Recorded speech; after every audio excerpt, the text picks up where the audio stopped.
everyone, welcome to Simplilearn's YouTube channel. Today we will learn the Excel full course. This full course will cover fundamentals of Excel, data visualization, pivot tables to all the advanced functions in Excel like the LookUp functions, AI with Excel and many more. That said, if these are the type of videos you'd like to watch, then hit that like and subscribe buttons and the bell icon to get notified. Craving a career upgrade? Subscribe, like, and comment below. Dive into the link in the description to fast-track your ambitions. Whether you're making a switch or aiming higher, Simplilearn has your back.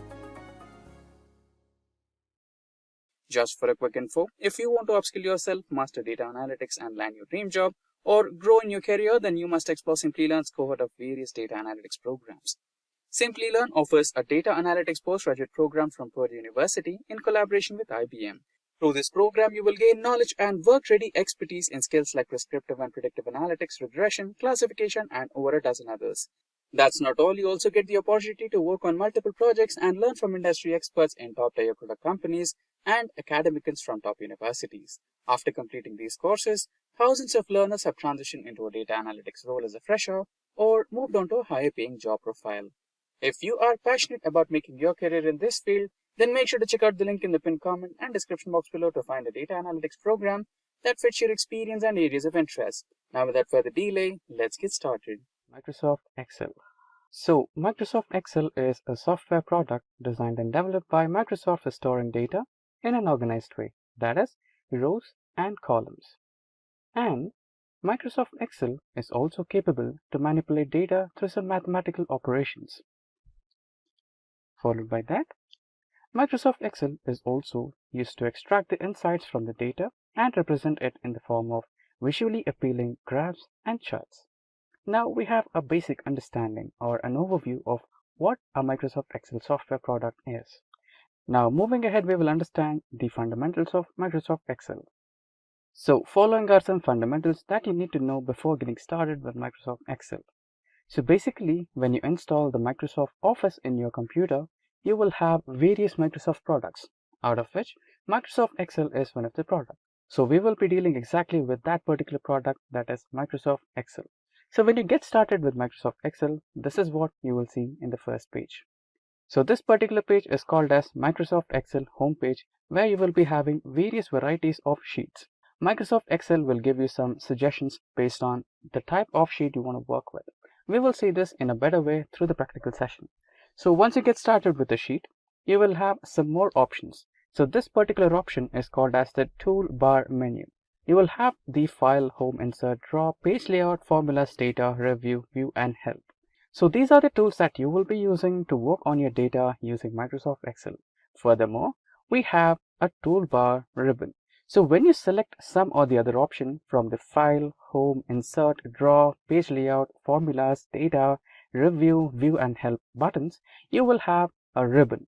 So for example, you can see that I have selected the home tool here. So when I press on the home tool, this is the ribbon which Microsoft Excel gives me. So this ribbon has some options in it which can perform various operations.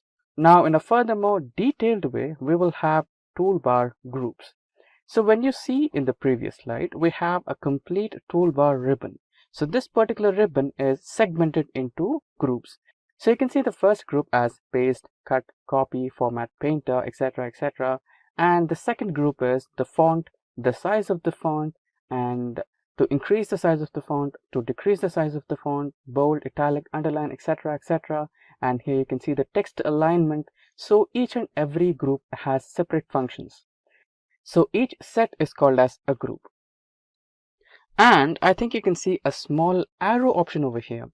So this arrow option is used into the toolbar groups when the group is not able to fit all the operations or all the functionalities in one single provided section. So when you click on this particular arrow mark, you will have another dialog box. So this is called toolbar more options. So you can see that when I clicked on this icon, you can see a new dialog box which opens me a new set of operations which are not able to be fit in this particular group. So we will also see more about this in a better way in the practical session. Now moving forward, we have cell and address. So when you open a Microsoft Excel sheet, you can find boxes. So each and every box is named as a cell, and each cell has its own address. For example, the highlighted cell over here has an address B3. So B is the column name and 3 is the row name. And apart from that, you can have the sheet tracker in the bottom left corner of the Excel sheet, where you can navigate through different sheets. And in the bottom right corner, you have an option of increasing or decreasing the sheet size. So these are the basic fundamentals of Microsoft Excel that you need to keep in mind before getting started. So we will have more on this in the practical session. If getting your learning started is half the battle, what if you could do that for free? Visit SkillUp by Simplilearn. Click on the link in the description to know more. So now we enter the demo inventory in Microsoft Excel. So we will be using Microsoft Excel to create a sheet of the employees in a company. So basically, an employee in a company has employee ID, name, and designation, salary, etc., etc. So we will be trying to create the same table using Microsoft Excel. But before that, let us understand the fundamentals of Microsoft Excel through the practical demo first. So I have started my Microsoft Excel, and this is how the home page of Microsoft Excel looks like. So you have a blank workbook over here. If you want to create a new workbook, you can select new option. So Excel will provide you with various variety of sheets. You can see money in Excel, adjustable meeting agenda, streaming show list, small business cash flow, and many more. If you're not able to find what you're looking for, then you always have an option of selecting the particular type of sheet what you're looking for. So you have various options. If it's business, if it's personal, if it's planners and trackers, lists, budgets, charts, etc., etc. So let's imagine that you wanted something from business. So just by clicking at business option, the Excel will load a variety of sheets related to business options. So this might take a while. So you can see that the Excel is loading few types of sheets. So you can see that Excel has provided us with some online varieties of sheets. For example, any calendar, business expenses, channel marketing budget, budget summary report, blue product list, etc., etc. You can see construction proposal, invoice, you name it, Excel has got it. So Excel will provide you with some variety of options based on your requirement. Now for this session, let's get started with a blank workbook, which looks something like this. Since this tutorial is based on the fundamentals, we'll go with the blank workbook. Now over here, you can see the toolbar that we discussed earlier that has the file, home, insert, draw, page layout, formulas, data, review, view, and help. So this is the toolbar, and under the toolbar, I have selected home, and you can see this is the particular ribbon what we discussed about. This particular ribbon belongs to home page. And when you select file option, you'll get back to home. And if you select insert option, you'll have another different ribbon with different groups, etc., etc. So every particular tool has different ribbons in them. And remember the extra options that we discussed when you press over this arrow key. This is it. So when you press the arrow key, you'll have few more settings which cannot be fit in this particular section of groups. So you can have some variety of options over here of changing the font, changing some effects to the text, font size, and font style, etc., etc. Apart from this, we have also discussed about the cells in every sheet. So this particular cell has an address. So you can see the address over here, which is B3. So B happens to be the column name and 3 happens to be the row name. Now we also had a discussion about the sheet tracker. Right now we just have one sheet. If you want multiple sheets, you can just feel free to select on the plus option, which will always create you some extra sheets. And you can navigate through sheets just by pressing on the sheet name. And when you get back to the bottom right corner, you have an option of increasing and decreasing the cell size or the sheet size. Now let's keep it default with 100%. Now these are the few fundamentals that you need to keep in mind before getting started with Microsoft Excel. Now that we know the fundamentals of Microsoft Excel, let's get started with a practical session which is about the employees details in a company. Now let's select this particular cell and let's type in employee details.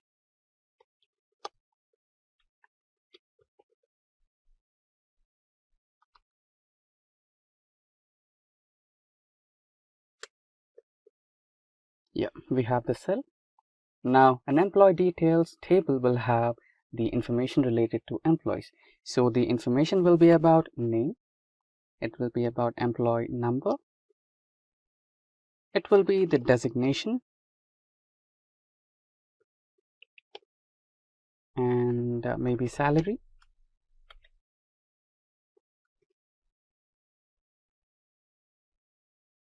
and maybe blood group as well, and And let's take another one, which is phone number. Yeah. So far so good.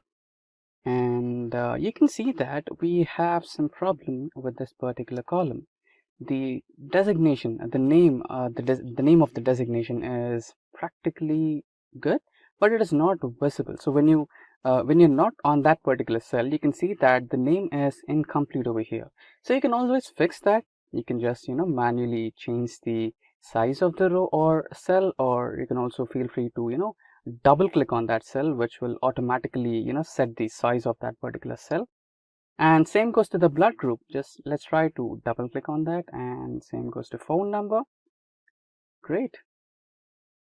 So you can see that the employee's details are just confined to the first two cells. It's supposed to be somewhere in the middle, right? So no problem, we can do that as well. We can select all the cells, and we have an option of merging them. You can just select this one, which will help you with merging and centering that particular data to the center part. So that's how we do it. Now let's get started by adding the names of the employees. Let's add the names: Joe, John, Mary, Mark, Susan, and then Jennifer. Let's type in Mike. Let's type in Tim, Jeff, Jeffrey. Yeah, we have a couple of employees. Now let's type in the employee numbers.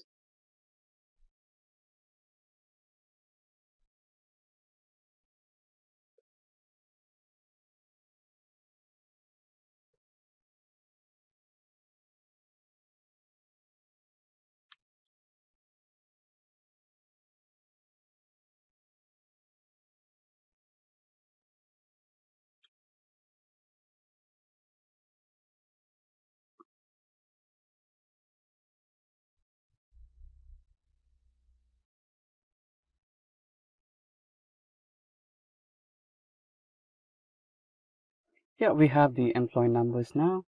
Let's type in the designation.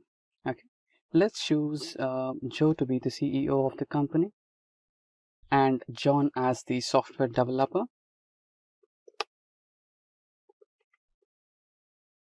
And Mary as tester. Mark in finance. Susan also in finance.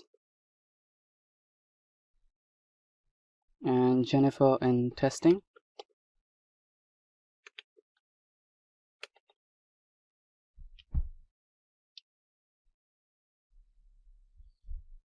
And Mike in marketing.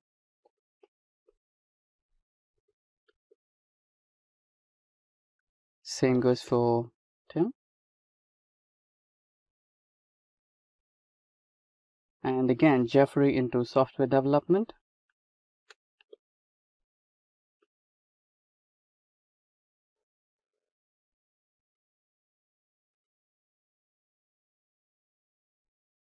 And Morgan into testing again. Now let's click on C so that it gets resized according to the length of the text. Now it's done. So let's get into salary. $10,000 and $15,000 and $19,000. Let's increase the salary of a CEO. So let's keep it $1 lakh. And finance again, 20,000.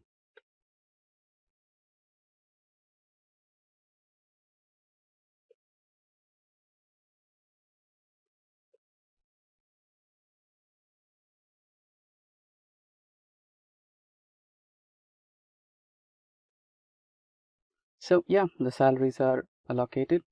Again, the blood group.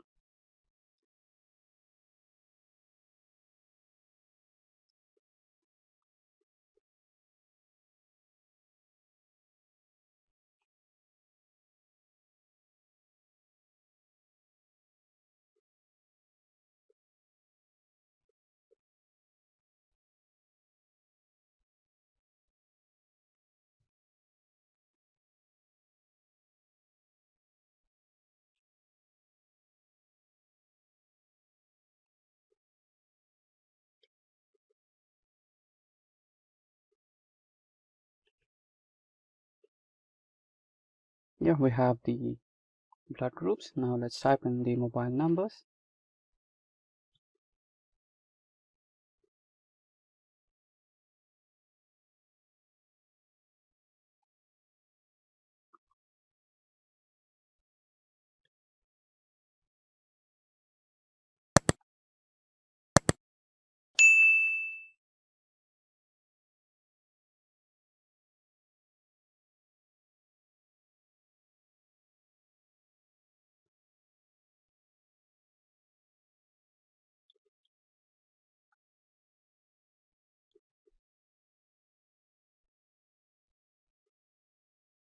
Yeah, now we have typed in some random mobile numbers as well.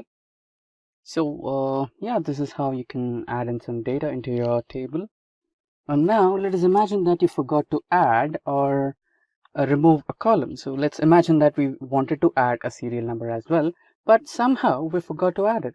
Now you can always add a new row or column. For example, here we wanted to add a new column. So we just have to right click on A, select the insert option. Here we have a new row now. Now let's type in serial number.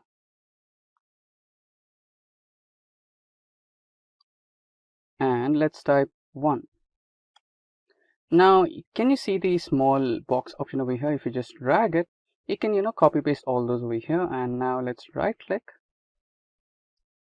and fill series. Now we have the employee number starting from 1 to 10.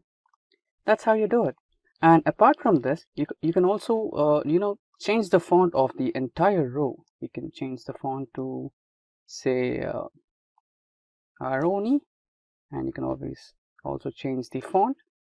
And same goes to the employee table. You can select it, bold it, and you can also increase the size, and again select a color for the text, maybe a different color, green would be better.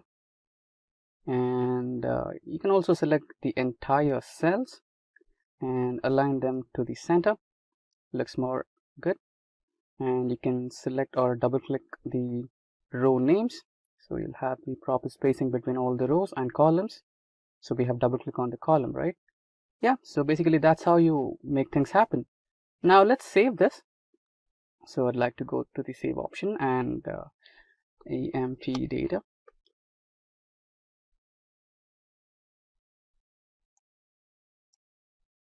Let me save this in my local location and just save. It's done.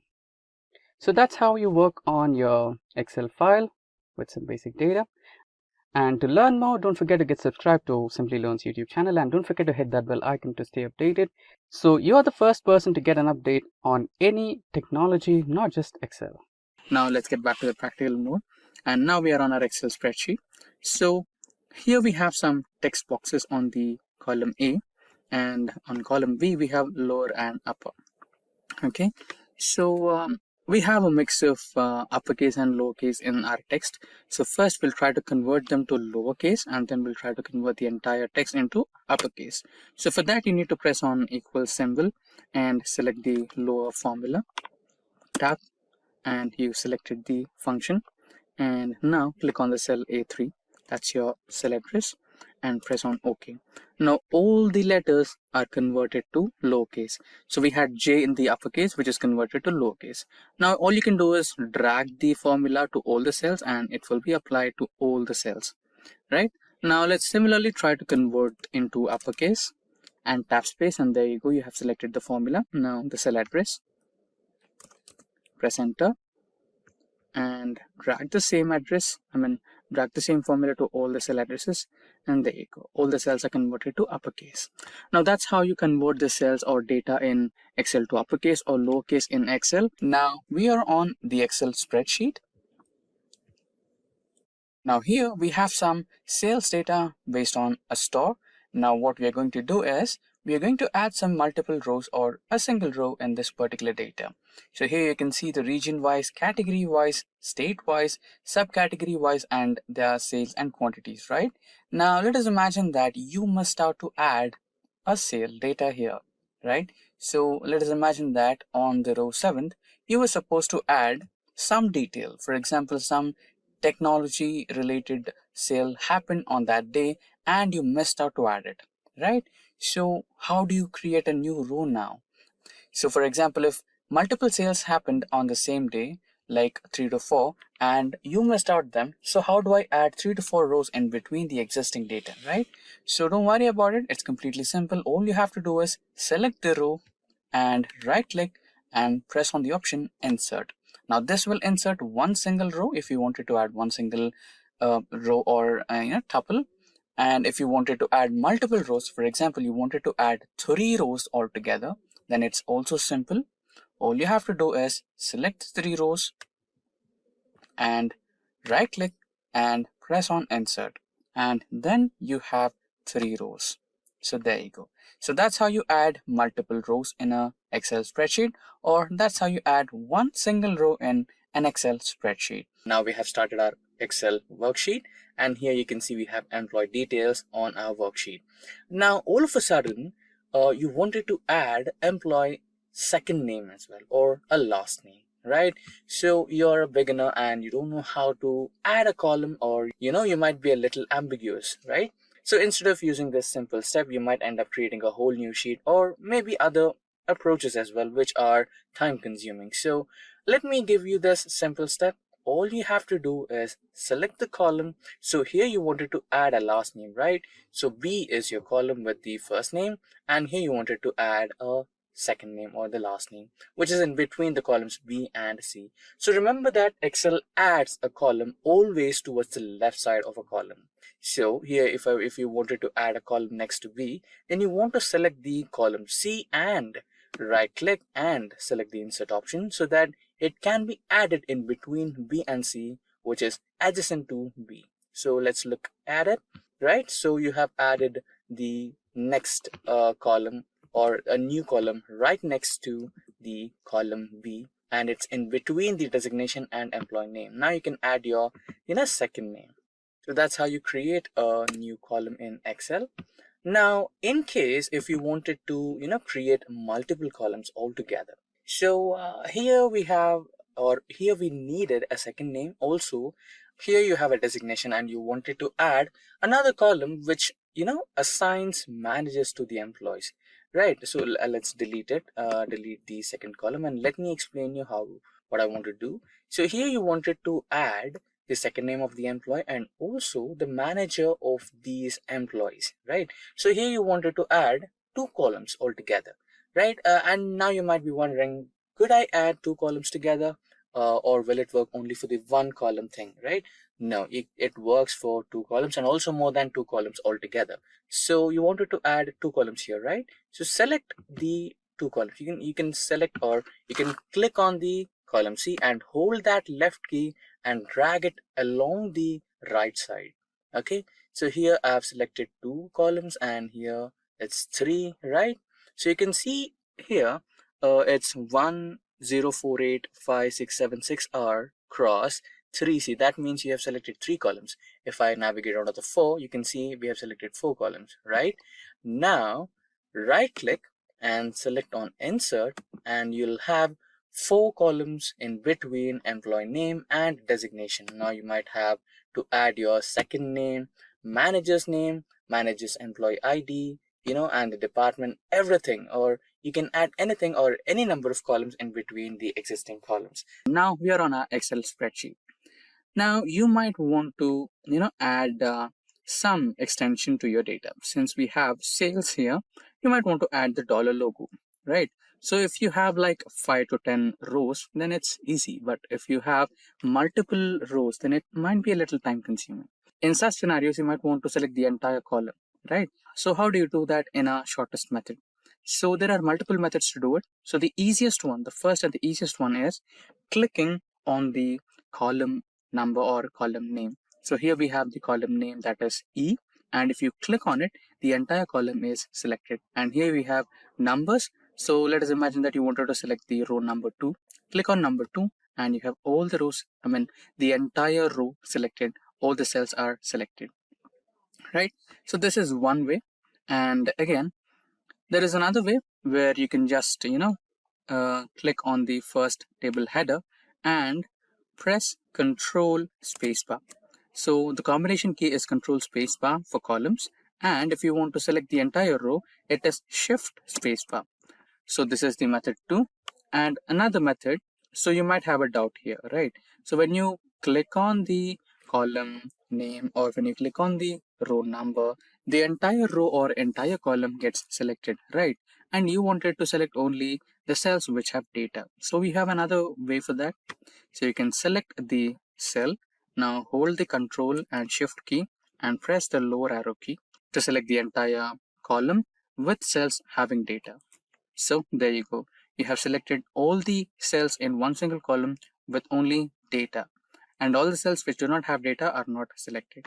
Same applies to rows as well. Control Shift, right arrow key or left arrow key based on your rows, and all the rows with data will be selected. I mean, all the cells in a row are selected, not the entire row. And coming back to the first question, that is adding the dollar symbol. So here we have general. So go to the data type and add currency. So you have rupees here. So currently we are in India, so we have rupees. Now, what is the advantage of selecting the entire row when you don't have any data in the 57th row or the next cell, right? I'll show you. Now, let us add the number 100 and press enter. There you go. Let us add another number like 1000 and press enter. So the data formatting is automatically applied to all the cells. So most of the time your cells or the data sheet will be varying. You might have to add or remove elements or numbers, right? So in such scenarios, this will be helpful. Now, comparing two different columns or multiple columns happens to be an important job when you're working in data analytics, as you have to come up with some decisive decisions based on the data. Now, if you had to do it manually, then you might end up taking hours or even days based on the dataset you're working with. But if I say that you can do it within minutes, then it would be interesting to work with, right? Now, we'll be doing the same. Now, we'll work on a sample dataset right on my screen. So here we have column 1 and column 2. Now, our job is to compare the column 1 and column 2 and come up with a result. Now, the first and the simplest way to do it is use the built-in conditional formatting which comes with Excel by default. Now, all you have to do is select all the data and navigate to Home, and in the Home, go to Styles group and select Conditional Formatting. And in Conditional Formatting, you can see Highlight Cells. So in that, you can use duplicate values. When you click on duplicate values, a small pop-up window will come on your screen. And here you have an option of choosing whether duplicate or unique. So duplicate means you're comparing the cells, and you can see there are some duplicate cells which are present in column 1 are also present in column 2. Now you can also check how to find out the unique values which are only present in column 1 but not in column 2. So you can just press unique and there you go, you can find it. Now you can also try to change the color by filling with green for the unique columns and duplicate cells with color red. Now this was the first method, and you can also work out some different ones, like you can just directly press equal to and select the cell and equals to and the next cell. Press enter, and if there is a match, it will give you true. If there is no match, then it will give you false. Now you can drag it down and see which all are matching and which all are not. Now you can also make some minute modifications to this.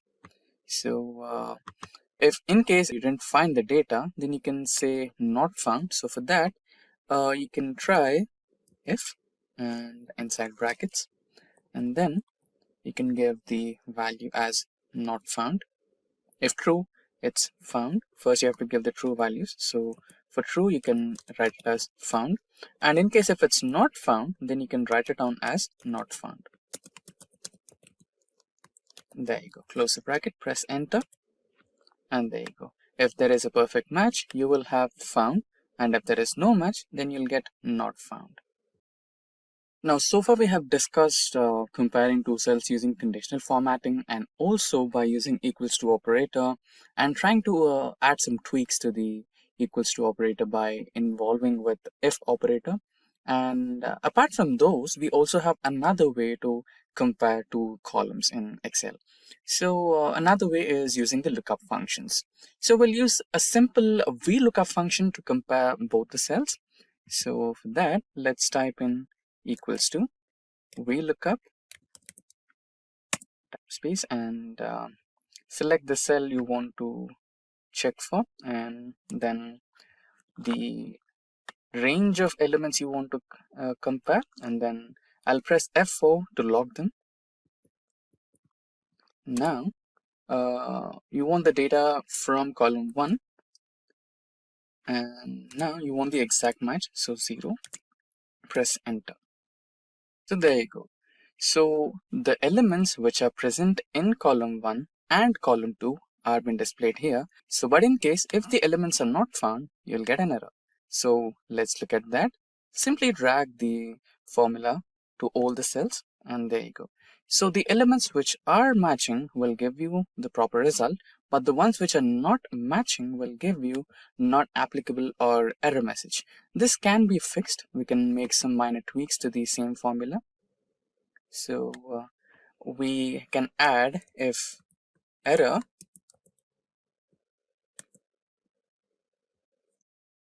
comma simply write an as not found,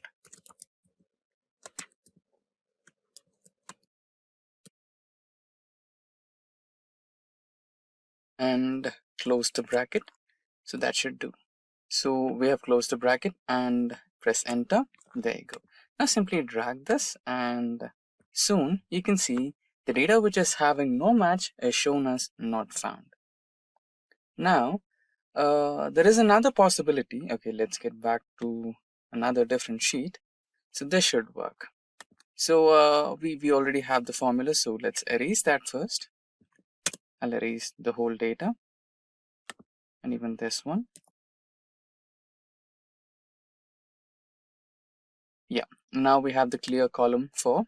So here you can see we have Ford India, and here you can see we have just Ford. And similarly, here you have Mahindra and Mahindra, and here you have Mahindra, right? So in some situations, you might have to compare two different columns, but the names might be a little different, right? So for example, if you're working with Oracle, and if you're working with Oracle America, and you have in the first case is Oracle and in the second column is Oracle America, then those are one and the same, but you have some minor text changes, right? Just like here you have Ford India and here you have Ford. So what if you had such kind of issues? So you can also make some minor tweaks to it. So using the same lookup formula, you can add equals to Vlookup,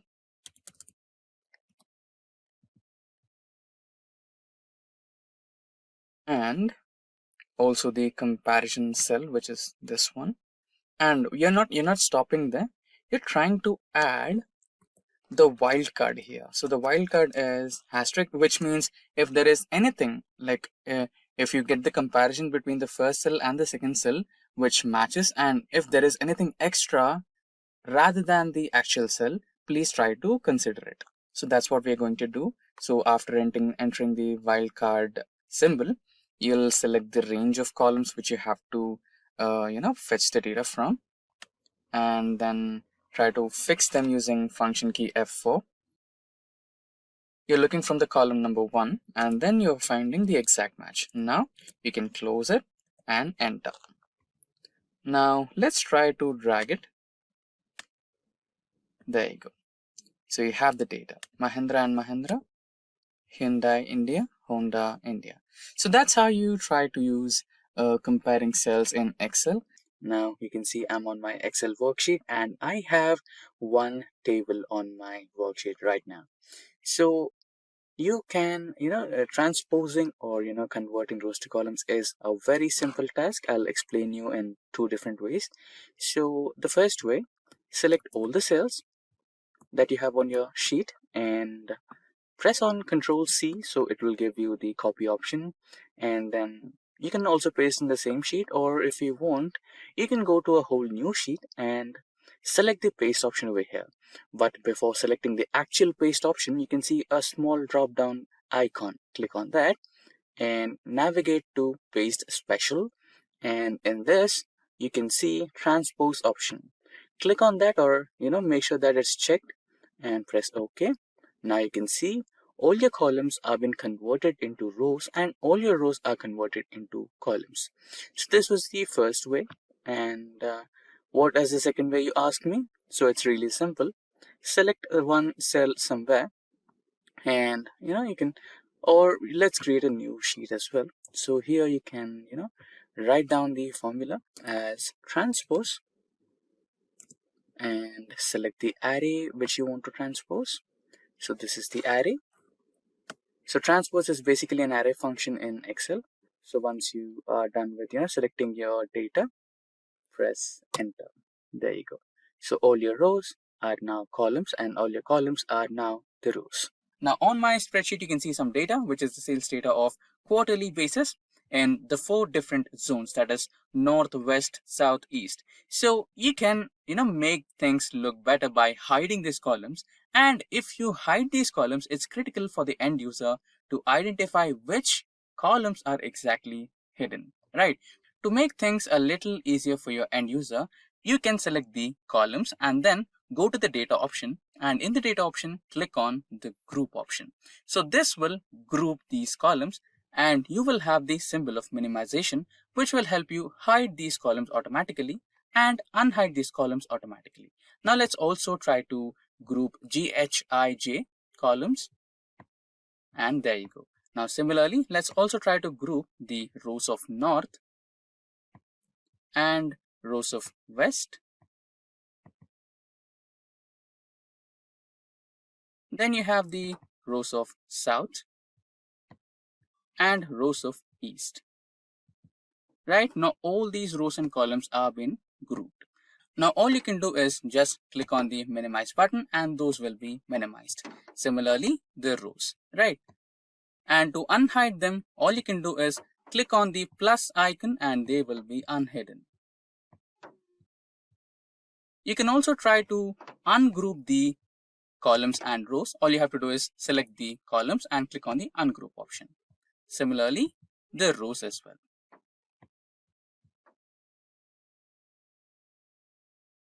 And that's how you can group and ungroup rows and columns in Excel. Now we are on our spreadsheet and you can see I have some sample data on my spreadsheet and it does have some blank rows. Now how do I eliminate these blank rows? So one step is you can select the entire row and try to right click and delete it. Again, this sort of method might take hours to get rid of all the blank rows, and most of the time you might end up even selecting the rows with data in it, right? So if I want to select multiple rows, then I'll be selecting some rows with data as well, which might be a little troublesome in the future. Now let's try to use the easier way. Now for that, go to the find and select option, select the go to special option, and in that select the blanks option and press OK. Now hold Control key and press minus key and you will have an option of deleting the cells. Now select the entire row. Now we are selecting the entire rows with blank data and press OK and the cells will be shifted. Now this was simple, but let me show you another example. So even here we have some blank rows, but in between those blank rows, for example, take cell 17 or cell D17 or row 17, we have some data testing. And here in the employee ID, we have some data in A26. And again in B39, we have some data that is first name. Right.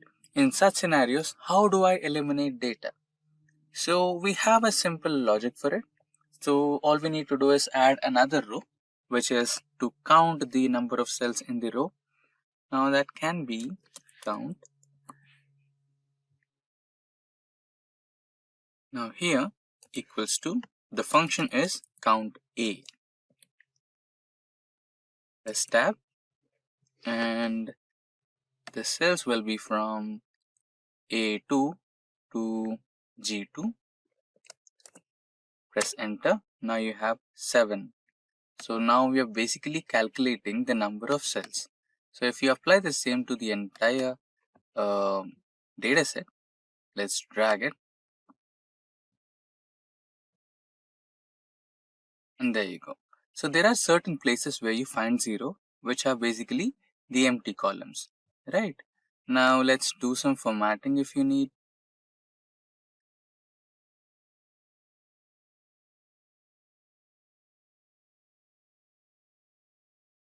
let's try to add filters.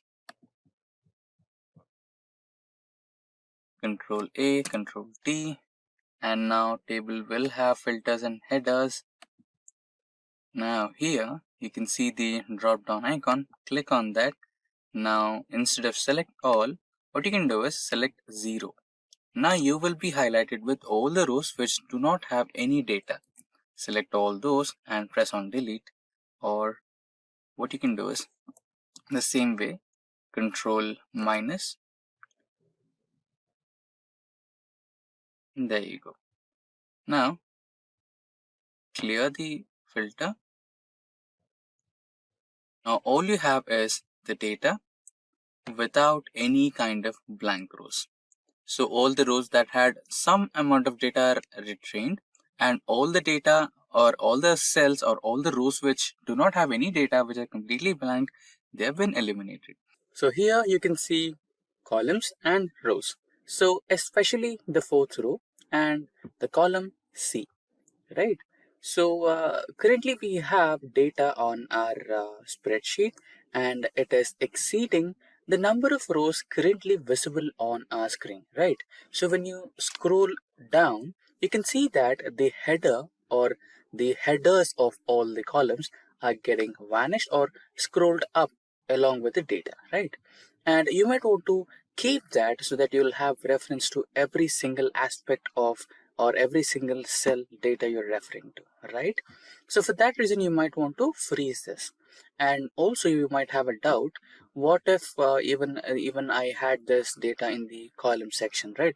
And what if I had to freeze that, and when you scroll this and keep that data set on the column as it is, right? So we can also do that. Let's look at both of them.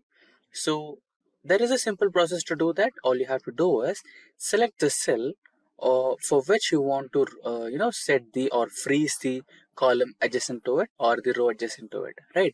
So currently I want to, let me expand it. So currently I want to freeze this particular row, right, and this particular column.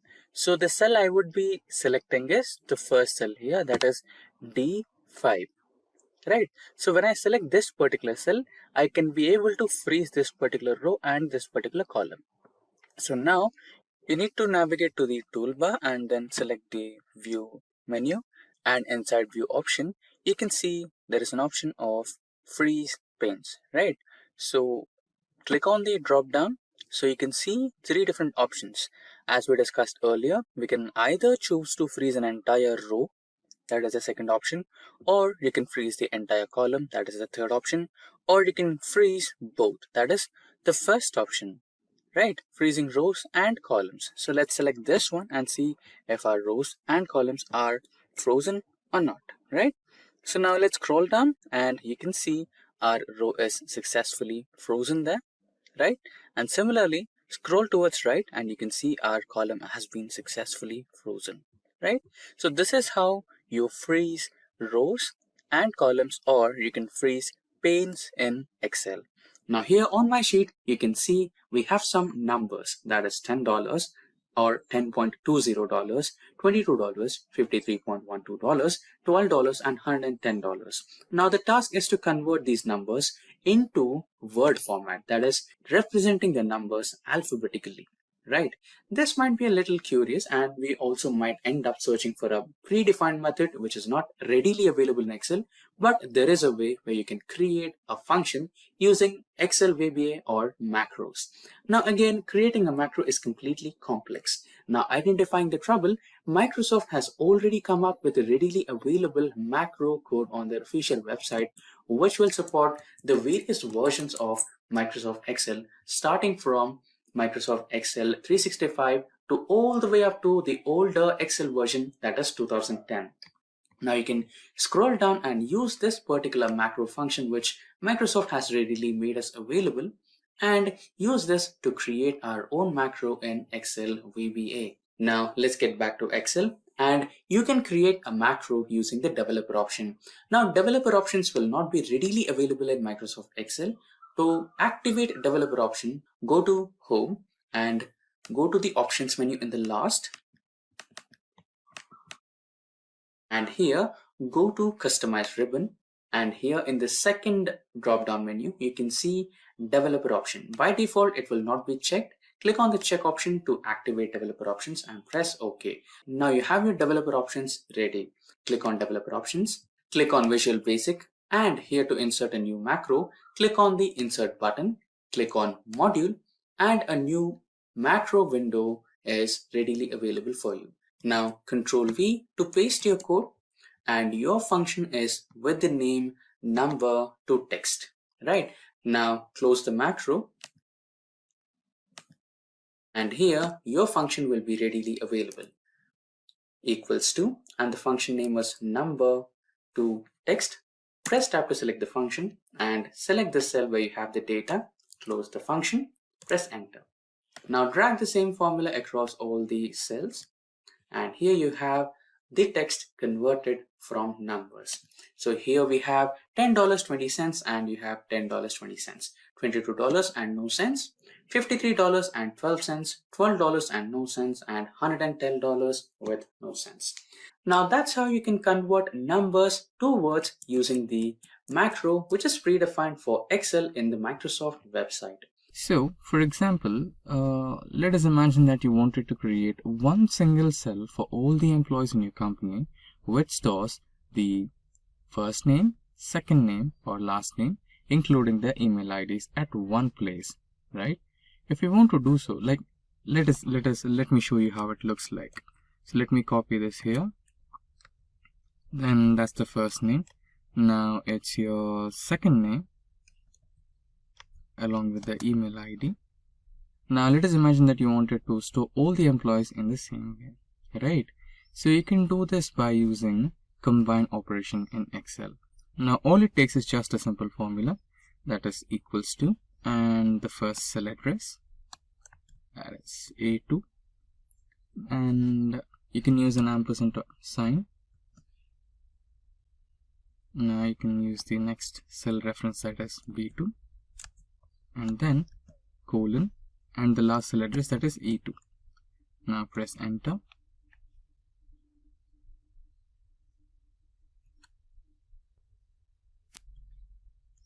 So when you press enter or tab, you will get this particular answer. But this data is completely in a state where you can't understand it, right? The first name, last name, and the email ID has got combined all together. So you want to use some spaces, right? So all you need to do is just make a little modification to this particular existing data. So you can press another ampersand and include spaces. And then you can separate the email ID and the name with some colon. So now we have separated the first two cells, that is the first name and the last name, with a space using the ampersands. And then again we have used an ampersand to include the colon. And see that we have also included a space between the colon marks, that it gets separated cleanly. And now let's try to press tab and see the result. So there you go. The first name and the second name is separated by space, and the email ID and the complete name is separated by a colon. Now you can use this to all the cells, and there you go. All the first name, last name, and the email IDs have been printed here. So that's how you use the combine operation in Excel. And you can see on my screen we have the sales data of one single employee in the month of January. Okay, so this is the sales data of John in January sales. Now let us imagine that we have the same person's or same John's data of sales of all the 3 months. Okay, so here we have the sales data of John for January, February, and March. And you wanted to club all these 3 months and write it down as Q1, right? So let us try doing it. Now you can see that only January is replaced as Q1, and February and March are still remaining the same. So let us try to delete them. So we have deleted them, and I think now it looks like this is the sales data of one single quarter, that is Q1. But again, Q1 is under column B, and anyone who looks at it feels like this data is of January, February, and March, and all the quarter one details are only present in B column, but C and D are completely, different from this one, right? So you don't want that kind of an impression on your, the one who are presenting to you. So in those situations, you want to merge all these three columns and make sure that the quarter one is present somewhere in between the cells so that all the data looks relevant and it defines that these data elements belong to quarter one, right?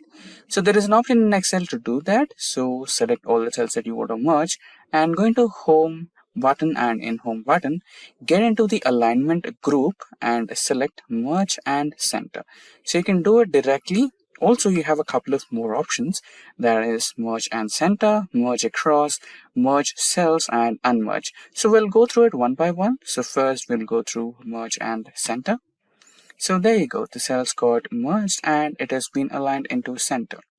Now again, if your manager or anyone superior to you wants this to be, independent, like they want it to be in terms of January, February, and March, so that they can have access to it in month-wise. So you want to unmerge it back, right? How to do that now? So the same menu and select unmerge, and there you go. You have your data back in the original form again.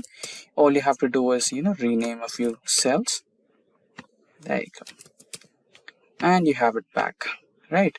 So in a few situations, okay, you can also add the borders so that it looks more relevant. Now, now let's try to merge this again and merge in center. Yeah.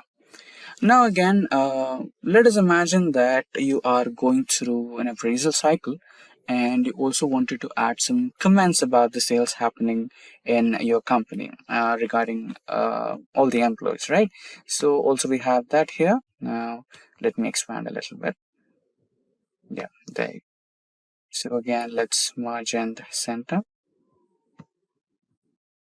Now you wanted to take a review of your level 1, level 2, and level 3 managers. So you have all the three rows here, but you can see the cells are not merged, and you wanted to merge every single row. So merging and centering everything row wise would be a little time consuming. I mean, 3 columns is okay, but what if you had you had to take a review from a couple of more managers, like 5 to 10, right? Or imagine you wanted to write some random comments. Apart from review, you wanted to write some random comments based on month-wise sales or something like that. So it would be time consuming, right? So apart from that, you have another option where you select all the cells and come over here and select the option of merge across.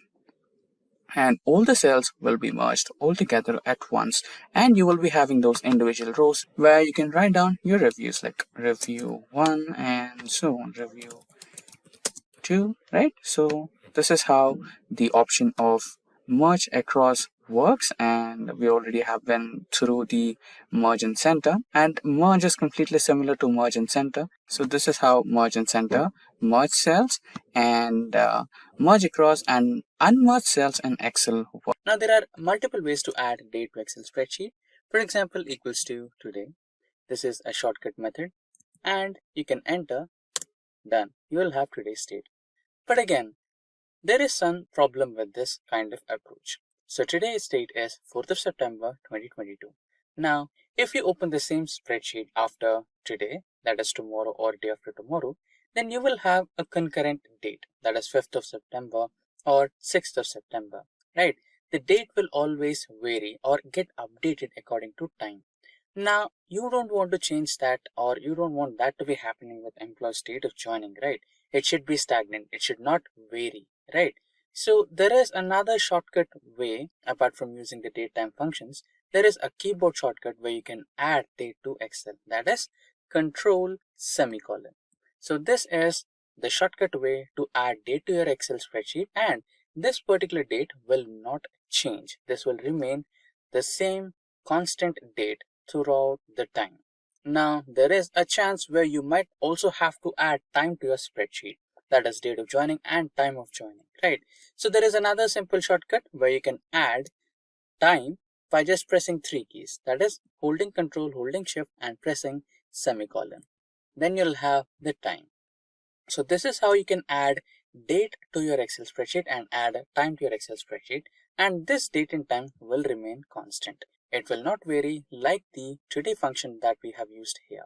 So you can see on my screen we are on the Excel spreadsheet, and on my spreadsheet you can see dates in column A and different formats in column C, D, E, and F respectively. Now by default, the data type or the data present in the A column will be considered as general.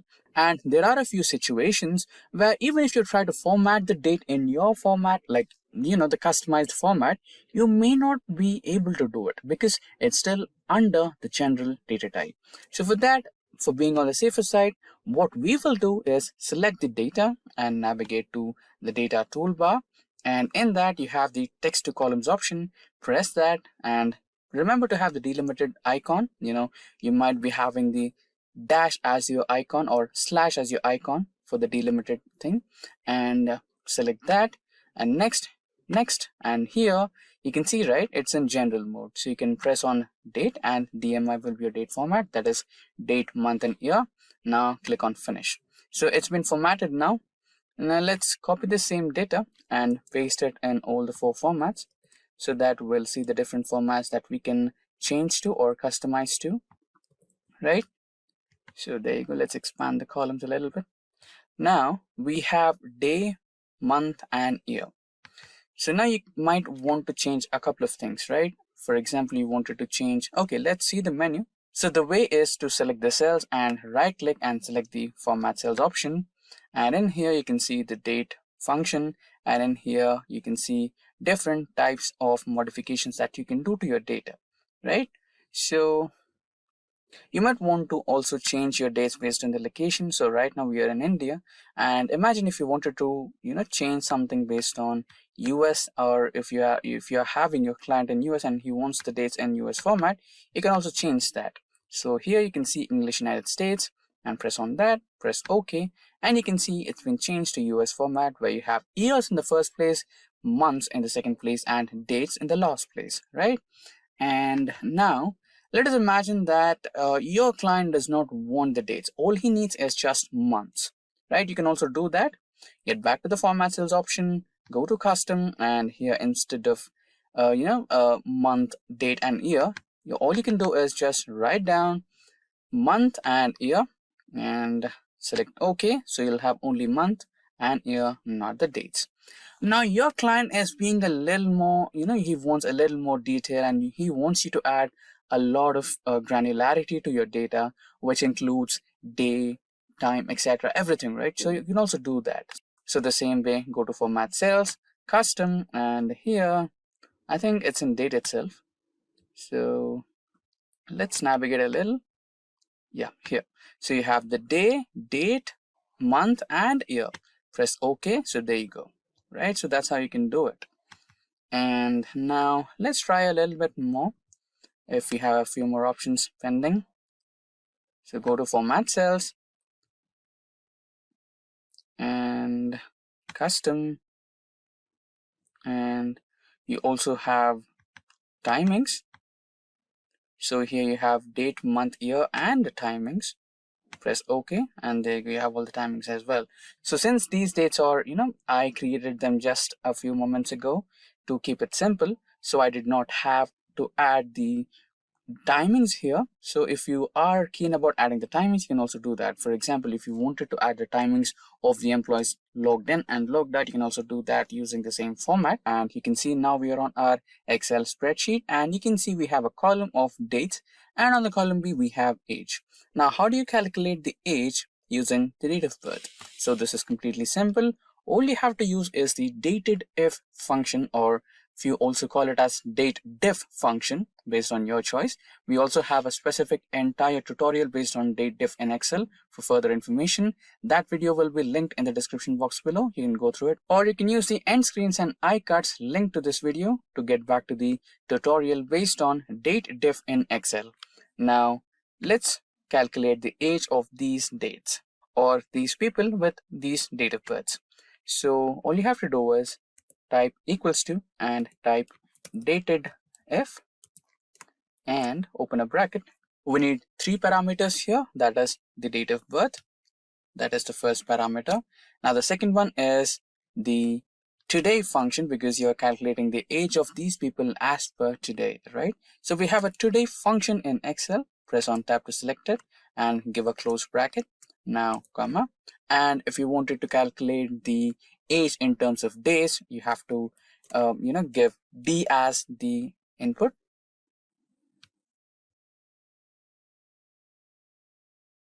Yep, here it should be D as the input, and don't forget to use the double quotes here. And if you use the single quotes, there might be an error, so use double quotes. If you want it in the days part, you can give days, and if you want it in months, you can give months. For now we want in years, so we will be giving Y as the third parameter and press enter. There you go, you have the age here in 26 years. You can drag the same function and you have the ages here as you wanted, right? So this is how you calculate age in Excel. And on my Excel spreadsheet, let me expand it. We have two different timings, that is in and out. So here we are considering a scenario where we are calculating the total number of hours worked by an employee in an organization. So the in time will be the time where the employee logged in, and the out time will be the time when the employee logged out. So here we have made some minor cell formatting. So when you right click on any of the cell, you can get back to the formatting cells option, and in that option we have selected the AM PM. So there is also another option of choosing the 24-hour timing, that is 1320 1330. So this represents the 24-hour format,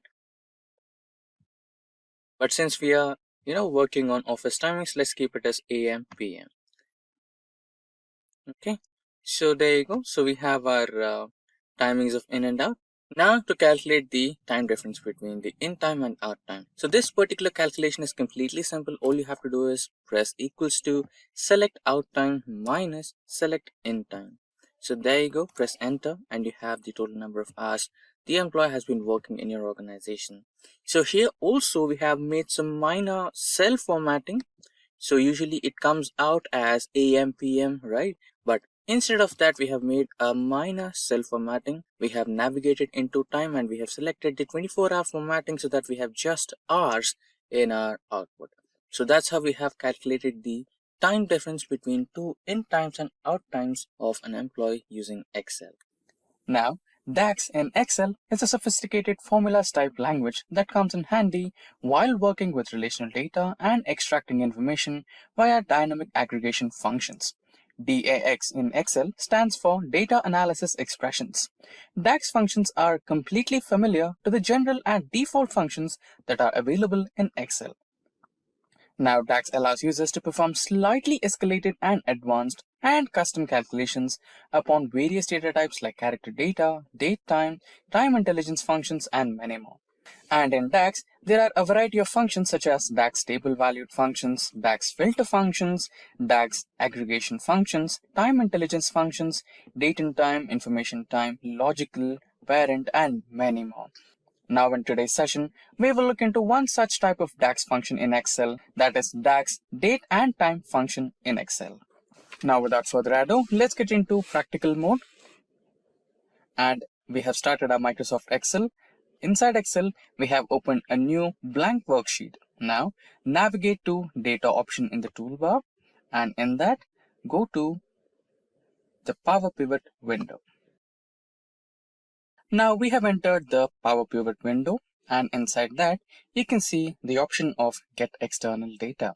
Click on that and you can see a variety of options. That is, you can get the external data from a database, you can get from web servers, that is from data service, and you have also other forms of data sources and existing connections. For now, we will take other forms of data, that is a Microsoft Excel data which is in our local system.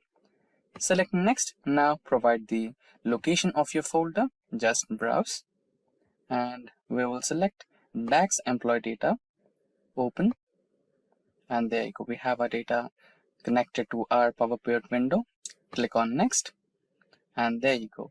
You have the selected table and views. Click finish and you can see the data getting imported into your Power Pivot window.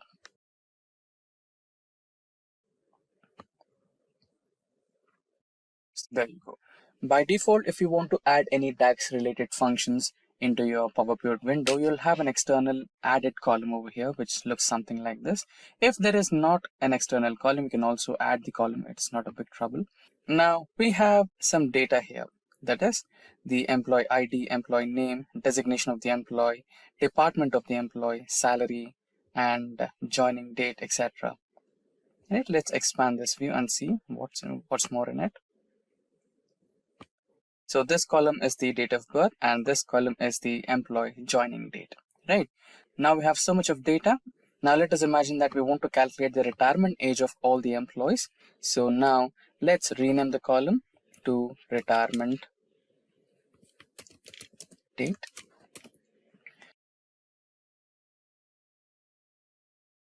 So we have our new column, that is retirement date. Now we will make use of DAX datetime functions to calculate the age and find out the exact retirement date of that particular employee. So let us imagine that every employee will retire after the age of 65.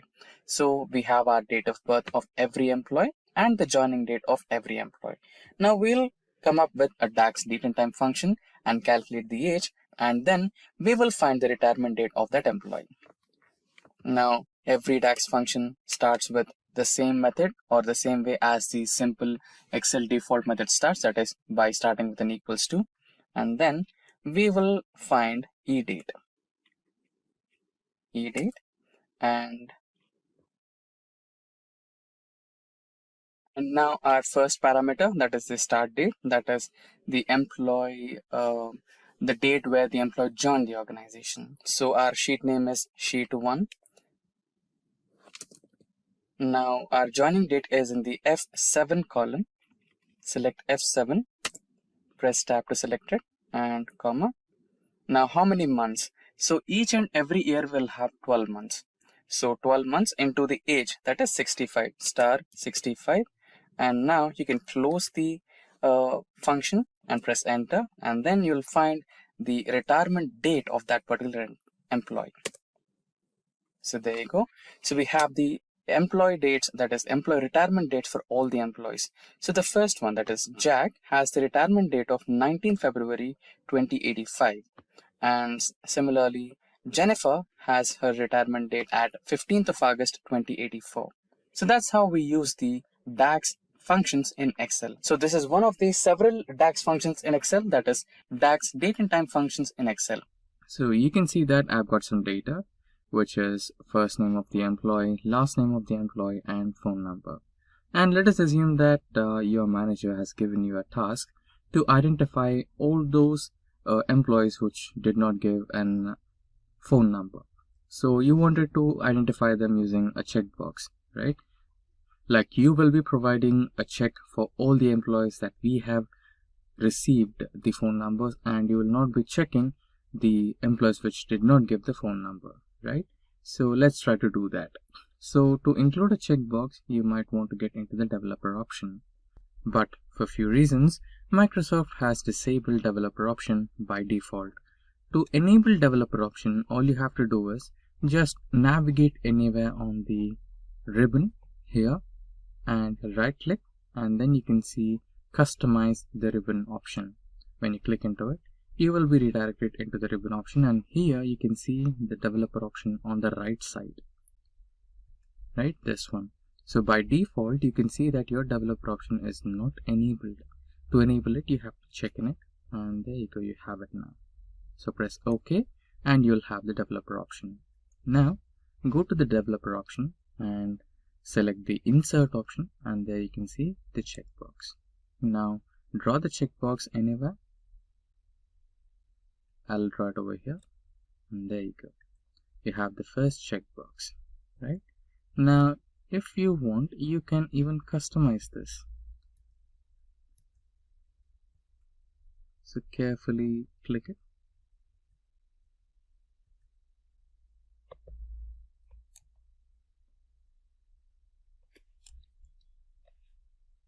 You can edit the text and write it as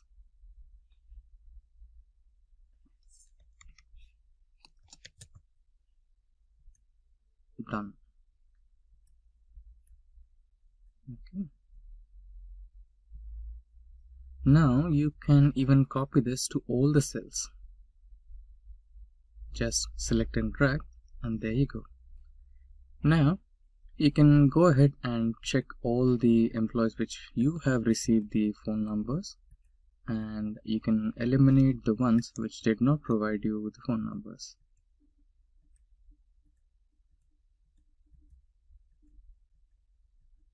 That's how you can do it. And there's also another option where you can use this to include it in a formula. Since this data is only of 25 rows, you can manually check in the data and you can leave the data which is you have not received. But what if you had 2500, right? Then you might need formula. So in such scenarios, you can use a formula. So how do you use that? So for example, if this particular box is checked, then you will get a true value here. And if it's not checked, you will have a false value. Then you can use that Boolean value to include in your formula, right? Sounds interesting. Now let's try to implement that. You can right click the cell and you can find format control. Then you can see here, you have an option called cell link. Here, select the cell link and press OK. So here you can see, if you have checked this, the value is true. And if you uncheck this, you can see the value turned false. Now you can use this particular cell reference for including this in a formula. Now let us also check how to include checkboxes on Google Sheets. In Google Sheet, it's really simple. All you have to do is get into the insert option and you can see a readily available checkbox. You don't have to use any developer options over here. And there you go. You can just check. Now let us assume that you're giving an important presentation and you're also requested by your manager to add the Excel document that you have used to create that particular report, which would be something like this. When you click on it, it will open a new Excel document or Excel window with all the data in it, right? So how do we do that? Let's look at the demo. Now let's have a blank slide and let's get back to the source where our Excel file is located, that is in My Documents. So we are currently in My Documents and we have the Excel file which we used for creating that particular report. Now if we copy and try to paste it on our Excel document, it would look something like this. And clearly it's not visible and it's not accessible, right? So instead of this, there is another way where you can directly add the Excel document in the form of logo, which is a rather simple idea. All you have to do is just click on the insert option in the toolbar, then navigate to the text group, and here you will find the option called object. Click on the object and it will give you a new window where you can identify which type of document or object you want to add, either create or create from file. So we have the file in our local system, so we'll choose create from file, browse, and from browse we will go into the documents section where we have our Excel file. Click on the Excel file and click on OK. Now if you want the data or Excel file to be displayed in the form of an icon, then click on the display as icon section and here you can change the icon. So you can choose any one of the given options. Let's choose this particular one and click on OK. Another OK, and there you go. The icon will be now displayed on your Microsoft PowerPoint PPT, which is completely clickable as the previous one. Whenever you click on this, the Excel document will be opened. So that's how you add Excel document into Microsoft PowerPoint. Now we are on our Excel spreadsheet and here I'm trying to insert some images onto my spreadsheet. So here we have company logos and company brand names. So since we already have the brand names, what we need to add here is the brand logos. Okay, so how do I add such kind of an image into an Excel spreadsheet? That you might be thinking that Excel spreadsheets are just for data, not multimedia image or files, right? So no, it's not. It's completely wrong. You can also add your images onto your Excel spreadsheets. It's completely simple. So click anywhere on the Excel spreadsheet, navigate to the insert button, select the illustrations option from the add-ins group, click on that, and in the drop down you can see the pictures icon or the pictures button. Click on that and select from this device, or if you have an online stock image you can take that, or you can also check out from online pictures. For now, I'll select the device, this device, and here I have some images. The images what we need are Simplilearn and Simplicode logos. Press OK or insert. So here you have them.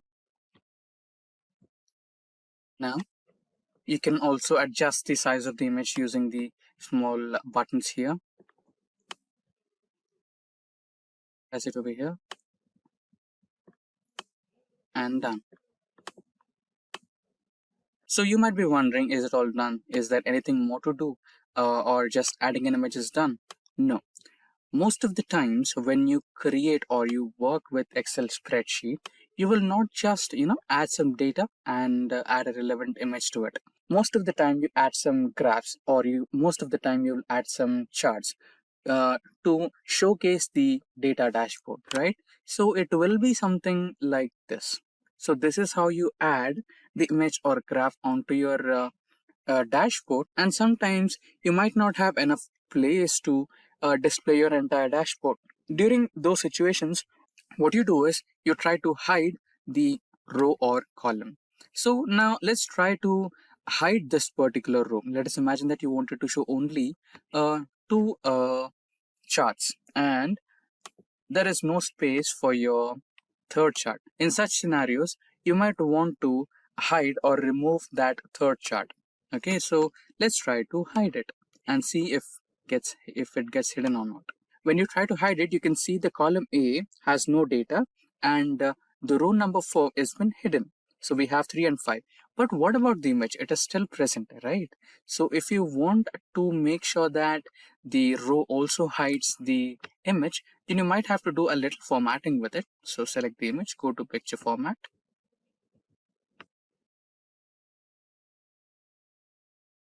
Or you can also right click and directly navigate to picture format. This opens up a set of options, and here you might want to go to the third one, which is picture format third, and select the properties, and here select the option of move and size with cells. So when you select this, when you try to hide this, it will also, the graph or the image will also hide along with the row. So that's how you do it. So how to insert PDF in Excel? Now there are multiple ways to insert a PDF into Excel. So we will go through a couple of ways. First is here, let us imagine that we wanted to insert some PowerPoint presentation in PDF format into our Excel sheet. So that it belongs to Excel Basics. Now click on the cell where you want to add the PDF, or just click any cell in the Excel spreadsheet. Then go to the option of insert in the toolbar. Then navigate to text option, click on it and select object.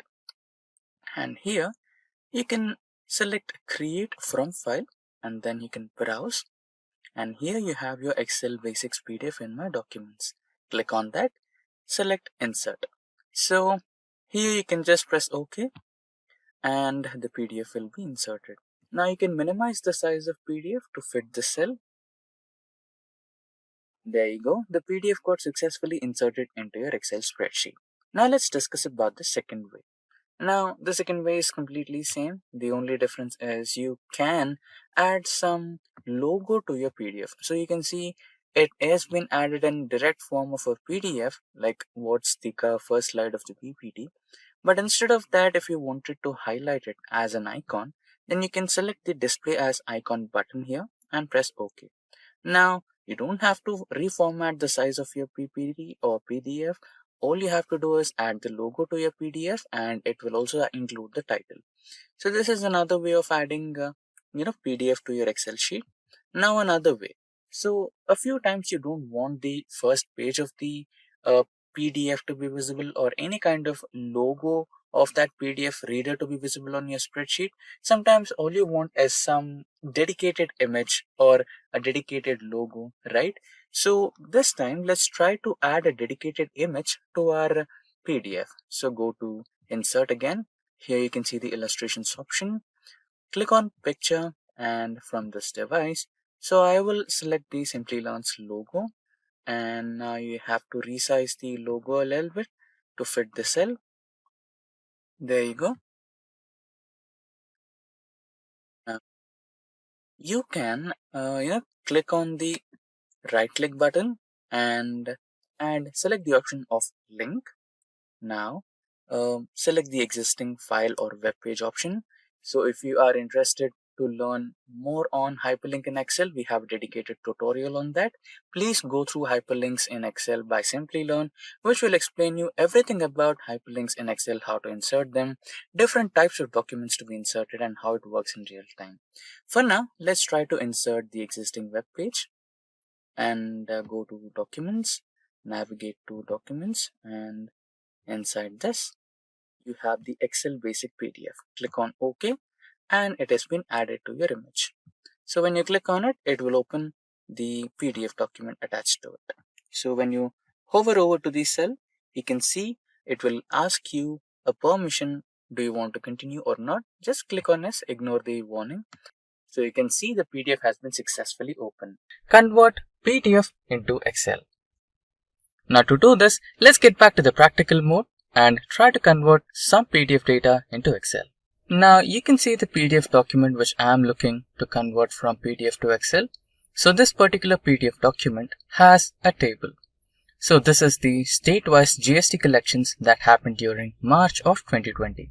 Now we need to convert this tabular data from PDF format to Excel format. Now we are on the Microsoft Excel. Now to initiate the process, we might want to choose a blank workbook for this. So now we are on the blank workbook and the complete sheet is empty. Now let's go into the data option in the toolbar. And in the data option of the toolbar, we have the ribbon of Get and Transform Data. In this ribbon, you can see Get Data option. Select that and you can see various options here from file, from database, from Azure, from other sources, etc. Now we need the first option, that is from file, and in that we have a drop down, and in that drop down you might want to select the PDF. If you have a JSON file, you can also choose from a JSON, and if you have the data from XML, you can choose that, and even you can extract the data from text or CSV as well. Now we need the PDF option, so select the PDF. Now navigate where your file is existing. So my file is on the desktop, and now let me select the PDF document. Select import. Now Excel will automatically analyze the tabular data in the PDF format and give you the results. Now according to Excel, there are multiple tabular formats. Table 1, Table 2. So basically this table is one and the same. So all the 29 states are fixed in one table itself. But since the PDF is divided in sheets, this particular document is considering the first table as a separate table and the table which is present in the third page as a separate table. So we have table 1, table 2, and there are a few more tables which Excel is assuming that it might be table, but it's not. And another table which is page number 002, it is a table, and another one is right here. Now there is an option of selecting all the tables all together at once, or you can select only one table which you want to select. So if you select multiple items, Excel will automatically give you an option of choosing your tables. You can just tick and select the tables you want, or you can directly select the table you want on your Excel sheet. So right now let's try to select multiple tables. So I'll be selecting 1, 2, 4 and 5. And this particular one is not a table, so I'm eliminating that. Now you might want to choose the load option. So Excel is now loading the data. Now all the data has been successfully loaded. Now, it is giving us a notification that all the data has been successfully loaded. And now just right click on it and here choose the option Load To. And here select table option, and if you want the data to be loaded to a new worksheet, you can choose that and select OK. Now you can see all the data is being successfully loaded in the form of tabular format in the new Excel sheet. Similarly, let's try to load another page.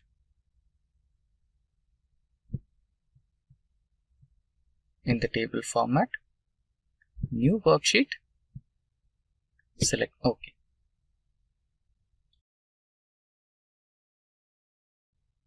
and the third sheet.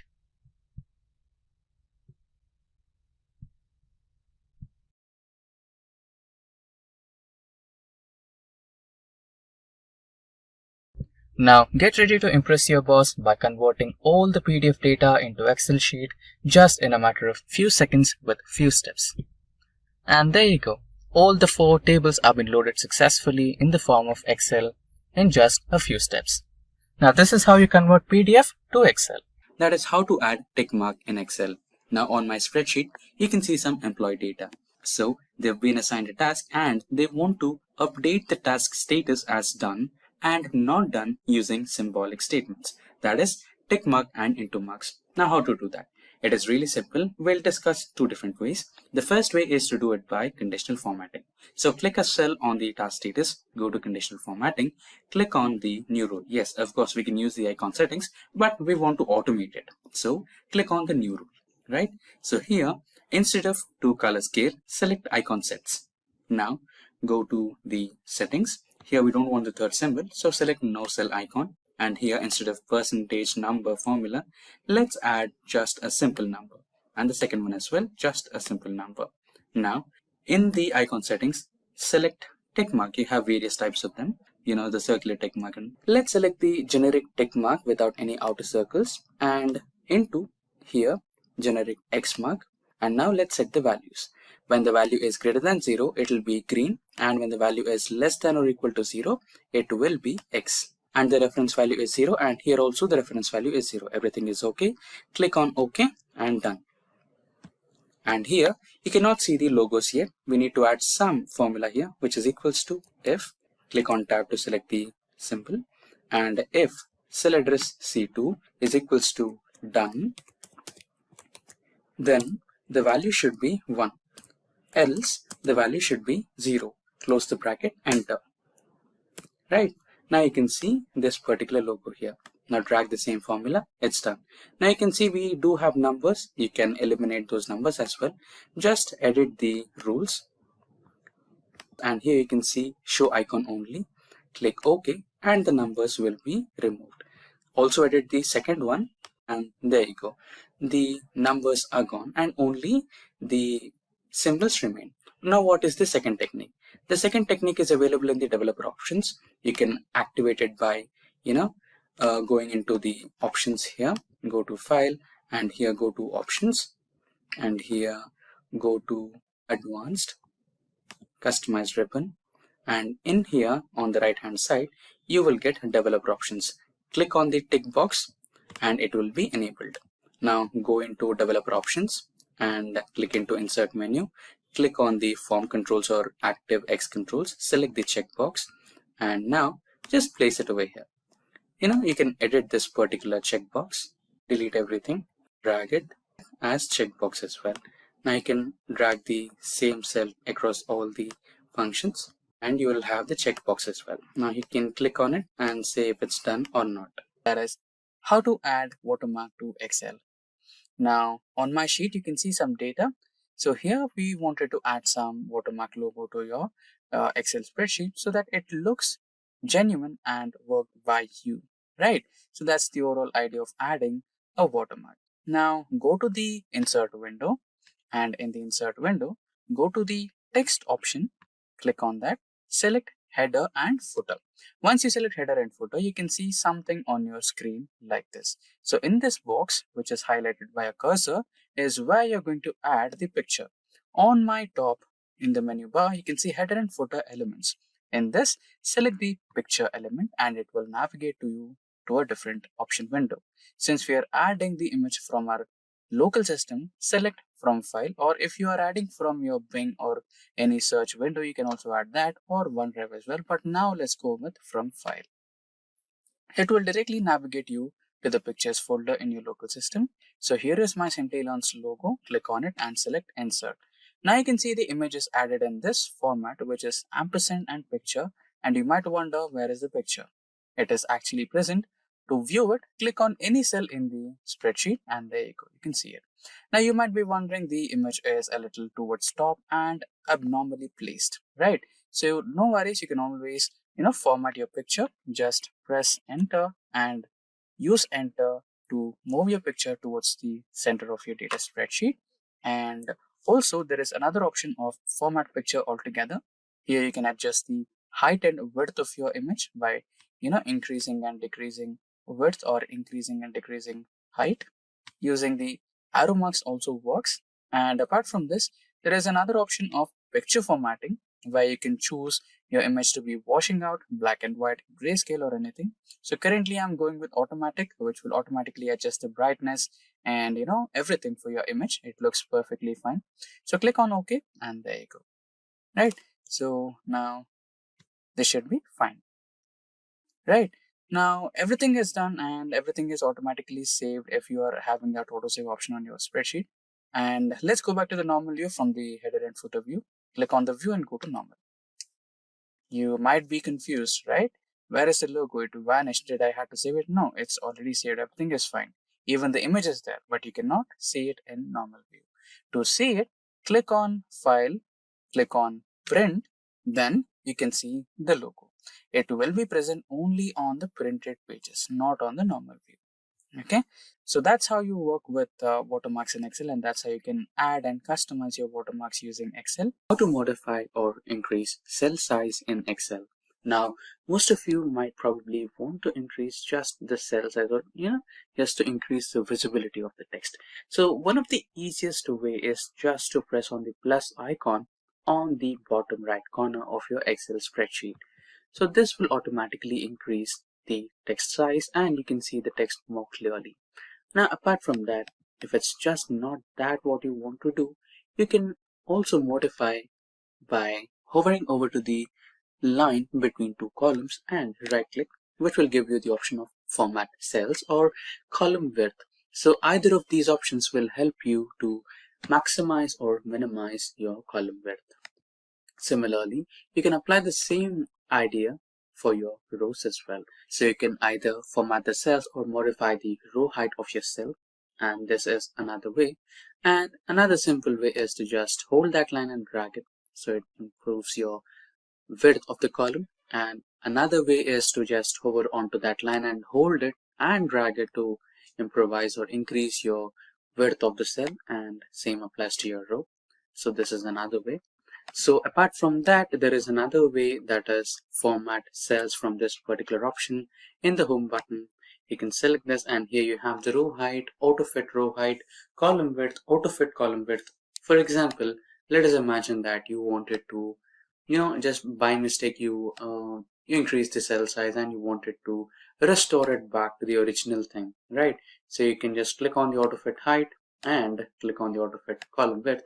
There you go. It happens in that way. And now coming back to another simplest way, let us imagine that you are given a lot of data and you are told to auto-fit all the rows and columns.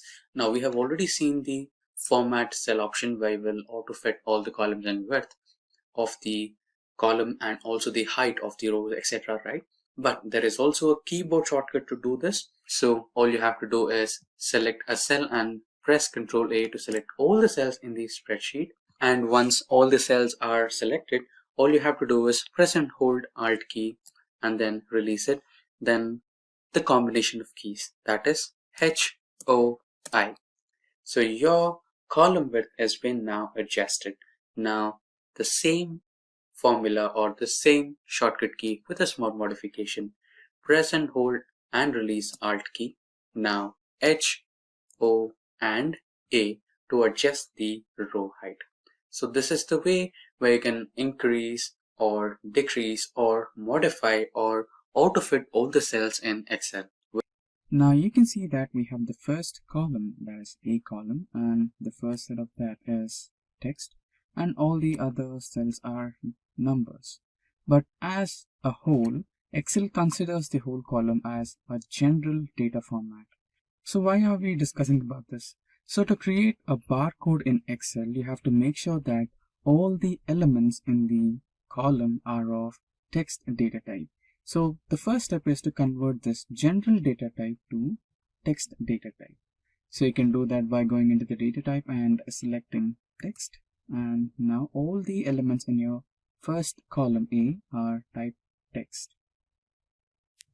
Now the next step is to convert these elements into barcode. Now for that, let's create a new column called barcode. Now our new column, that is barcode, has been created. Now the next step would be is to check for the barcode font. So the barcode font looks something like this. But let me remind you, the barcode font in Excel is not available by default. Don't worry if it's not available, we can download it from open source. So let's go back to Google. So on the Google, you want to search for barcode font for Excel.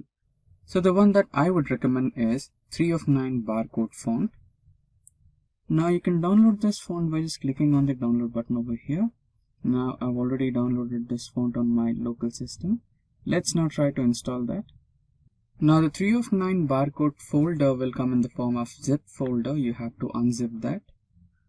And after unzipping, you'll get the setup file which looks something like this, which is 3 of 9 new. Select that and you'll be having the installer file over here. You can install by selecting the install button over here. So I have already installed it in my local system, so it is readily available for me on my Microsoft Excel. Now we might want to create the barcode for this particular cell in A2. So let's create that. So to create a barcode, we need to write in a formula that is equals to double quotes, star, double quotes, and ampersand symbol, address of the cell, that is A2, another ampersand symbol, again double quotes, star symbol, and double quotes. So you can either use this, or instead of star, you can use brackets as well. So let's try brackets. Now select enter.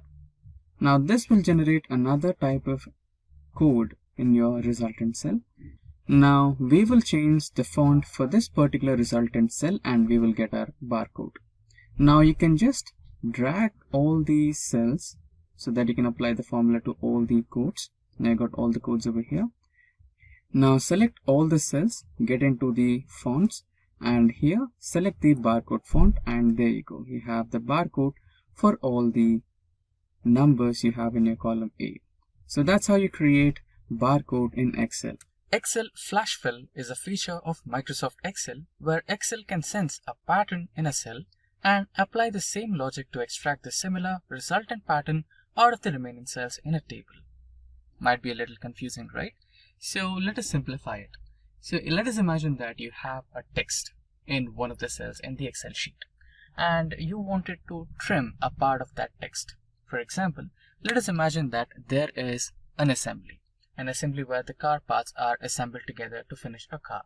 So each and every part has a code, the serial number, the product code, and the assembly code, etc. Right? And you wanted to separate all those three. If you wanted to do that, you might want to use the trim function, which might be a little tedious to apply to all the cells. But what if I say there is a simple key format using which you can fill all the columns in the Excel sheet within a fraction of a second? Sounds interesting, right? So that's exactly the flash fill function in Excel does. Now, before we get started, let me tell you guys that we have daily updates on multiple technologies. If you're a tech geek in a continuous hunt for latest technological trends, then consider getting subscribed to our YouTube channel and don't forget to hit that bell icon to never miss an update from Simplilearn. Now, without further ado, let's get started with the flash fill in Excel. For that, we might want to start the Excel to get in the practical mode. Now, we are on the Microsoft Excel.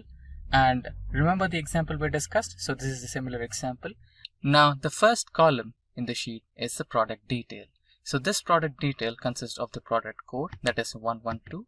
Next we have the product serial number, that is 1002567. And lastly the assembly code, that is A, S and X. Now we want to separate this product detail into 3 columns where we have the first column to be storing the product code, second one to be storing the product serial number, and the last one to be storing the assembly code. So now if you want to do that using trim function, you might want to apply the trim function here and trim out the left part. And again for the product serial number, you might want to use the trim function again, which might go into a little complicated pattern. So to avoid the complications and decrease the time spent, we might want to use the flash fill in Excel. Now let us help Excel about the pattern that we might want to generate. So the pattern is 112. And the next one is 322. So now you can see that the text was highlighted. That was the intimation from the Excel that it understood the pattern.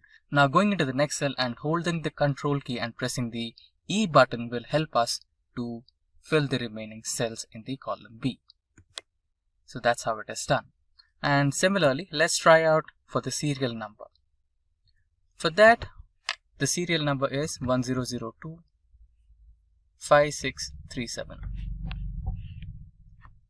Now in the next cell, we have 1003 6582.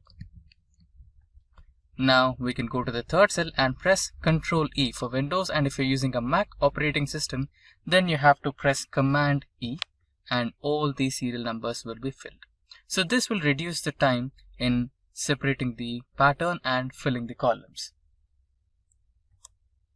Now let's try the last column, that is ASX, which happens to the assembly code. Next we have F, G and V. Now the shortcut method, that is Ctrl E, and there you go. Now you might be wondering, will it work only for numbers, etc., etc., or the text which is properly aligned or separated using a hyphen? No, it can also be used for some random text which is like this. So let us imagine that we have a text which is of length like 20 or 30, and you wanted to print only a part of it. So here I'm going to print the alphabets from position 4th to position 8th. So I've already tried the first one, that is taking out the alphabets from 4th location to the 8th location, or the pattern of the text, that is I, F, E, R from Jennifer Lopez. And in the next cell we have the numbers starting from the location 4 to 8, so that is 7767. And similarly we have the other cells consisting of the names of few cars, that is Alfa Romeo, Bugatti Veyron, and next we have Superman returns text. So now let's press the shortcut key, that is Ctrl E, and make sure that all the remaining cells are filled. So that's how the flash fill works. So the flash fill in Excel will reduce the time consumed to fill all the columns by separating the text in your main cell, that is the column A, which we have here in this example. And it also reduces the complexity of using a trim function in Excel. There's hyperlinks in Excel. Now hyperlink is something which is clickable, and when you click on it, it will redirect you to a different web page, to a different worksheet, or a different location in your local system. So there are a variety of options, and we will explore all of them using Excel. Now creating a hyperlink is really simple. We have multiple ways. Now let's write some text on the Excel worksheet. I'll write Simplilearn. Now creating a hyperlink is really simple. You have multiple ways. The first simplest shortcut is clicking on the cell where you want to place the hyperlink and holding Control key and pressing K. Now this will enable the hyperlink menu box or the dialog box. This is the first way, and let me close it. Now again we have selected the cell. There is another option where you have to click on the insert menu on the toolbar and navigate to links group. Click on the link option and you will again have the dialog box of the hyperlink in Excel. And the third way is right click on the cell and you can see the link option in the last, and this will enable the hyperlink option in Excel. Now let's create a hyperlink. The simplest way again, Control K. Now we have a variety of options, that is existing file or web page, place in this document, create a new document, and an email address. So we will address all of these one at each time. So first one, existing file or a web page. Now you can select an existing PDF file or any file in your local system and hyperlink or create a hyperlink to the text, or you can select a website link and place it over here and create it as a hyperlink. Let's explore both the options. First, let's try to explore the web page option. So since I've written as Simplilearn, let's use the website link of Simplilearn and create a hyperlink. Let me open Google, new tab, and let me type simplilearn.com. Let me copy the hyperlink, and now let's get back to the Excel workbook. Now here, let's place the hyperlink. Now you can press OK, and there you go. The hyperlink has been successfully created. Now this link is clickable. When you click on it, it will redirect you to a new Simplilearn's home web page, right? So this is how you create a hyperlink to a website.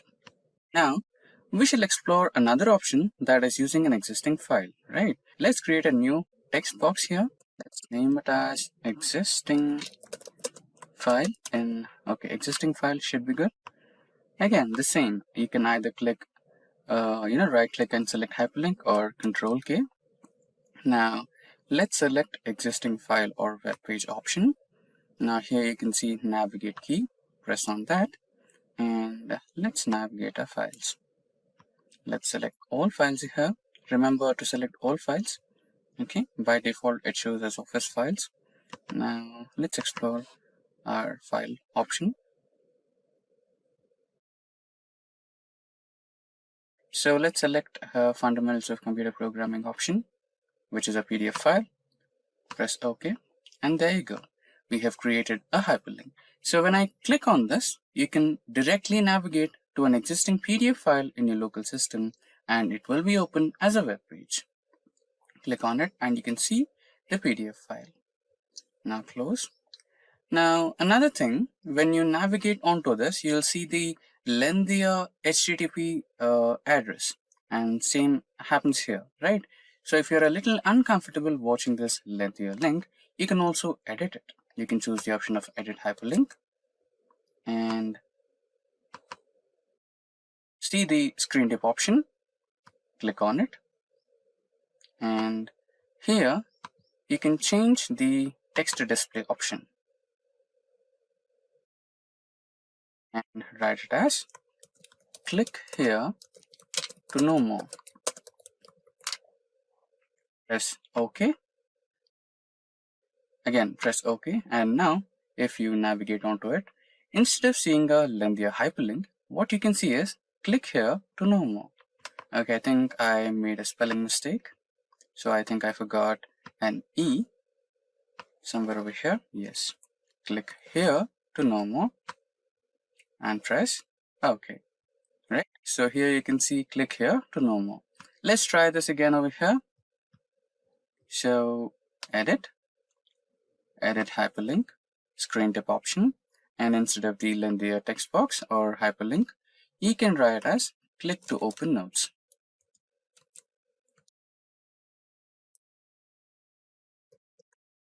Or PDF. Click OK and click another OK, and you are done. So instead of seeing that lengthier hyperlink, you can see click here to open PDF, right? So far we have explored two options, that is existing file and existing web page, right? Now let's try to explore another option. Again, hyperlink, right click hyperlink, and here you have seen place this in document, right? So which is like, okay, let me show this to you instead of telling you. So here what it is doing is, you have the cell A5 and you wanted to refer to A1 or any other cell in the same worksheet. So you can do that, right? So now for your reference, let me cancel it and let me create a new sheet. And here, navigate me to here, right? Let me write it as navigate me to here. Okay. So now what we will do is, so here we will create that navigate link from using the hyperlink option. Place this in this document. You can see the sheet 2 option, and the cell reference is A1 where we have written navigate me to here. So when I click this A5 cell, okay, let me also rename it.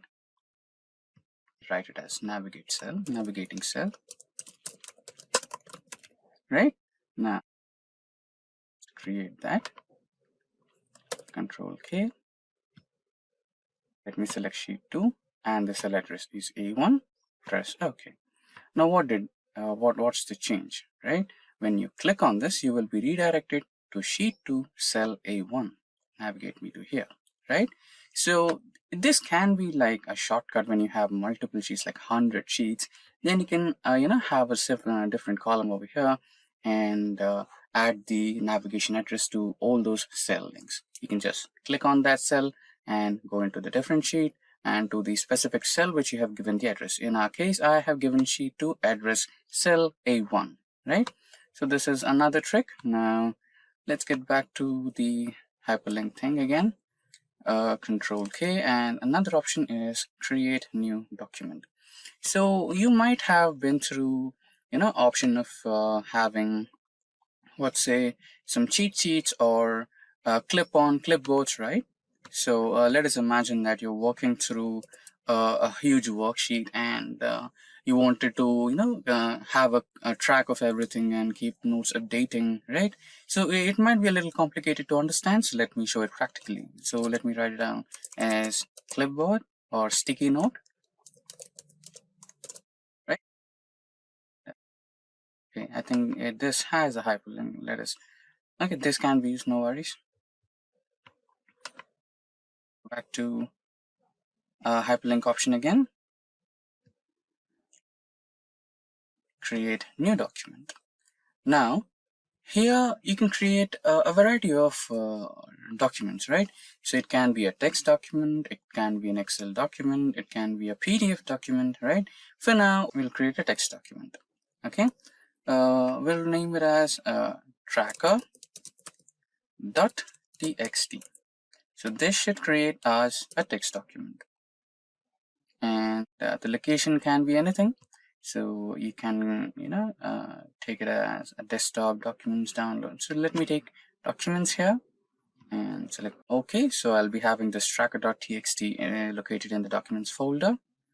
And you can also choose to edit the document later or edit the document now. Let us select edit the document now, press OK, and there you go. So you have your text tracker here. So let us imagine that we have worked on the Excel sheet and we wanted to write down as a sticky note so that we can remember what we have done on the Excel sheet. So update 1 and update 2. Now you can close it. So it'll ask for a save option, save it, and done. And let us imagine that you did something else and you also updated something else on the sticky note, Excel sheet, and you wanted to update that on your sticky note. So click on it and you'll see a minor notice over here from Microsoft Excel based on potential security concerns. You can select yes, and you'll be having access to your text document again, and write down your update again here, update 3, what you have written, right? The latest update what you have. And you can save it and close. So that's how you keep track of your sticky note, and you'll have all your updates, right? Now getting back to the hyperlinks again. The last one is email address. So you can also try to add, okay, let's imagine that you're working with a colleague and every time you make an update in your Excel sheet or anything, and you wanted to send him out an email, right? So it would be a little time consuming that you open your email and compose something and send it over here. But what if you had one single click and access to the email compose option, right? That can be done. So let us write down email colleague. Bear me with the spelling. So again, the Control K and hyperlink, select email option, and you can write down your email, which can be anything. So you can write down your friend's email address. So I'm just writing down some random email here, friend@gmail.com, and can write the subject about update and press OK. This will navigate you to the Gmail option or the mailing address options. Click on it and you'll have a variety of mailing options: Outlook, Office 365, Yahoo, iCloud, Google, etc. So you can select any one of those. Since we have written as gmail.com, we'll navigate to Gmail, and all you have to do is log in, all the formalities, and you're good to go with emailing. So let's skip this for now. So you know how to do the rest parts. So far we have covered all the hyperlink options in Excel, that is existing file or a web page. Place this in the current executing worksheet or document. creating a new document for your update thing, and also including the email, right? So far we have covered everything around Hyperlink in Excel, and if you have anything to know more about, or if you feel that we have missed out anything important regarding Hyperlink in Excel, you can feel free to let us know. Round off formula in Excel. Now for this particular tutorial, we will be using the student dataset. Now let's get back to the practical mode and start our Microsoft Excel. Now we are in the Microsoft Excel, and as you can see on my sheet, okay, let me expand this.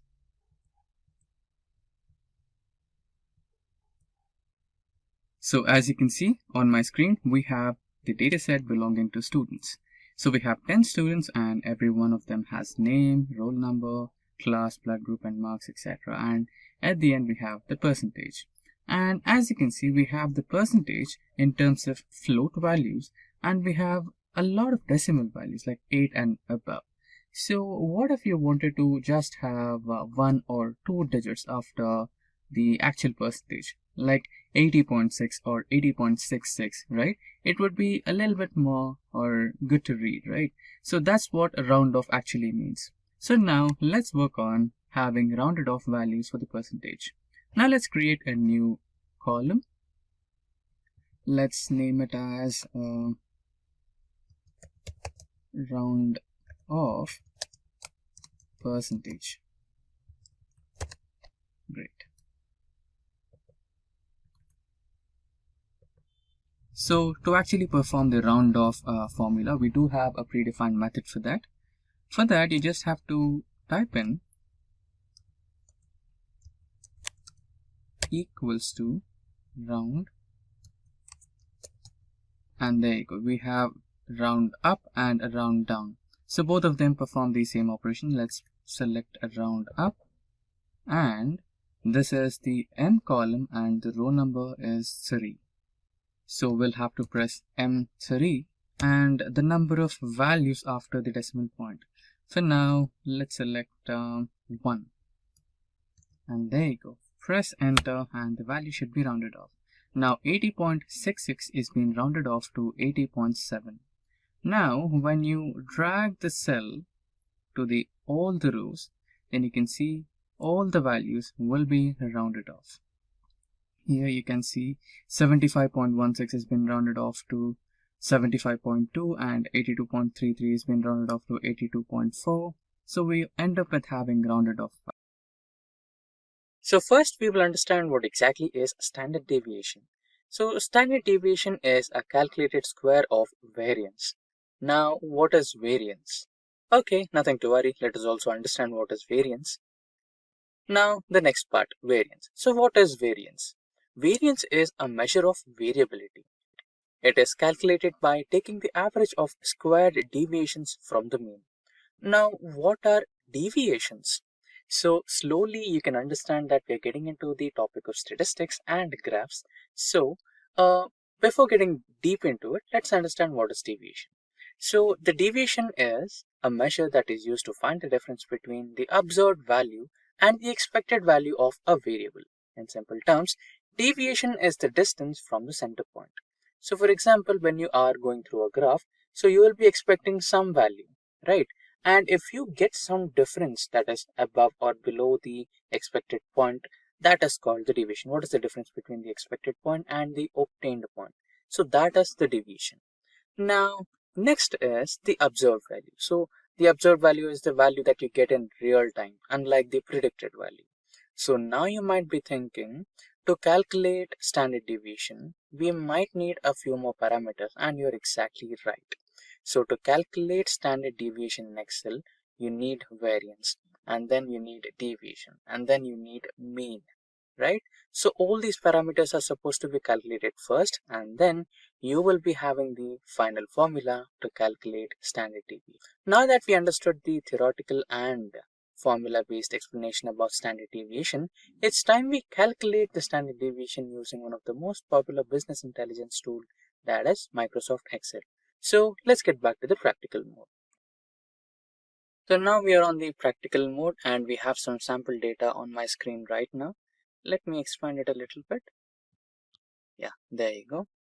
So as discussed before, to calculate standard deviation, we might require the mean, variance, deviation, and deviation squared, and then we can calculate the standard deviation.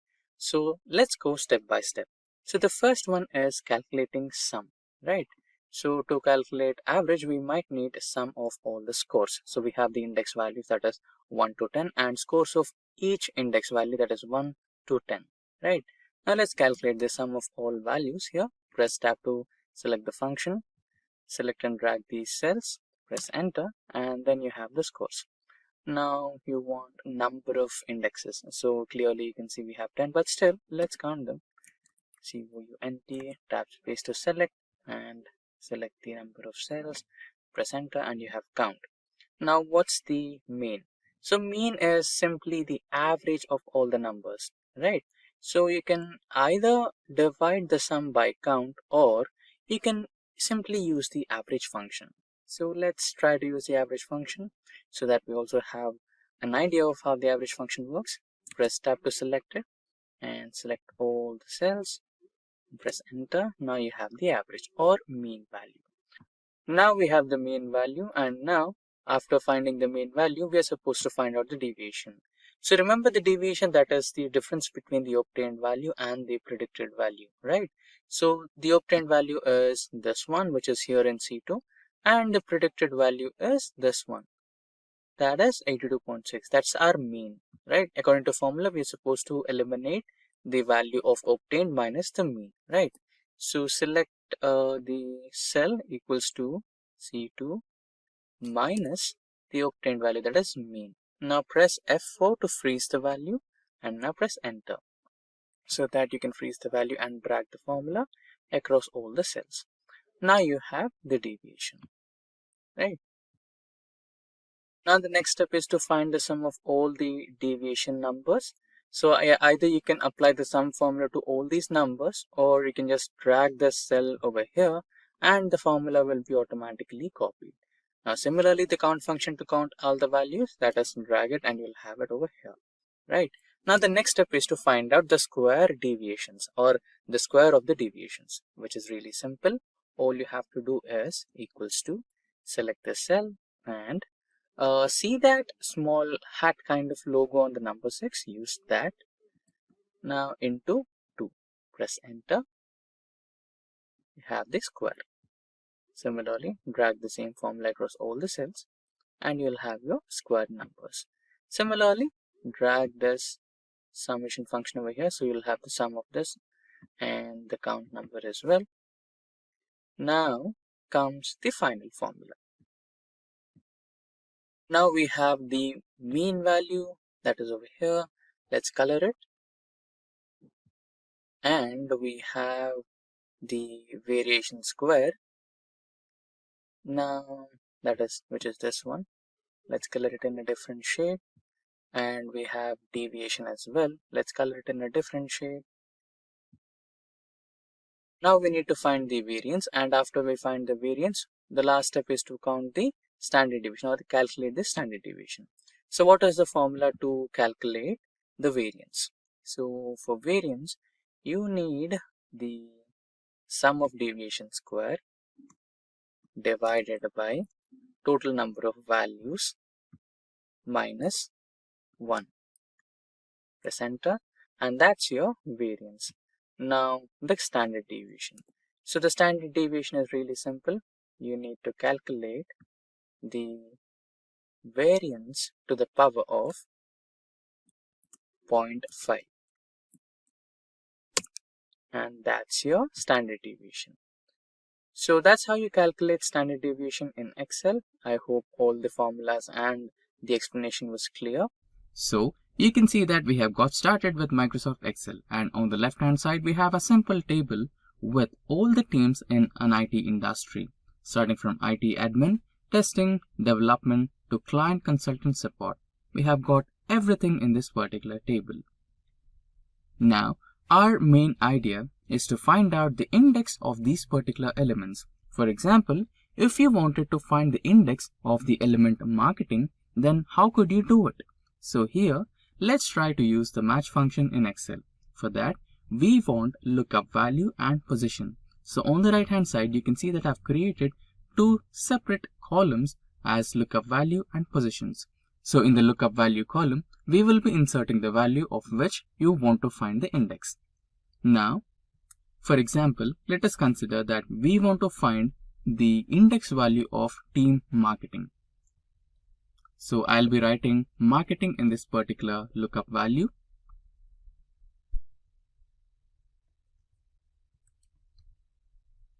Now, how to find the index value of the element marketing? For that, we will be using the match function in Excel. Now, after writing the match function, you can see that it is asking for three different parameters. So the first one is the lookup value, second is the lookup array, and lastly we have match type. So lookup value is the value of which you are trying to find the index, that is marketing, this particular cell. So we have selected the lookup value, which is the first one. Next, we have to select the lookup array, that is from which set of elements you want to find the index. So the set of elements are this IT admin testing, the column which we have created, the A column. Now we have selected the lookup array, and lastly the match type. Is it you're looking for less than, or is it you're looking for exact match, or is it greater than match? So for now I want exact match, so I will be selecting the exact match, that is 0. Now there you go, you have the exact index of the element, that is 5. Now we have selected all the 10 teams, starting from IT 1, admin 2, testing 3, development 4, marketing 5. So that's how you find the index of a selected element in Excel. Now we just have like 10 elements, so we have got the writing of the elements, or choosing the elements in a easy way. But what if you had like 100 elements, right? Could be a little different. Okay, so let me put it simple. Now you wanted to find the index value of finance. So right now we have marketing and you wanted to type in finance and you missed out a letter A. Okay, now you're not finding the right index. To avoid such problems, you can always take the help of data validation in Excel. That is, using the list in data validation in Excel. You can see a small drop down icon here, right? You can choose that, and here you can see all the teams that we have created in the left column, right? So here I can scroll down and choose the finance, and there you go, I have the index value. Okay, again we need to copy paste the same match function in Excel over here.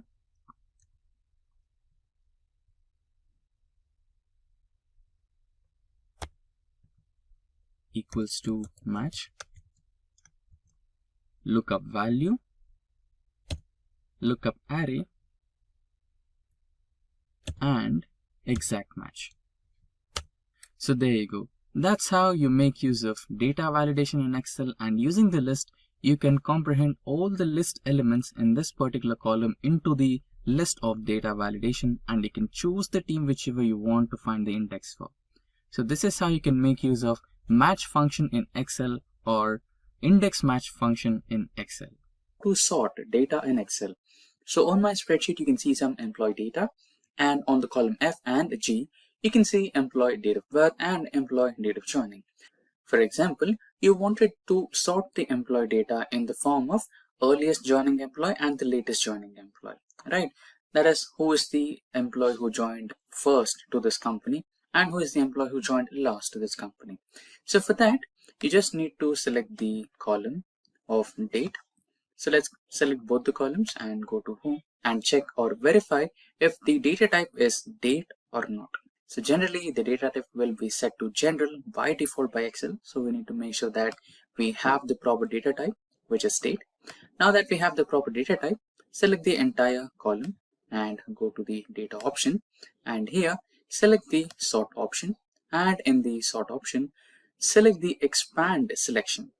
Click on sort, and here sort by employee date of joining and oldest to newest. That's what we wanted, the oldest employee or you can also set it to the newest employee to oldest according to your requirement, but we'll go to oldest to newest according to the case study right now. Just click on OK and that should be done. So Emily, who's a manager, is the oldest employee who joined the company, and Chris, who's a trainee in IT support, is the latest employee who joined the company. Now that's how you sort date in Excel. Now on my screen, you can see the sales of 4 quarters from different regions, that is East, West, South, North and Central.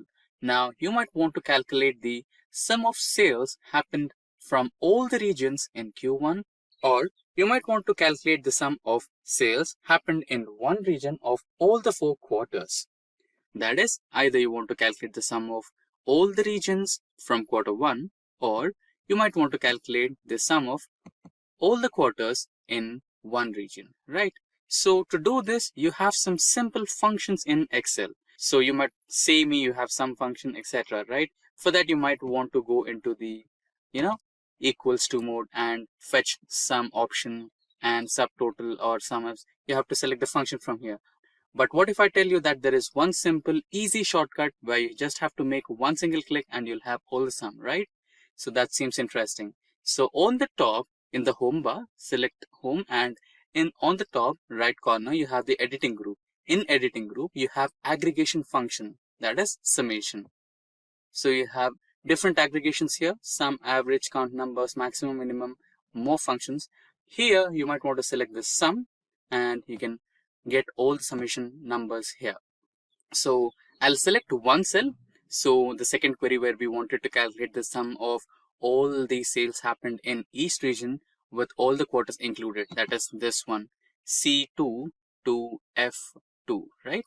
So let us select G2 and select the auto sum option, and here it will automatically select the range for you, that is C2 to F2. If you want to change it, you can also change it, like minimize the number.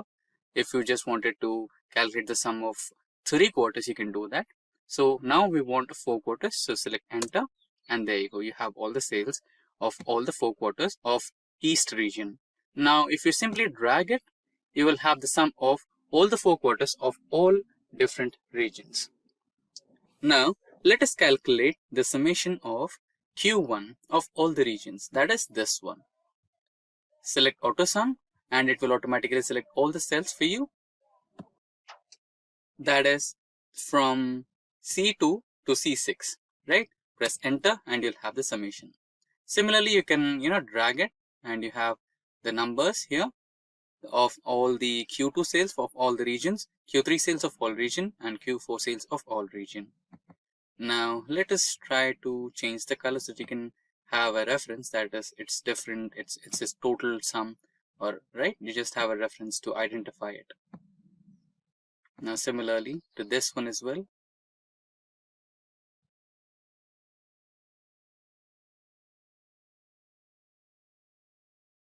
So that's how you implement auto sum in Excel. Now we are on the Excel spreadsheet.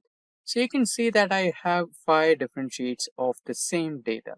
So why do we have that? So I'll be explaining you how to sort data for multiple parameters. So firstly, we will try to sort data in the form of numbers, right? So let us imagine that this data is being shared with you by your manager, and he wants you to sort this data based on the salary numbers. So he wants you to arrange the data in the form of ascending order or descending order maybe, which will help him find the employee with the highest salary, right? So how could you do that? So it's really simple. You could sort the entire data just within a few clicks. So how would you do that? So since you're focusing on salary, select any cell from the salary column only, right? Select this particular column and select any cell in the salary column. Get into the sort and filter options, and here select this sort of arrangement you need, that is largest to smallest or the smallest to largest. Since the problem statement was to find the highest salary, click on largest to smallest, and there you go. So you have Tony and the designation is senior and he works in IT support and he draws the highest salary of 80,000, right? And there's also another one which is Peppa and she works for the analytics team. And now the next sheet. Let's get into the sheet 2. And this time, let us imagine that you wanted to, arrange or sort the data based on the employee date of joining or date of birth, right?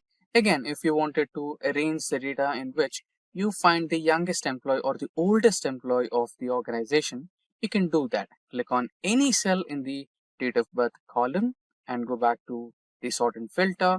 And here you will be seeing the options sort oldest to the newest or the sort the data from newest to the oldest. So since we want the oldest employee, select oldest to newest. And there you go. So the oldest employee is Alfred, who is an associate designation employee, and he works in the admin department, and he's drawing the salary of 25,000. So that's how you can sort the data when you are trying to sort the data based on date wise. So first we try to sort the data on the number wise. So you can apply the same for your employee ID, salary, and if there is any possibility, you can do that as well. And if you want to apply the same sorting based on dates, you can do that as well using the sorting function in the same way. Now let's get back onto the third sheet. And here, now, single column wise is perfectly fine. There is no issues with that. Now you wanted to, let us imagine that you have two columns. Okay, let's eliminate a few columns here. Maybe we can eliminate the employee ID and okay, let's keep a few columns. So we'll just keep employee name and employee salary. Okay, so here we are trying to demonstrate if you are trying to sort the data using one cell in the column B, will it maintain its relationship with the cell A? Okay, that's our query, right? So let's see, I'll go a little detail. So let us imagine that you wanted to sort this data based on highest salary. Okay, so when you do that, will it also impact the cells in the column A? So it will basically impact, but just it's a query, right? Any of you viewers might have that query. Will I, if I try to sort the data based on this, will it affect the cells on the rest of the data set? Okay, so basically it will impact. So I'll try to, sort the data based on ascending order. So this is the smallest to largest, and you can see the Tony and Pepper. So since I selected the cell in the column B, it also impacted the change on the cells of column A. So that's how the sorting works. Now we'll get to a little advanced sorting techniques. So here we try to, already we try to sort the data based on numbers, based on alphabets, based on, date of birth, right? So I think we forgot the ascending or or sorting based on alphabets. Let's do that as well. Select any cell in the column A and go to sort and filter. Try selecting A to Z, or okay, let's try to Z to A. Okay, so here you can see the names have been sorted based on the descending order from Z to A, right? So far we tried on alphabets, so far we tried on numbers, date of birth, and a couple of more things. So let's dig a little deeper and try to sort based on colors, right? So for that, you don't, find that extra setting here in the regular sort and filter. So you might want to get into the data option, and here you'll find another sort function, which is a little advanced. So that's how you do it. So since we have colored in the cell or column of salary, select that salary, and we're going with cell value. So in the cell values section, select the cell color, and here on the cell color options, you'll have green, blue, and yellow. That's what we have used in our cells. So let's keep green in the first position, which is on top, and press OK. Now you'll see green has been sorted to the first position. Now yellow and blue are left out. So why is that? So because you didn't provide it, right? So you can do that as well. You can always add the setting to it. Right, select any cell, go to sort and add a level, and then again select the salary and cell values to cell colors, and now the cell color in the second position would be blue, and that will be on bottom, and you can add another level, the same salary, the cell values will be cell color, and cell yellow will be somewhere in between or bottom. Okay, so based on hierarchy, it will be selecting. Press OK. and there you go. So you have cell yellow and blue at the bottom and green at the top position as per your suggestions. Now we are on the last sheet. So here in this last sheet, we are going to, dig a little deeper into the advanced sorting methods. So previously we tried to apply the advanced sorting methods for colors. Now we'll try to apply the advanced sorting methods based on the data set we have here. I mean the data we have in our data set, right? So select the sort option and let's add a few details, right? So firstly, let's sort the column employee ID. Okay, so let's have the smallest to largest, or yeah, now that would be good. Now let's add another level where we will sort. Okay, I think we will sort based on employee name. That would be a little better. So let's try to sort it on employee name here, and here will be employee salary. Okay, now the cell values, and this would be from A to Z, and the salaries will be from smallest to largest. So basically what we are trying to do is we are trying to sort the employee list based on employee names from A to Z. So the employee's name starting from A to Z will be ordered first, and another subset of the sorting will be done based on highest salaries, that is smallest to highest. So let us imagine that we have 3 employees with names starting from A and their salaries are 10,000, 20,000 and 30,000. So how would it sort? So it will sort basically in the alphabetical order first. So first 3 names will be sorted, and then it will also have another condition to sort the data with, keeping the lowest salary on top and highest salary in the last, right? So this is how the algorithm works for sorting. Now let's press OK and see the output. So there you go. The names are Alfred, and you have the highest salary here, smallest to highest. So this is 25,000. Next we have Banner, Barnes and Ben. So here you might be seeing why we have Ben in the 3rd position despite he has the lowest salary and name starts with B, right? So here it is trying to work based on the alphabets in the order, right? So B, A and B, E. It's not just comparing the first letter, it's also comparing the following letters as well, right? So N comes first, R comes later. So Barnes is pushed to the 2nd position. A comes first and E comes later. So B, A letters are pushed to the 1st position and Ben is pushed to the 3rd position. So that's how it works, right? So accordingly, the set for BA is created here, 35, 40. Next Ben, 12, and next you have Bobby, Brian, Brock, Chris, Clark, right? So that's how the data has been organized and sorted based on multiple levels of parameters you provide for sorting. So that's how you use sorting in Excel, slicers and filters in Excel. So slicers in Excel are software filters used along with Excel tables or Excel pivot tables over a large amount of data. Not just filtering out data, but slicers also help you with an easy understanding of the information being extracted and displayed on the screen. Now, Microsoft Excel slicers are compatible with Windows and Macintosh operating systems. Now, let us understand how to implement slicers in Excel. So for that, we might want to get back to the practical mode, that is, starting our Microsoft Excel. Now, we are on our Excel sheet, and as you can see on my screen, there is some data available on the Excel spreadsheet. And this table is not just any table. This table from Microsoft Excel has been converted into an actual table. As you know, by default, Excel considers all the data which has been inserted into the spreadsheet as a database. And to implement these slices in Excel, we might want to create or convert the format of database into a normal table. For that, you can select all your data and just press Ctrl T, and that will allow you an option called Convert the Data into Table. Now, since this table is already converted as a table, we can directly start implementing or inserting slices into the spreadsheet.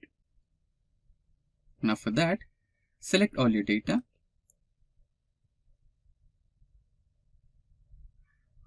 Then go into the Insert option.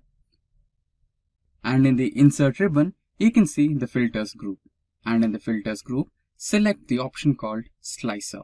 Now you will be provided with multiple options. Since we have the columns Employee ID, Employee Name, Zone, Designation, Department, salary, employee's date of birth, and employee's date of joining. So we can choose any of the options available according to our columns and create the slices.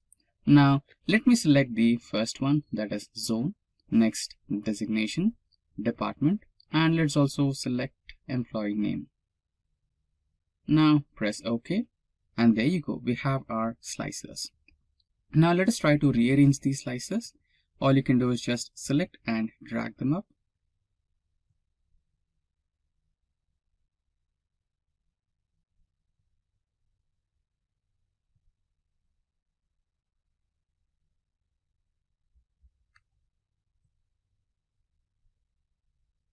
And done.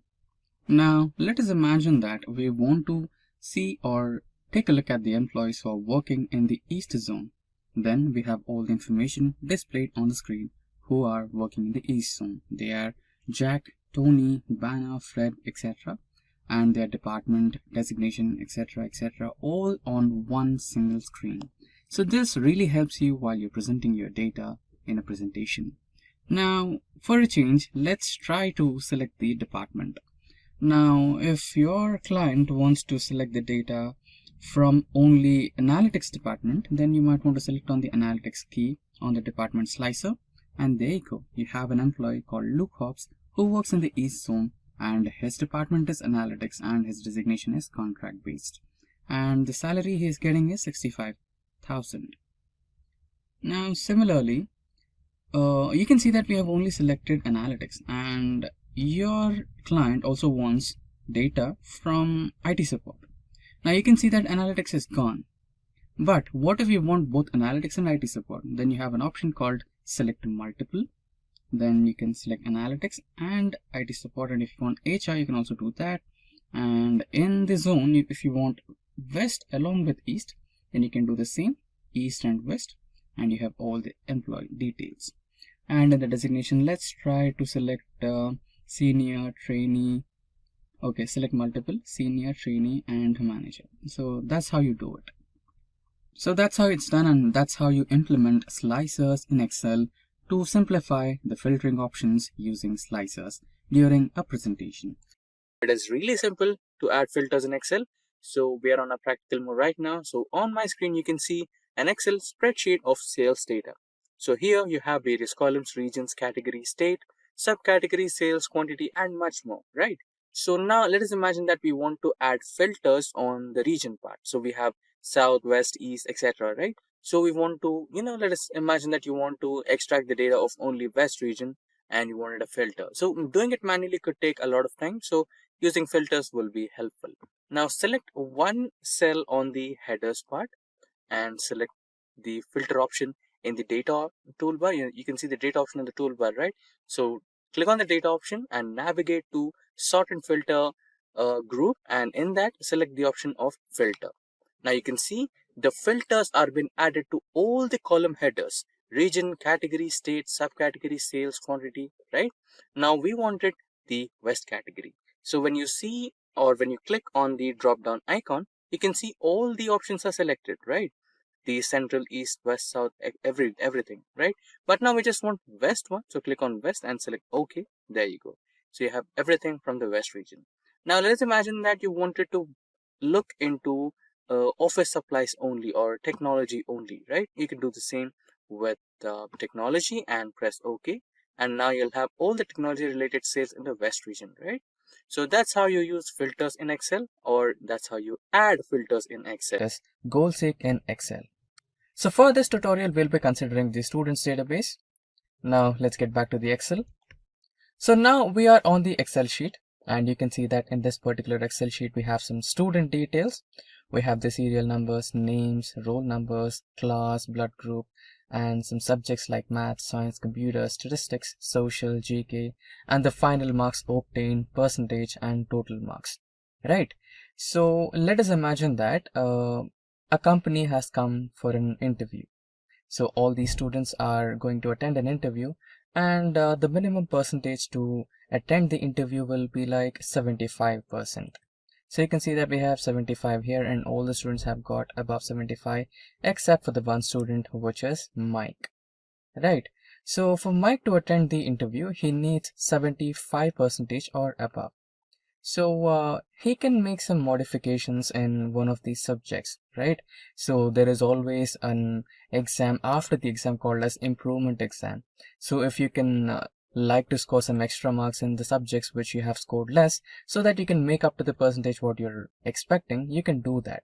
So here in this particular sheet, Mike has 6 subjects, right?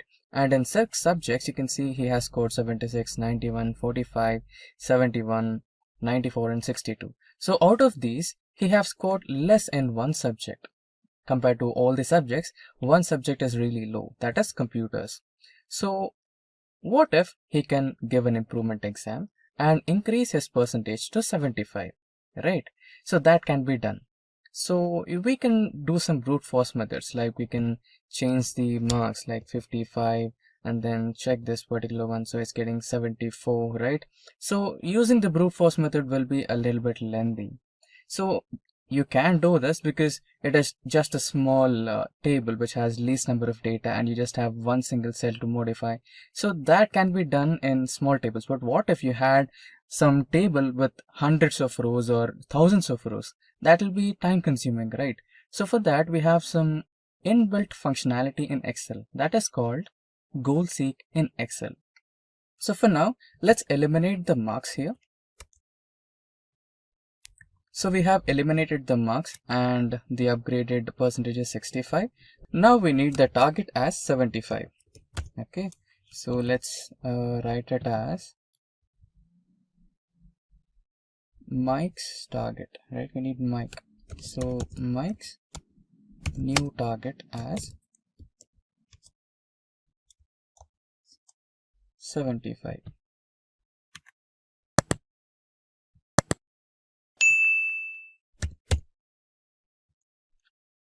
Okay. Now to make sure that we need a mark here which can get Mike to 75%, we will use the data operation. So here on the toolbar, which has file, home, insert, etc., we have one other option called as data. So when you click on data from toolbar, you'll have this ribbon, and in this ribbon we have various options. So when you come into forecast group, we have an option called what if analysis. When you click on what if analysis, you'll have a set of options, out of which we have goal seek. Now for goal seek, we need to select a table cell, that is this particular table cell, that is M9. So we need the value 75 here, right? So what is the cell that you need to change here? For that, you need to select this one and select this particular cell here, right? And now you can select OK. Now you can see that Excel has automatically run all the permutations and combinations and has come up with a number, so that the overall percentage of Mike will be 75%, right? So the expected marks that Mike should be getting in his computer's improvement exam should be equal to 56 or greater than 56 to get the final target as 75, so that he can attend the company's interview. So this is how we use goal set or goal seek in Excel. We are on our Excel spreadsheet, and here you can see I'm trying to create an calendar for the employees in the company, where you might have to, write down the day and month and year or week of your birth date, or maybe your joining date, or maybe also your last working day, right? This might be useful for all the employees to, avoid them from writing it down manually. So how do I create it? So it takes a few simple steps. All it takes is some data validation methods, and also there is an exclusive video specifically made on data validation in Excel, link to which is in the description box below, or you can search it on our official YouTube channel. Now you can see that the word calendar is on the first cell, that is A1, but we have 4 cells below it, that is A3, B3, C3 and D3. So you might want to add this to all the cells, right? Like maybe in the middle. So for that, you can do the option of merge and center. Also, there is a tutorial on merge and center about all the options available in this particular thing. So you can go through that also. And yeah, we have done the first step. Now all we need is day, month, year, and week. So in a calendar or in a month, you'll have days from 28, 29, 30, or 31 days, right? So let's create a list or the drop down menu for that, so that whenever you click it, right? So whenever you click on that particular cell, you will have the list of all the days available, right? So let's get started with that. Let's create a new sheet. So why are we creating a new sheet? You won't want that all the numbers in your calendar sheet right over here, right? So for that, so we are creating a new sheet and all the data will be available here. So here, let's write down the days first, and here the second number. Also, you can use the option of flash fill so that you can, reduce the effort here. So you can see the flash fill option over here. All you need to do is select the cells and drag them down until you get your required dates, right? So let's keep it to 31 days. There you go, you have the days. So these will be your days. And here, now the next option was month, right? Yeah, month and year. Now using the same flash fill option, you will add the months into your sheet. So this will be Sunday.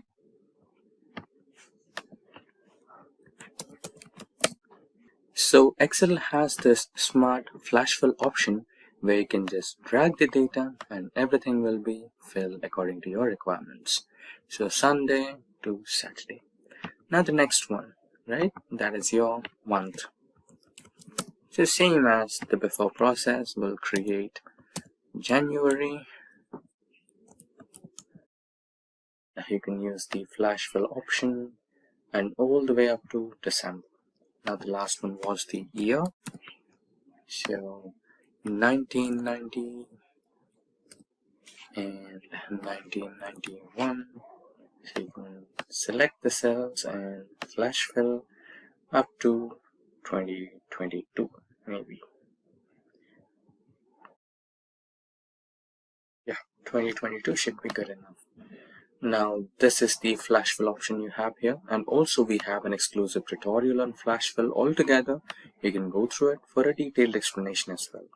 Now coming back to the original sheet, so this is where you create your drop down list, right?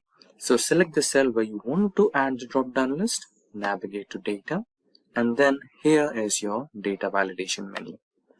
So we have a variety of data validation options over here. There is an exclusive tutorial on that. You can go through it.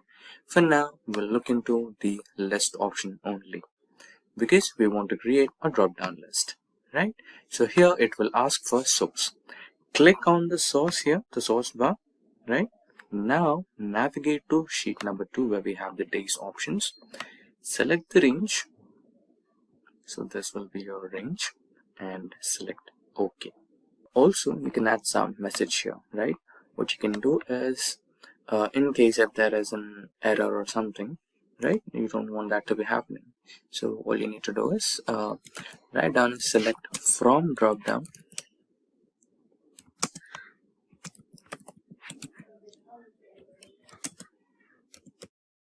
Select from drop down only.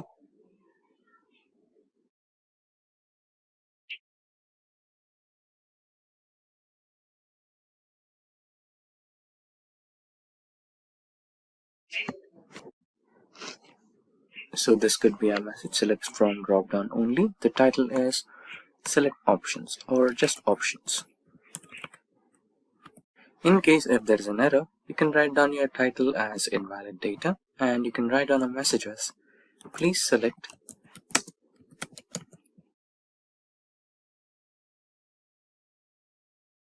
from drop down only.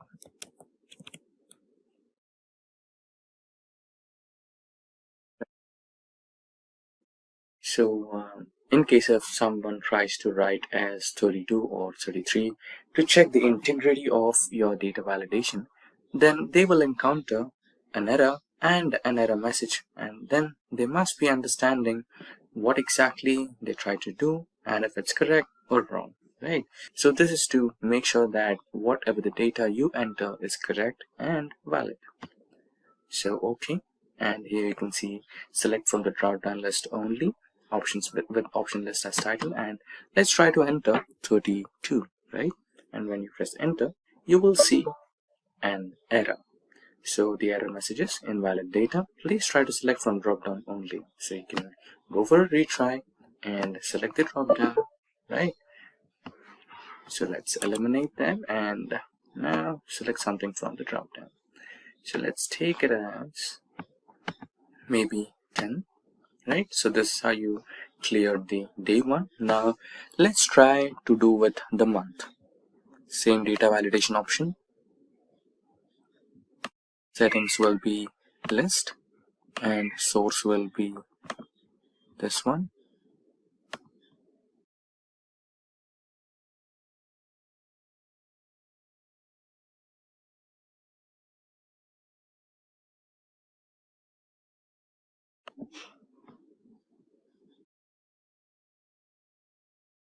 I think I made a mistake here.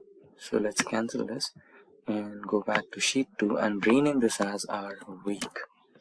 Yeah, now coming back to the month again. It will be a list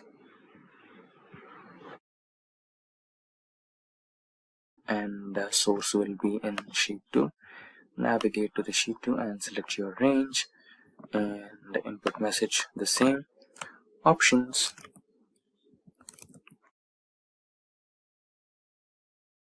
select from drop down only.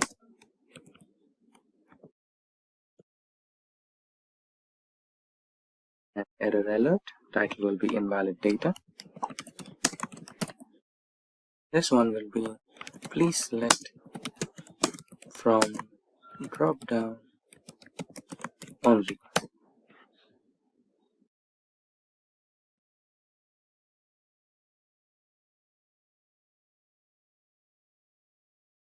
Okay, and that's done. Now let's continue with year as well. Let's quickly do the same.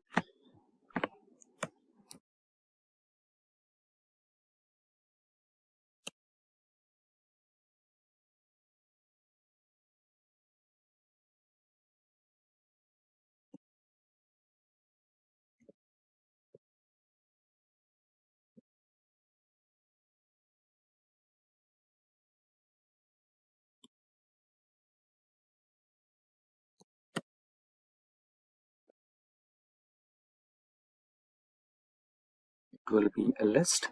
Source will be in sheet 2.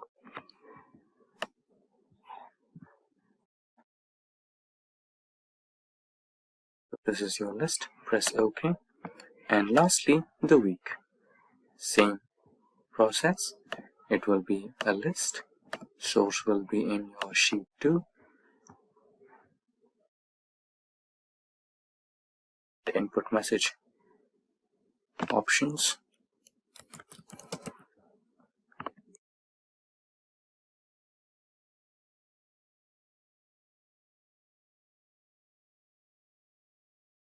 title invalid data. It's drop down only. Right, so your drop down list is ready now. So the month will be anything. So currently we have May, and the year can be anything, anywhere. So let's take it as 1997, and week can be, the adjacent week. And so what was 10th of May 1997? Let's check our calendars.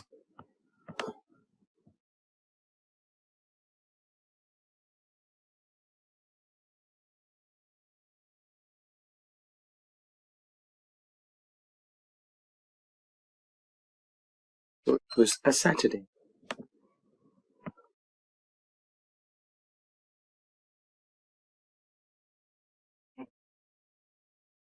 So it was a Saturday, and that's how you create a drop-down list in Excel. And if you want, you can also add borders to your calendar, right? So that's how it's done. So what is data validation in Excel?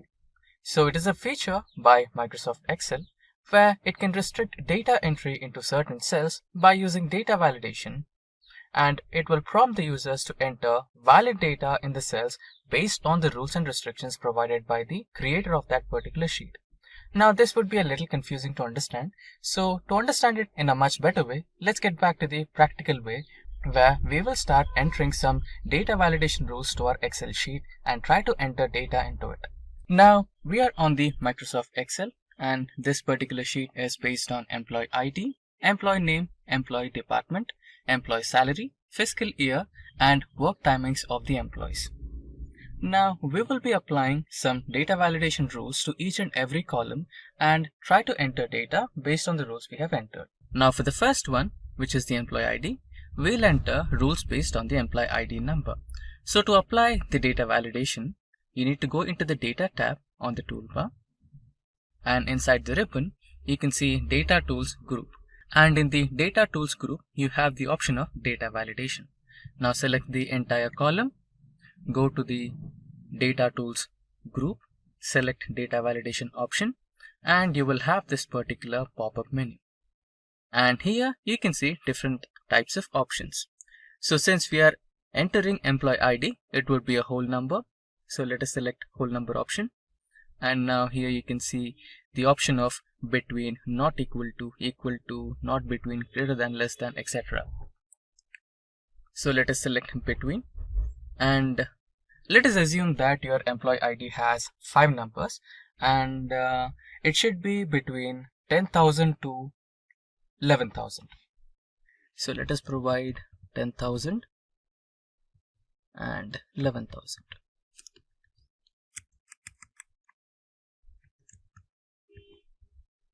Now select OK, and now the new rule has been applied.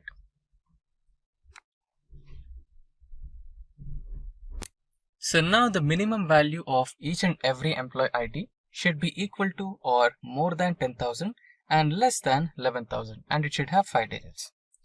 Now let's try to enter a wrong employee ID, that is just 1. There you go. You can see that Microsoft Excel is not allowing you to include a wrong number. It says this value does not match the data validation restrictions defined for this cell.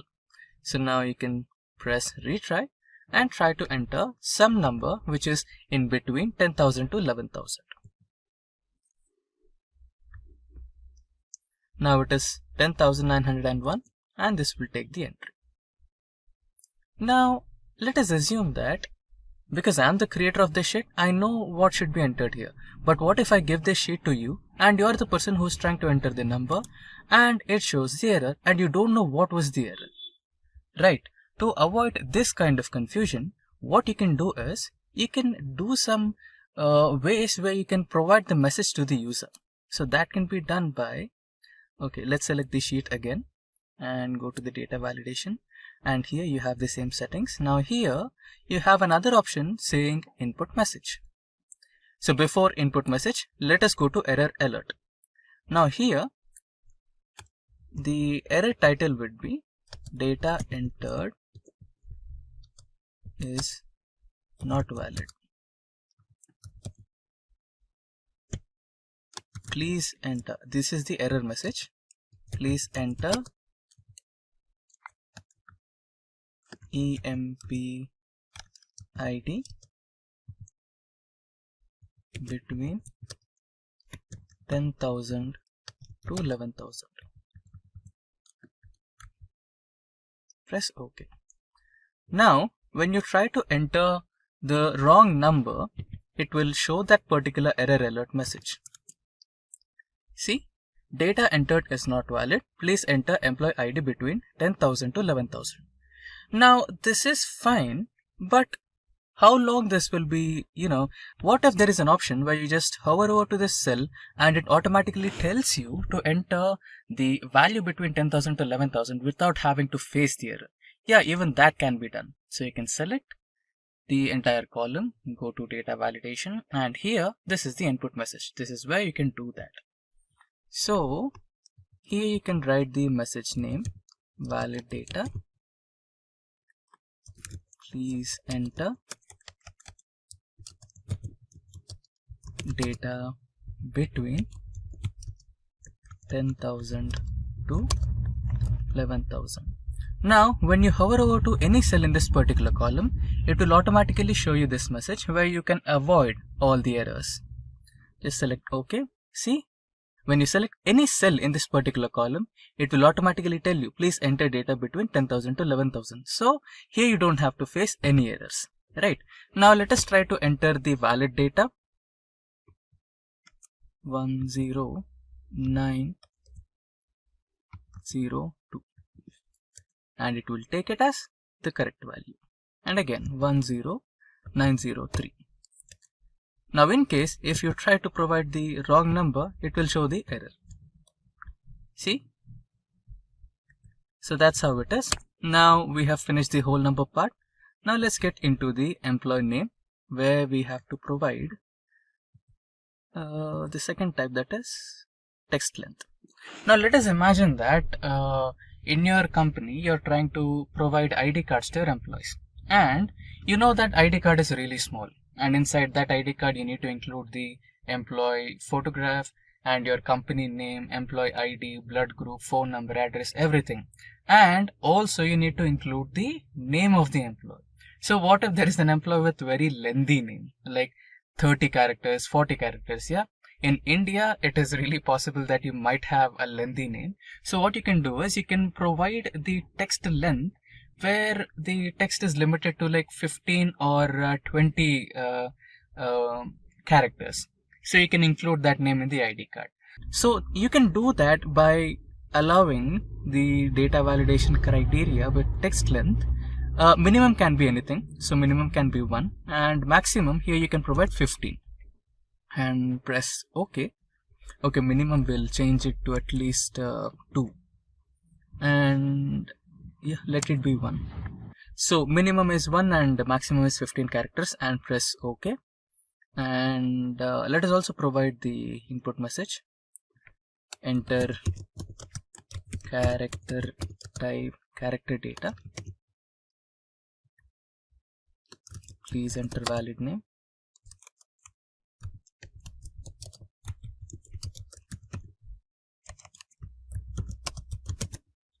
And error alert, invalid data. Please enter valid data. Okay, please enter characters less than 50. Press OK. Now let us try to enter a random name. Okay, we'll enter characters more than 15 here. QWERTY 0. Yeah, it's like 1, 2, 3, 4, 5, 11. Okay, now this is more than 15. Okay, I think it's not more than 15. Let's try to enter a little bit more characters.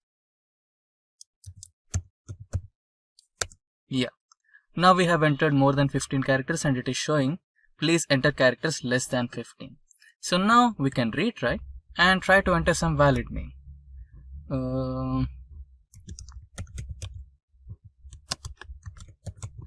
Now we have characters less than 50, so it will take as the proper name. Now let us try to enter another name.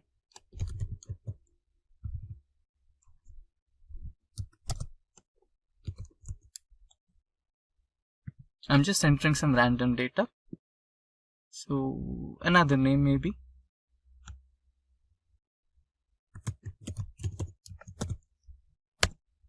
Great. Now the next type of data validation is also done. Now let us get into employee department. Employee department is something really superb. So I'll tell you about it. It's actually a list. Now let us finish the other ones first. That is employee salary, fiscal year, and work timings. After that we'll learn about the list one. Now let's come into employee salary. So salary is something where you have to include decimal points. So now let us go to data validation, and inside the values we have already dealt with whole number, text length. Yeah, now we'll deal with employee salary, that is decimal. Now minimum is, okay, what is the minimum can be 1.00 and maximum can be 1 lakh 0.00, or let us put that as 10 lakhs.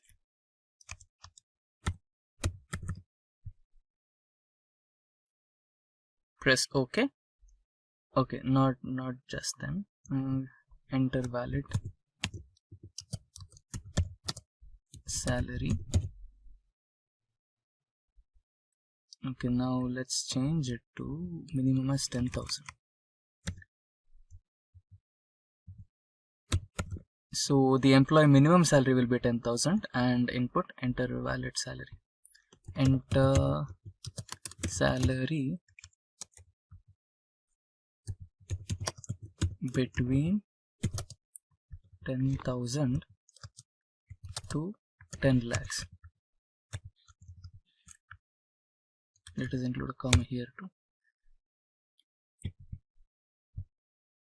Now error alert, invalid salary. Please enter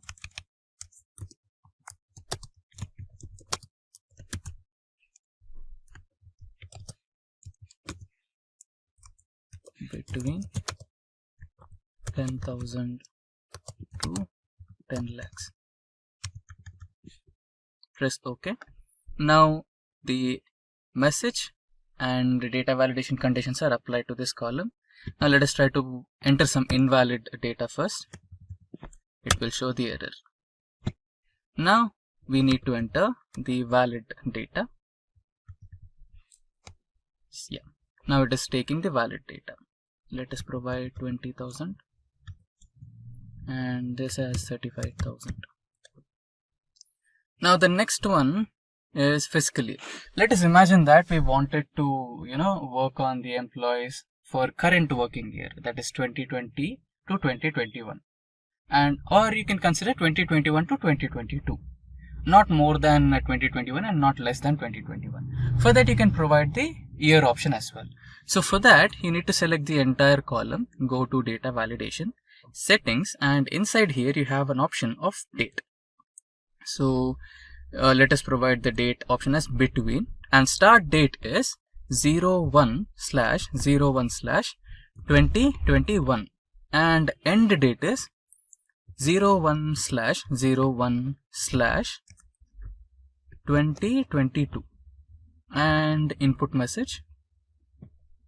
Let us provide data as current fiscal year, current financial year. Enter date between 2021 to 2022. Let us copy this and go into error alert. Error message will be seen, invalid date. Select OK. Now the error message and the data input message and the data validation rule has been applied for this column. So let's try to enter some date here. You can enter 02 of February 2021. It will take as the correct data. Now let's try to enter some wrong data which is apart from 2022, 02/02/2022. It will not take this, it will throw error. So that's how it works. Now let us try to enter as 2021 and this as March. It will take it. Now another data, 04 this time and 2021. So that's how your data validation will work. Now coming into the next type of data validation, that is time.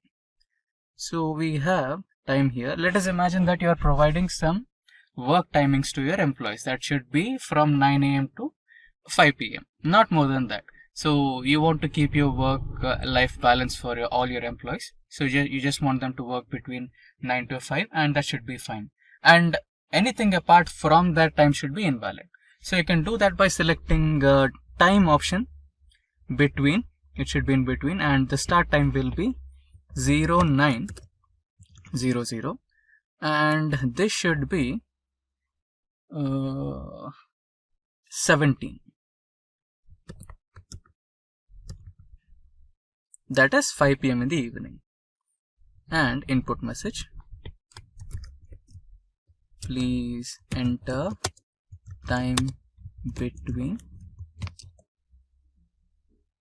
9 a.m. to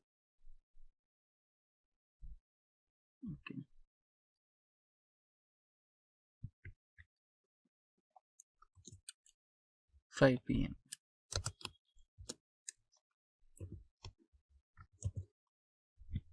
This should be the input message.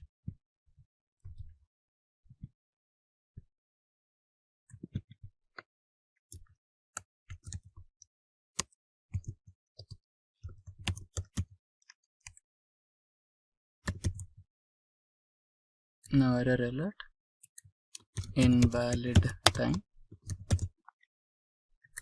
error message. Okay. Now, okay, work timings. Now this should be okay. We can do this as 2 columns actually. Let us cancel. Let us copy this and paste it here.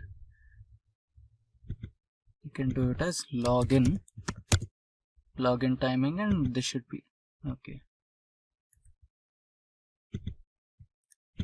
This should be as log out. So this should be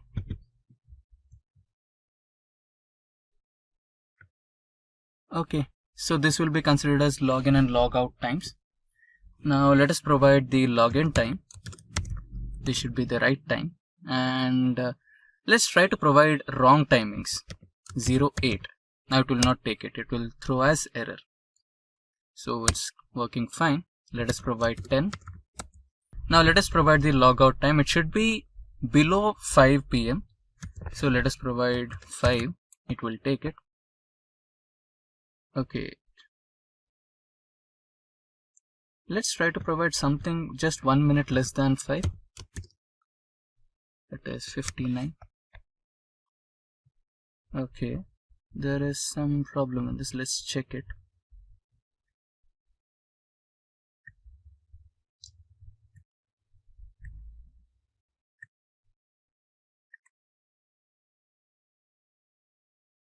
Okay, it is taking 3, that is including seconds. Okay, let's provide seconds as well.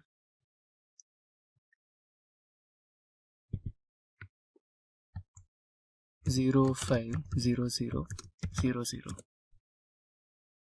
Okay, still there is some problem.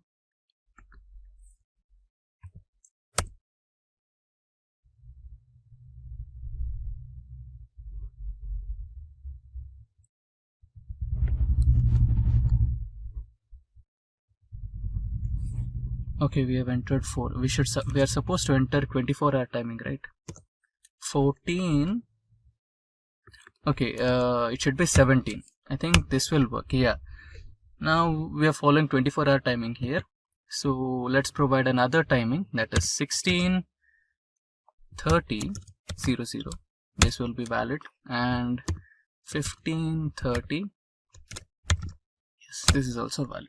Now we have finished almost all types of data validation things. That is, we have finished with any value, whole number, decimal, date, timing, test length, and the last one is list. So this is where things get interesting. Now let's cancel this. Now select the employee column. Now if you're running a company, then definitely you'll not have only one department in it. You might have multiple departments, right? So let us consider that you have a software development company. So in that, the basic departments will be software development team and software testing team. So what you can do is you can provide a list. So using that list, you can just hover over to that cell, select the drop down menu, and inside that you can select the option. So we will try to work something like that. If we have selected the entire column,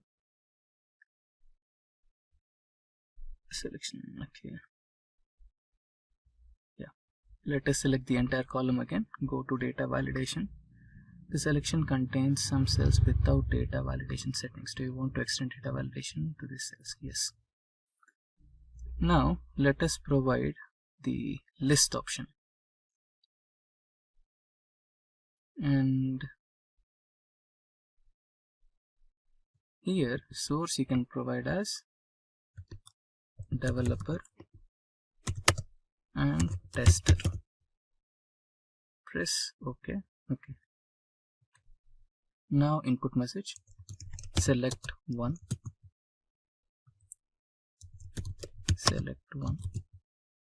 error alert, invalid data, select from drop down only. Press OK. Now when you select the cell, you can see small drop down icon, right? So when you press it, you will have developer and tester option. So you can select developer for first one, and for second one you can select tester, right? Okay, this is good for 1 or 2 options, maybe 3 or even maybe like 5. But what if you have more departments? Okay, let's go to this second sheet where we have the department data. So here we have like 15 departments or 15 employee type names. So the first one is CEO, second is developer, tester, quality analyst, system analyst, finance, human resource. So many options are there. So you cannot keep on typing all of them, right? So here it is 15. What if you have like 25, like 50 departments, right? It will be tough. So for this, you have another option. So let me select all this data and copy this from this sheet to our employee sheet. Let us paste it somewhere here. Let's expand this. Okay, now we have our list over here. Now let us remove the data validation from this column. Clear all. Okay, now everything is cleared. Let's select OK. Now let us erase this data as well. Now let us apply the list data validation again from scratch. Go to list. Now here we can select the source. Select this particular cell and drag it until here, and it has been loaded. Now go to input message,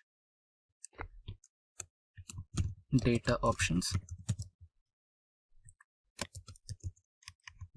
select one from the menu or the drop down, copy, error alert,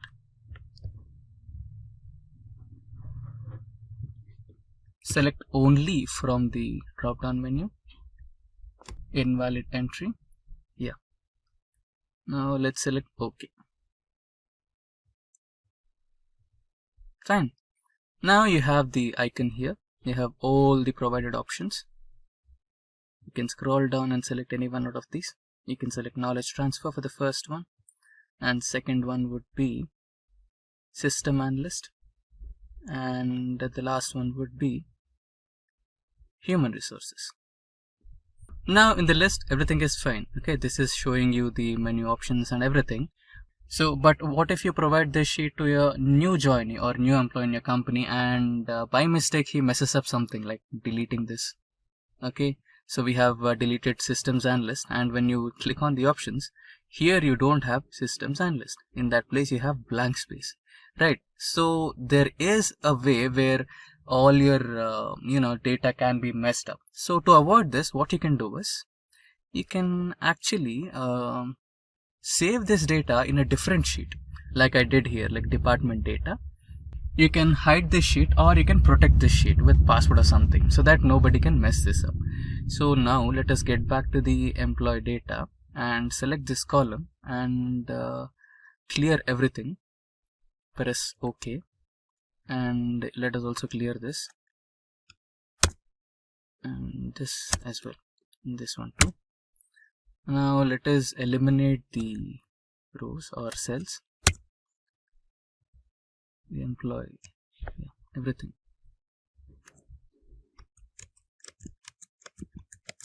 Okay, now we have basically removed this data from here. Now let us try to apply the data validation once again. Now here let us select as list, and here let us provide the option.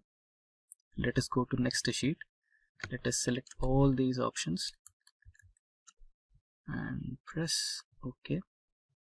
Okay, let's provide input message. Data options or department options.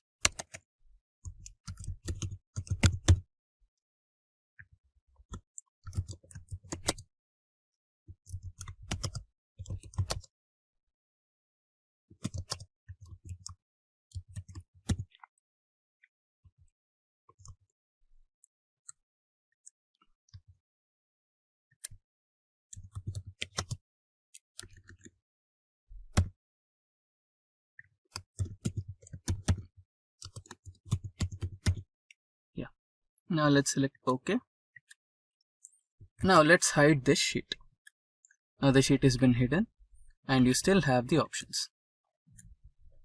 Developer, or let us provide CEO. Then we have developer. Then we have tester. So that's how you can protect your sheet. How to protect and lock cells in Excel. Now, why do we need to lock or protect cells in Excel?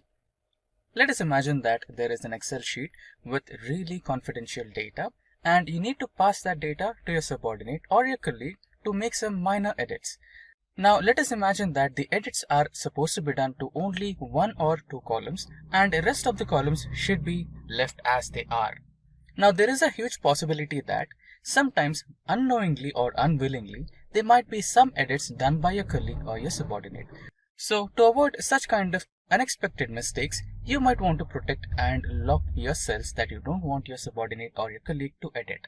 So before we begin, be kind enough to get subscribed to our YouTube channel and don't forget to hit that bell icon to stay updated on the latest IT trends and tech content.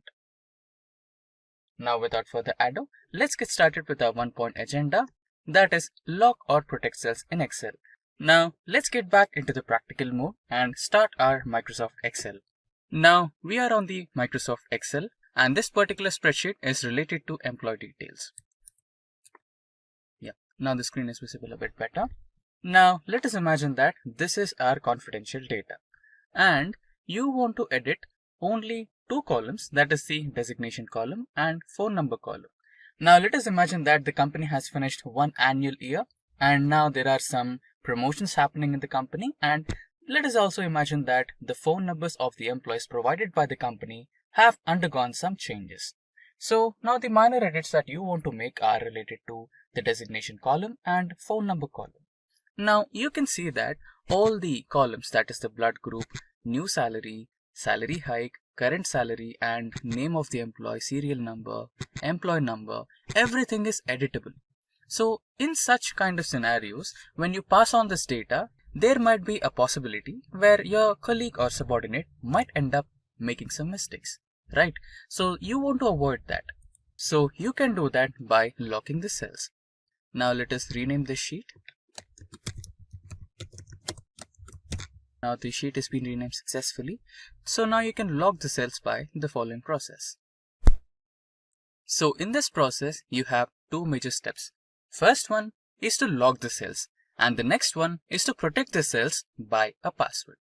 Now when you select all the cells in this particular sheet, you can just click on this edge here and you have all the cells selected, and now right click somewhere on the sheet and you can see an option called Format Cells. So in this particular option, you have some options provided, which is number, alignment, font, and you want to go into the protection part. So you can see by default, Excel keeps all the cells locked. Now we want the phone number and designation to be unlocked. Okay, so let's cancel it for now and get back to the sheet and select the columns D and I. And now let's right click and go into Format Cells, and in the protection option, make sure that you uncheck the locked icon. Now select OK, and now okay, so you cannot include the merged cell. Fine, we have a cell here which is merged, Okay, let's remove that.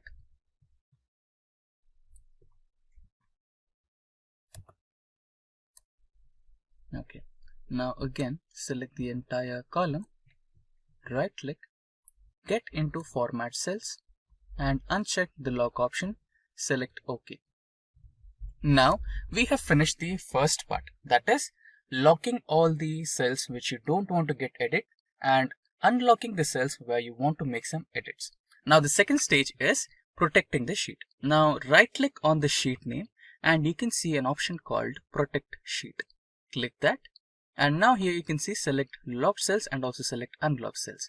So let us provide a password here. So let us use some simple password so that we don't forget that. So I'll be selecting 123 and now select OK. Re-enter the password to proceed. Now let us type 123 again. Now select OK, and now the sheet is protected.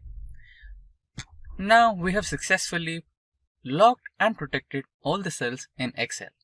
Now let us verify that the cells you wanted to protect are really protected and locked or not. So we have unlocked phone number and designation and everything else is locked. Now let me try and edit the blood group. So when I double click or try to edit this particular sheet, then I'll be receiving a warning from Excel. It says the cell or chart you're trying to change is on a protected sheet. To make a change, unprotect the sheet. You might be requested to enter a password. So it says that this particular cell is locked and you cannot edit it. Now let us try to edit the phone numbers which we kept as unlocked. So you can see I can really edit the unlocked cell here. Now let me try to change this phone number. Let me enter some random phone number. So you can see the cell is editable. Now let us go through the designation column and try to edit this particular column. Now since I said that there's a promotion happening in the company, so the deputy CEO is now the current CEO of the company, and software developer happens to become the senior software developer, and the tester as well. Let us imagine that he will become the senior, and so on. Okay, so this proves that this particular sheet is editable. Not the entire sheet, but only the cells that we kept in the unlock mode.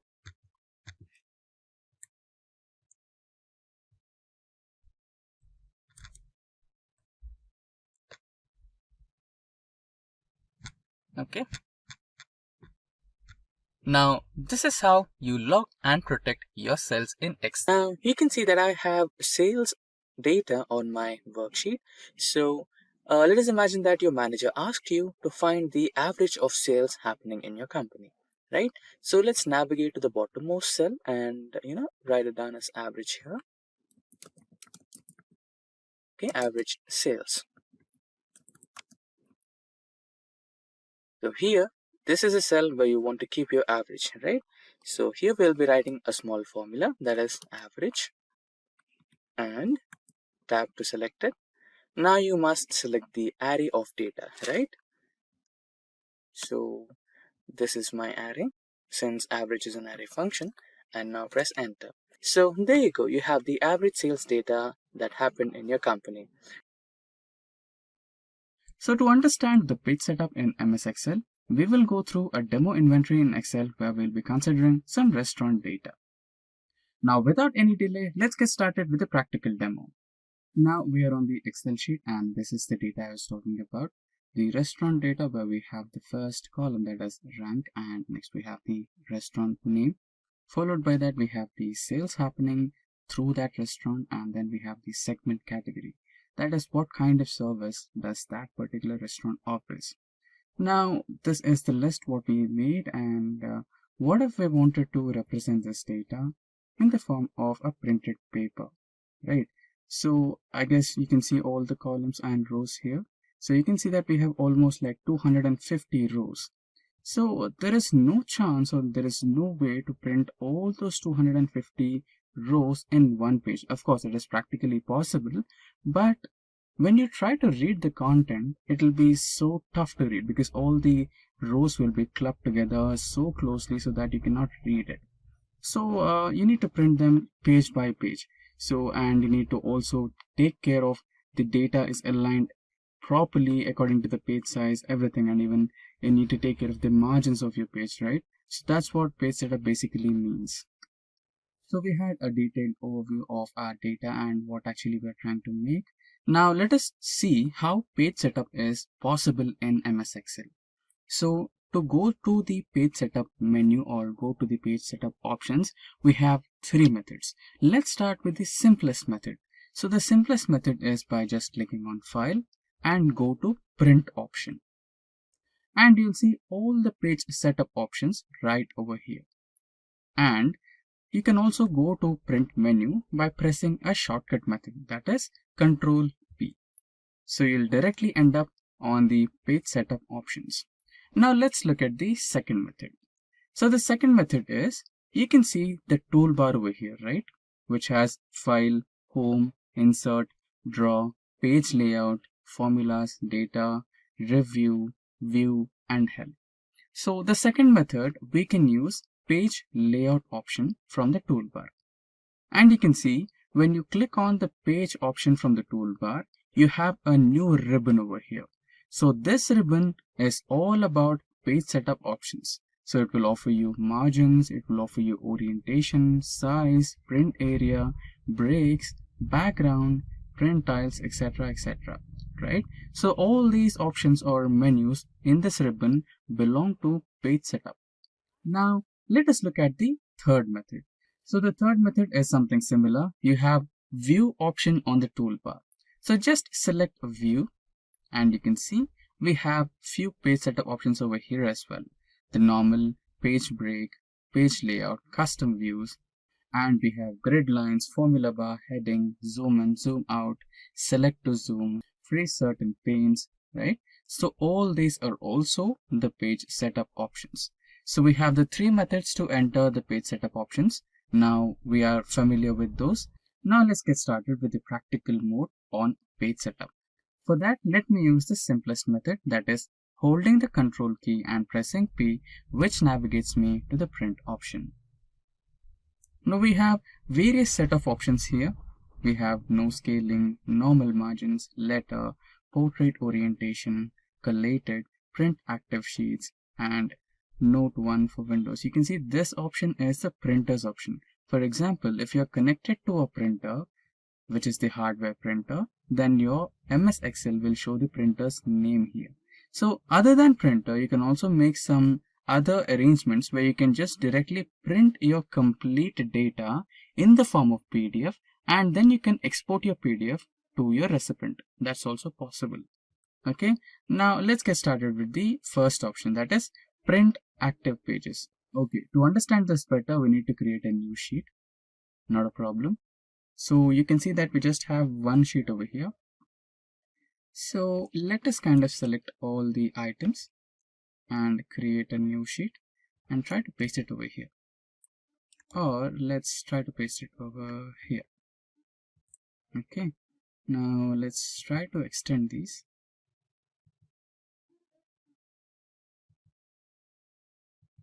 Yeah, this should be fine. Now let's rename this sheet. Or let's rename it as restaurant sheet 2 for our reference. Now let us get back to the print sheet option. So I'll use the shortest method, that is holding the Control key and press P. Now you can see that here we have 6 pages in total from the active sheets. So the current active sheet is the top 250 sheet. So this particular sheet is the current active sheet. So if we print the entire data in this particular sheet, then we will end up printing 6 pages. Now let us select the other option where you have to print the entire workbook. Right. So now you can see that there is a change in the number, that is 12 pages. So what is a workbook? So basically workbook is the collection of entire sheets in your Excel homepage. So in this particular Excel homepage, you have the first sheet, that is top 250, and the second sheet, that is the restaurant sheet 2, right? So the combination of these two sheets make up a workbook. So when you select the entire workbook option, you'll have 12 pages. So that's how we use this setting where you select the active sheets, the entire workbook, And there is another option where you can only print a selected item. So if you want to do this, then let's get back here. Now, what if your customer or what if your client wanted the top 10 restaurants only? So you can select the top 10 restaurants by doing this. Now you have the top 10 restaurants. Let's go to print. So you can see Excel has automatically selected the selection only, print the selected content only. So you can see we have only the top 10 restaurants or top 11 restaurants that we have selected in our sheet, and it is ready to get printed. So this is how we use the first option. Now let's get back. Let's not select that and let's make the pages normal. Now get back to the print option again. Now you can see the next option, that is collated. Right. So in collated you have different options. That is 1, 2, 3, 1, 2, 3 and 1, 2, 3. And the next one, which is uncollated, 1, 1, 1, 2, 2, 2, 3, 3, 3. So why are these numbers present here, and what does collated mean anyway? So this is your question, right? Now the answer for this question will be a little similar to your examination hall. Okay. Let us imagine that you are in examination hall and you are the invigilator and you have 10 students in your room. So you wanted to provide question papers to all the 10 students. Okay. So you have your question paper distributed into 3 sheets. That is, you have marked questions and your questions are fit into 3 papers. Right. In this scenario, we have 250 rows and all the data is split into 6 sheets. That is sheet 1 or page 1, page 2, page 3, page 4. Right. Now, if we wanted to print 10 copies, then the arrangement of papers will be page 1, page 2, page 3, page 4, page 5, page 6 in continuous order. Right. That is collated. If you wanted 10 copies of different ways, where you wanted to print the first sheet first, then you wanted to print the second sheet second, and the third sheet third, that is, you'll have 10 copies of first page, 10 copies of second page, 10 copies of third page, and so on. That particular approach is called uncollated approach, and if you're printing the pages in continuous order for 10 times, then that particular approach is called as collated approach. So this is what we had to learn about collated and uncollated. Now let's get back to the third option. Now let's press again print. Now we have our data over here. There's something wrong. Select all the elements, Control P. Yeah, now we have our data back. Now we have the third option, that is the portrait orientation. Okay, so when we click that, we have 2 options, that is portrait and landscape. So you might be having a good idea, like when you try to click a picture in your phone, we have 2 modes as well, that is portrait mode and the landscape mode. So when you click on the portrait mode, this is how your data will be looking. Now to understand the difference, let's click the landscape mode. So when you click the landscape mode, this is how your data representation will change. You'll have a wider page to print. So this is why we use the page orientation. For now, let's keep the page orientation as portrait orientation. And we have now the fourth option. So what is the fourth option? We have various sets of options in here, that is letter and A4 size. There are also some more page options over here where you can select the page types you want to print.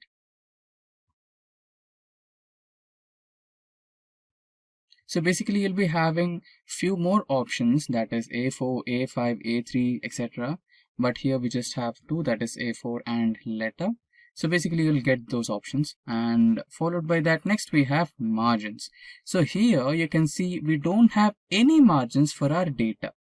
Okay, so now we can add some margins by setting up this one as an option, like last custom setting, or you can also choose normal, wide, narrow, right? So your page will be changed according to your margin size.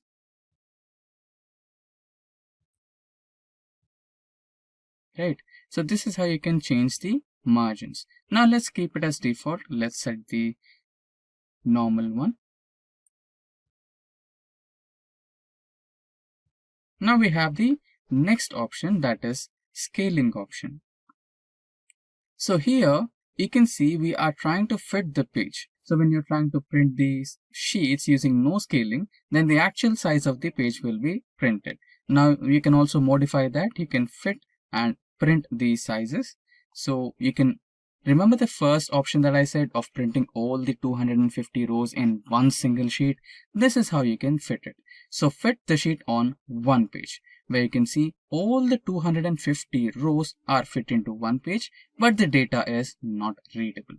So, but we don't want this type of an approach, right? So let's keep it as the default one, which is no scaling. So these are the variety of options in print. Now, if you wanted to print all the 6 pages into the PDF format and mail it to your client, you can also do that. I think I have explained it in the first place.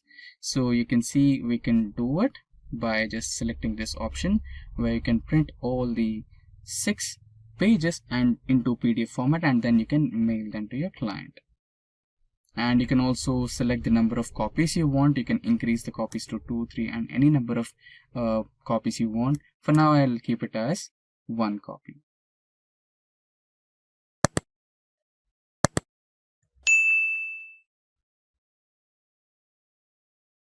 Now let's print this.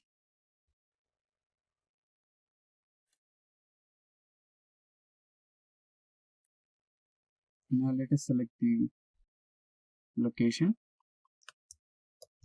rename it, and publish.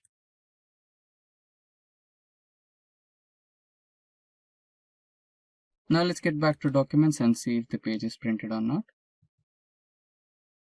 Here you go. Here we have the restaurant data in the form of PDF.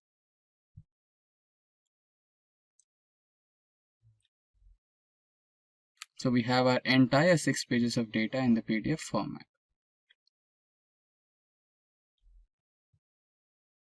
Now we are back on the home page. Now we had some limited functions in the print function over here.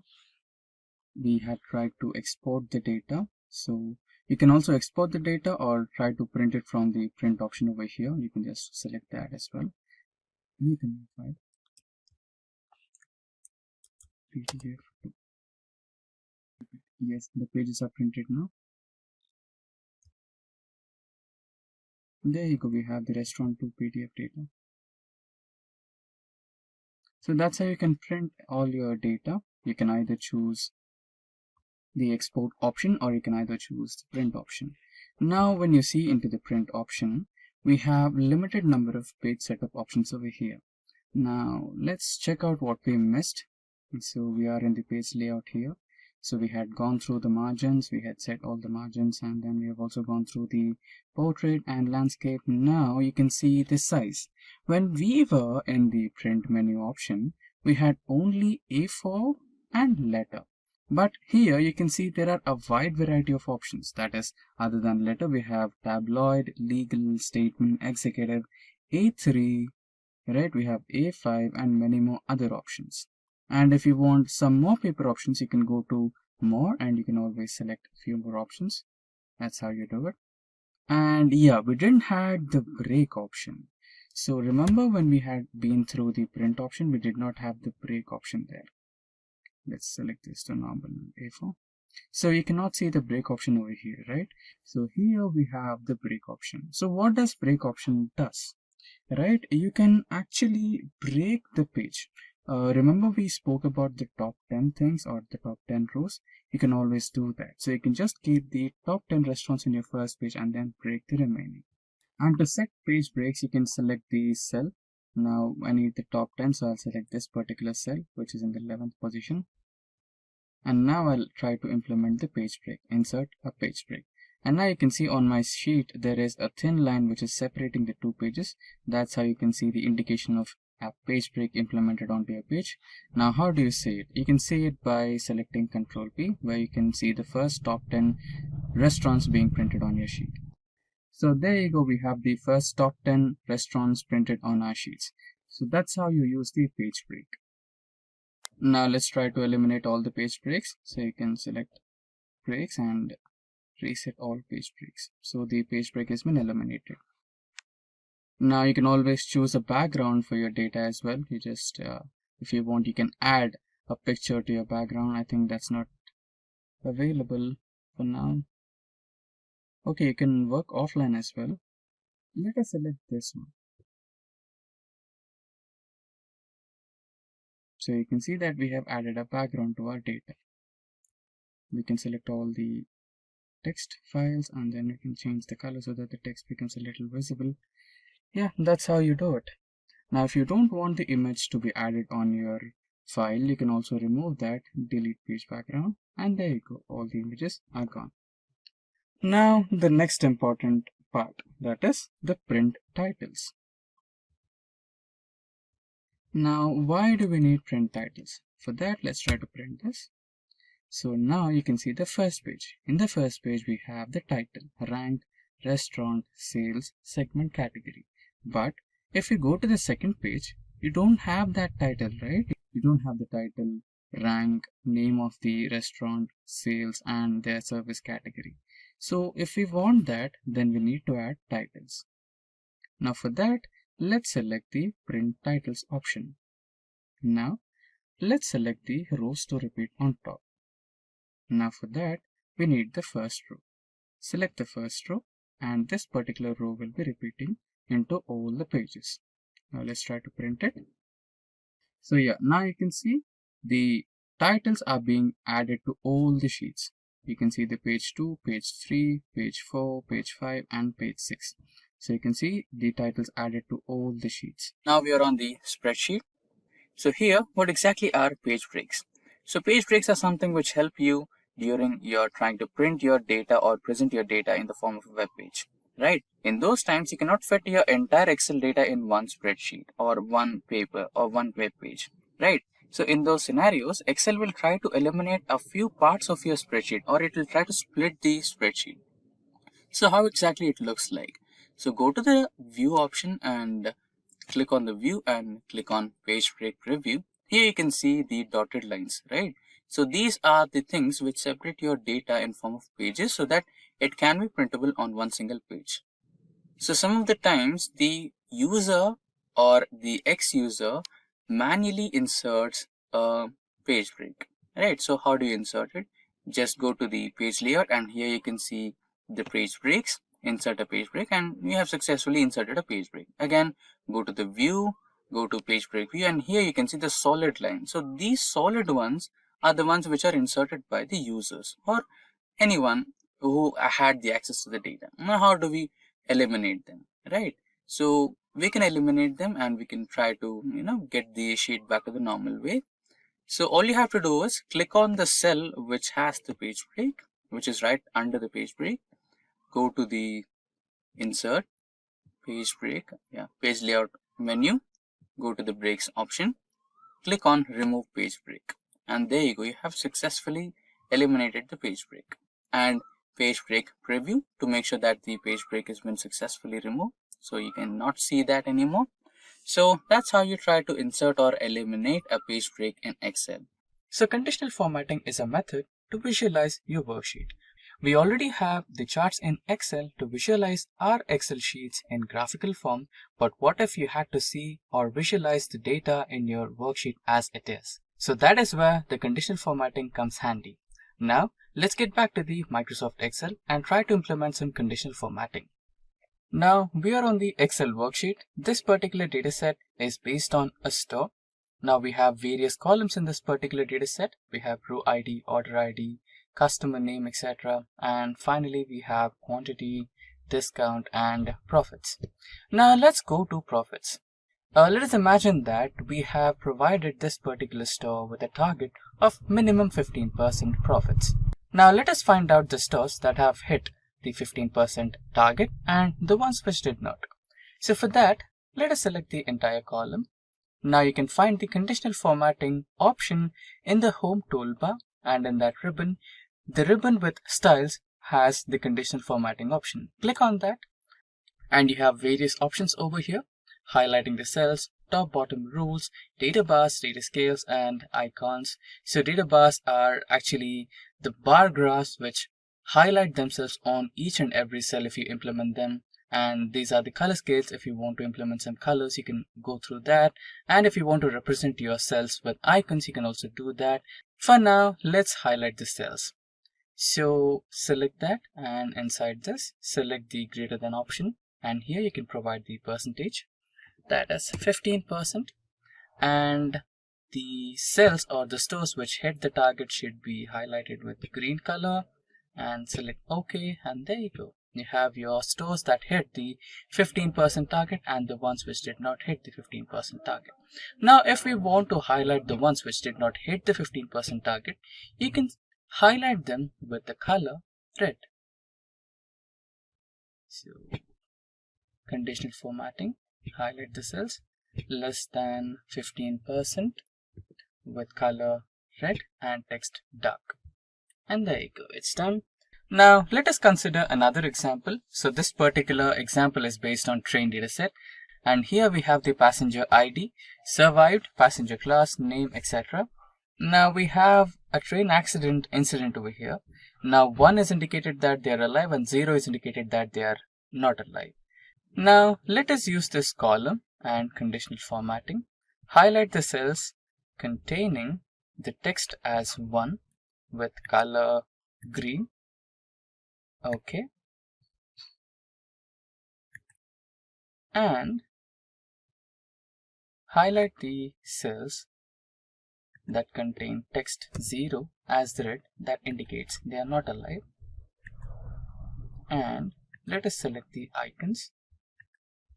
Now we have the icons over here. The X indicates that they are not alive and the green tick mark indicates that they are alive. Now that is how you use conditional formatting in Excel. Now here on my spreadsheet you can see some data. So this particular data has some color markings. So we have used color codes to mark the designations of all the employees with different colors. So for example, blue for manager, purple for senior, and so on. Right. Now our duty is to count the total number of employees present in a company based on the color code. This can be done using filters, but let's try with color codes.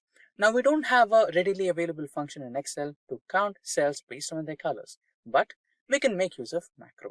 Now to make use of macro, you might want to enable the developer options. So by default, these will be disabled in Excel. To enable them, right click on the toolbar and you can see this particular option. Click on the customize ribbon option and you will be provided with various set of options. Now on the right side, you can see developer options. So make sure the checkbox is clicked to enable developer options and press on OK to completely enable developer window. Right. Now when you click on developer options, you can see various options here. Visual Basics, macro, etc. Now click on the macro to create a macro. Now just give a name to the macro function. So I'll give Simplilearn and press on create to create that particular macro function. So we have already created a macro, that is count colored cells, which we will be using in our current spreadsheet for counting the colored cells. Now let us erase the newly created function. Now getting back to the original code. So how does this particular count colored cells works? So let us understand the function first, then we will try to make use of it in the spreadsheet. So the function name is count colored cells, as you can see, and this particular function will have two parameters, current cell and spreadsheet area. So the current cell will be the cell address where the color you want to count is present, and then the spreadsheet area. So what is the range of cells where you want to locate that particular color and count the number of repetitions? That is the spreadsheet area. And then comes the variables used, colored cell range, color code, and color cell count. So the colored cell, which particular cell is having that particular color and what color code is involved in that colored cell, and colored cell count. So what is the total count? What is the total number of colored cells you have in that particular range? That is colored cell count. Now let us consider color code is equals to current cell interior color, that is current cell dot interior dot color. So this is the function which will identify the interior color of a selected cell. Let us imagine that initially color code is equals to the current cell's color code. Okay. Now we will have the for loop, and that for loop will include colored cell, which is the current cell, in the spreadsheet area. And if the colored cell, the currently selected colored cell dot interior dot color is equals to the color code that we have selected, then colored cell count, the variable which is used to count the number of colored cells, is equals to +1. Initially, by default, it will be 0. In case if this particular if condition is true, that is the current cell color and the color code given is equals to same, then the value of colored cell will increase by 1. And this particular if loop will run as many number of times the condition is true. So let us imagine that the condition will remain true for 5 times. Then we have obtained 5 similarly colored cells in the given range of cells in a spreadsheet. And once the condition fails, then the latest value present in colored cell count variable will be displayed, which will be a final result. So this is how the macro function works. Now let's close the macro window and get back to our spreadsheet. Now let us try to make use of the macro function that we just created. So that is equals to count colored cells. Press tab to select the macro function. And the first one is the current cell. So this is the current cell where the current color is being provided, comma, this cell range. So our cell range will be from C2 to C31. Right. So this is the range where we want to count the similarly colored cells, that is sky blue colored cells. Close the function and press enter. Now you can see the function has identified 6 repetitions of sky blue color in this particular range of cells. Now you can drag the same formula across all the cells and it will be providing the results of the same. So 6 senior colors, that is pink or purple color, then 2 repetitions of this particular color, 2 repetitions of trainee color, 5 for dark blue and 6 for green, right? So this is how the macro function works. And the key point to remember here is this particular macro will work only for manually colored cells. So there are situations where we have used conditional formatting to color a single cell. Let us imagine that we have used conditional formatting to recognize the employees with salary above 30,000 as green color. And if we try to use that particular green color to be counted by the color count cells function, no, it will not happen. It will not consider that color as a feedback or an input. Now in future, we will also try to design a macro which can recognize the colors made by conditional formatting as well. But this particular function will be exclusively used for manually colored cells only. Datedif function is majorly used to find the differences between two individual dates. So it is also called as Datedif by a few people, and a few people also reference it to Datedif, that is date difference. So anything is good. Now to find the difference between any two dates, let's select a few dates. So the first date would be, let us imagine that you're an employee and you wanted to find out how many years that you've been working with an organization. So for that, you might want to need today and the date where you joined the company, right? So it might be date of joining and today. So what's the difference, right? So let us imagine that you joined the organization somewhere around 2010, 01/05, 2010, and today. So for today, you can give any particular date.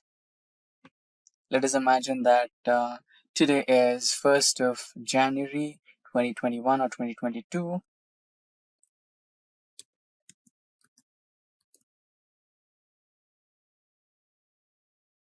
Now we have both the dates, that is the joining date and the current date, which can be the current date. So the day can be anything. So you might be watching this on a different date as well. So the date of that day for today would be a little different. So we'll imagine the today's date as an imaginary date. Now we might want to find the difference, that is in terms of years. So you wanted to find the difference in terms of years. So here you can find the difference in terms of years, days, and months as well. So currently, let's try to find out the difference in terms of years. So for years, you might want to specify the third parameter in the Datedif function as y. If you wanted months, you have to give the m as the third parameter. And if you wanted to find the days, you might want to give d as the third parameter. So we have discussed the third parameter. So what are the first two parameters, right? So the first two parameters are the first date and the last date. So the first date in this situation is your date of joining, and the last date or the final date which you want here is your today. So let's find the difference. So for that equals to, so it can be Datedif or Datedif. So Datedif and the first date, which is the A2, and comma the last date, that is B2, and your parameter, third parameter in terms of years, that is Y, close the bracket and press enter. So there you go, you have your date here. So it's been like 11 years that you're working with your organization. So that's how you find out the differences. So we have 11 years because we did not finish the 12th year completely. So if we had given the month as maybe 6, where we have finished our total years, then it will automatically change to 12 years. So Now, for this particular task, we will be considering the student database. Now, let's get into practical mode and start our Excel. So on my screen, you can see some data related to students. Now, let us try to duplicate some of the rows here.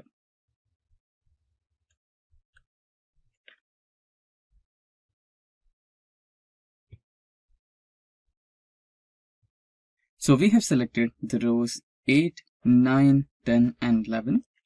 Now we shall copy them and paste them. So now these are the duplicate elements, right? Now there might be possibilities about the duplication of class because all the students, all the 10 students are in same class, so there might be a duplication, but we are not looking for such kind of duplications, right? We are looking for the duplication of the entire row. For example, we have the details of Mike over here in the 8th row, which has the roll number or serial number as 7, name as Mike, roll number, class, blood group, and subject scores, percentage, round of percentage, and total marks. So the entire 8th row is being copied here, and it is in the row number 12. We have the exact same details. So what if you have the exact same rows duplicated? So that's what we're going to deal with. We're going to eliminate the duplicate rows all completely together. Now to carry over this task, we have to select the data from toolbar. So you have various options, file, home, insert, etc. So you need to select the data, and inside the data toolbar we have the ribbon, and inside ribbon you have got the duplicate values or remove duplicates option in the ribbon. So select all the data, select remove duplicates, and now you can see that we have all our column names over here, and make sure that you have selected my data as headers and then select OK. And now you can see that Excel has automatically removed 4 duplicate values. So 4 duplicate values are found and removed. 10 unique values remain. Now another type of remove duplicates can also be done. So you can see that here we have another data set which has phone numbers or phone names, that is phone makers, that is Samsung, Huawei, Vivo, Oppo, etc. So there are some duplicate values in this. I've copy pasted them. So now you can also do that. So just select all the data and now go into home and select conditional formatting, and here select highlight cell rules, and inside that you have duplicate values. Selecting this option will help you identify the duplicate values in your dataset but not to remove them. So you can select that and you can see the duplicate values are highlighted over here in the red color. Now again, you can get back to data and select the option of remove duplicates and select OK, and the duplicate values will be automatically eliminated. So that's how you delete or eliminate duplicate values in a dataset. And you can also see that we have another duplicate in this particular row, and if you wanted to select a particular row and eliminate the duplicates, you can also do that. Now for that you need to go to the same process, remove duplicates, and here Microsoft Excel is asking you if you had to expand the selection to the entire dataset or you want to continue with the selected dataset itself or selected column itself. So for that you need to select the continue with the current selection and remove duplicates. and press OK, and you can see one duplicate value was found and it has been removed, and 6 unique values remain. So that's how you use the function of removing duplicates in Excel. So what is SUMIFS in Excel? Now, you might want to calculate the total sum of sales, right? So let us assume that this is your entire store's sales data and you wanted to calculate the entire sum of sales. So there is a sum function in Excel where you just have to, select all the cells and apply sum function onto it, and you'll get the sum of all the sales, right? So with something like this, you'll select all the cells and then you'll apply a sums function and you'll get the sum here and average everything, right? So this is fine, but what if you just wanted to find the sales that are happening in only Western region? As you can see, our column F is based on region. So we have 4 regions: South, West, East, and Central. So your manager asks you to find the sales happening in, suppose, say, West region. So how do you calculate it? Would you manually go into each cell and check if it's West and calculate? That will be time consuming, right? So what if you had a method which could do it for you just in a matter of few steps or few clicks, right? So that's exactly SUMIFS. So it will basically add a condition, calculate the sum of sales where the region is equals to West. Simple to or similar to SQL query, right? So that is exactly what we're going to do in Excel today, that is using SUMIFS. Now let me add here sales of West region. Now in the next cell, let's add a SUMIFS function. Remember, there are multiple sum functions in Excel. So when you type in SUM, you can see so many options based on sum, right? You just have sum, followed by that you have sum if. It is just sum if, not sum ifs. Today we are concentrating on sum ifs. So not just sum if, we'll go to sum ifs. So we'll be having an option of placing multiple if conditions there. So let's also try that. More on that later. Now let's press tab to select our sum ifs function. Now, okay, we forgot another important step. So before we apply sum ifs, we need to convert our table into a table format. Yes, it looks table, but right now it's not in tabular format. It is in the format of database. We know that Microsoft Excel considers its data as a database by default. So to convert the database into table, just click anywhere on the data and press Ctrl T so that you'll have a new dialog box, and it will ask if your table has headers. Just make sure that you have ticked in it. Our table does have headers, so select OK. Now our database has been converted into a perfect table and it's ready for applying SUMIFS function. So now you can see our database has been successfully converted into a table. Now let's begin with our SUMIFS. Now again, remember we are using SUMIFS here, not SUMIF or sum. So select SUMIFS and press tab and we have our SUMIFS function. Now the first step, which column are we looking at? What are we finding out, right? Which is a sum range? What sum do you want? For now, we need sum of sales. So select the sales column and we have a simple key function here. Let's hold Control, again press Shift and hold Shift together. So we're holding Control and Shift key together, and now we're pressing lower arrow key once. Yes, the entire sales column has been selected, comma. Now where do you want to look? So we want to look, which part of the table you want to fetch, right? So this is the region part we want to fetch right now. So again, hold Control and Shift together, lower arrow key, the entire column is selected. Now the next last part. So we want to look into the both of the columns, that is sales column and region column. Now which type of data you want? So for now we want Western type of data, that is the sales data which is happening only in West, right? So we'll select this cell with the data as West, or you can also manually enter it. For now, let's select the data. So I'm selecting the cell F7, which has data as West, right? Now let's close the parenthesis and press enter. So there you go. You have the sales happening in the Western region. Now you can also try to format it in the form of currency. So let's use dollars, since it is based on American states. So let's use dollars. So there you go. Now we are having the sales data of West. Now let's try to copy the same to all the 4 cells. And for now here, let's type in East. And this can be South, right? and this can be your central. There you go. Right. Now you can also copy the same formula and make minor edits to it. So here, instead of F8, you can select East. So where is East? Here, and press enter. So you have the sales related to East. Now let's try to edit F9 with South. Select South region, enter. So you have South sales, and what remaining is Central. So let's edit Central as well and press enter. So there you go. Right, now you have all the separate sales data from West, East, South, and Central.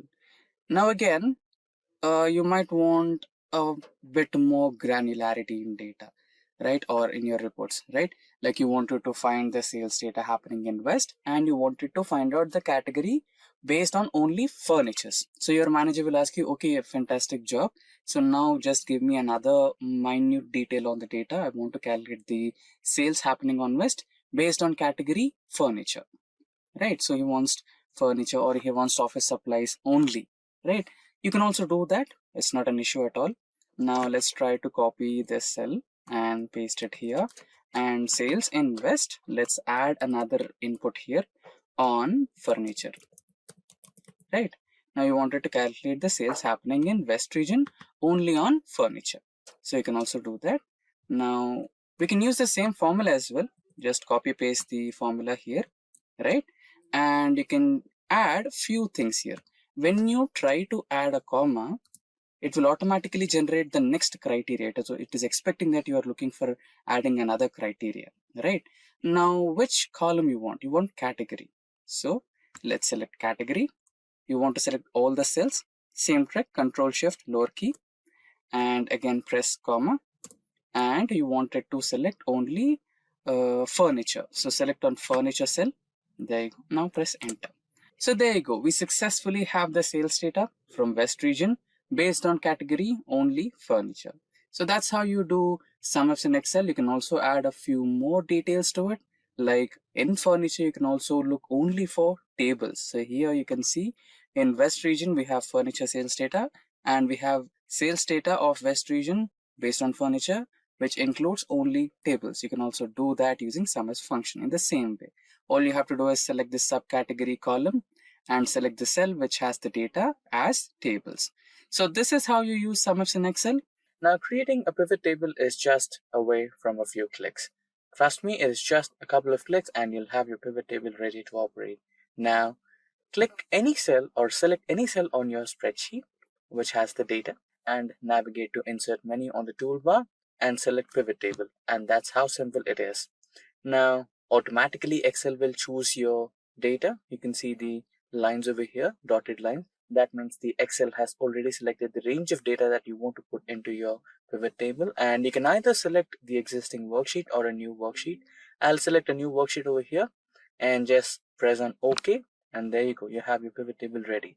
Now here you can see your pivot table is a little empty. All you need to do is drag and drop the data elements that you want on your pivot table. So here you can see on our spreadsheet, we have some business data related to a store, which has furniture and states and subcategories of the furniture and all the, in category you have furniture, office supplies, technology, etc. right? So those have some subcategories as well, and different states and the regions as well, and the quantity total sales happen, right? So using this business data, we can find out some key insights of this particular data using our pivot table, right? So here we'll add the data. Now let me drag the region into rows. Click and drag, and let me drag categories into columns, which are the different categories which are involved in the sales data, and values, what are the sales happened, right? And there you go. You have furnitures, office supplies, technology as the three different categories, and those are the sales happened in Central, East, South, and West regions, and this is the grand total. And instead of regions, you have all the regions over here, right? So Central, East, South, West, or instead of all the regions, or instead of all the categories, you can place a specific category in your pivot table. For example, let me push the category into the filters, and here you can see the total sales happened in those particular regions.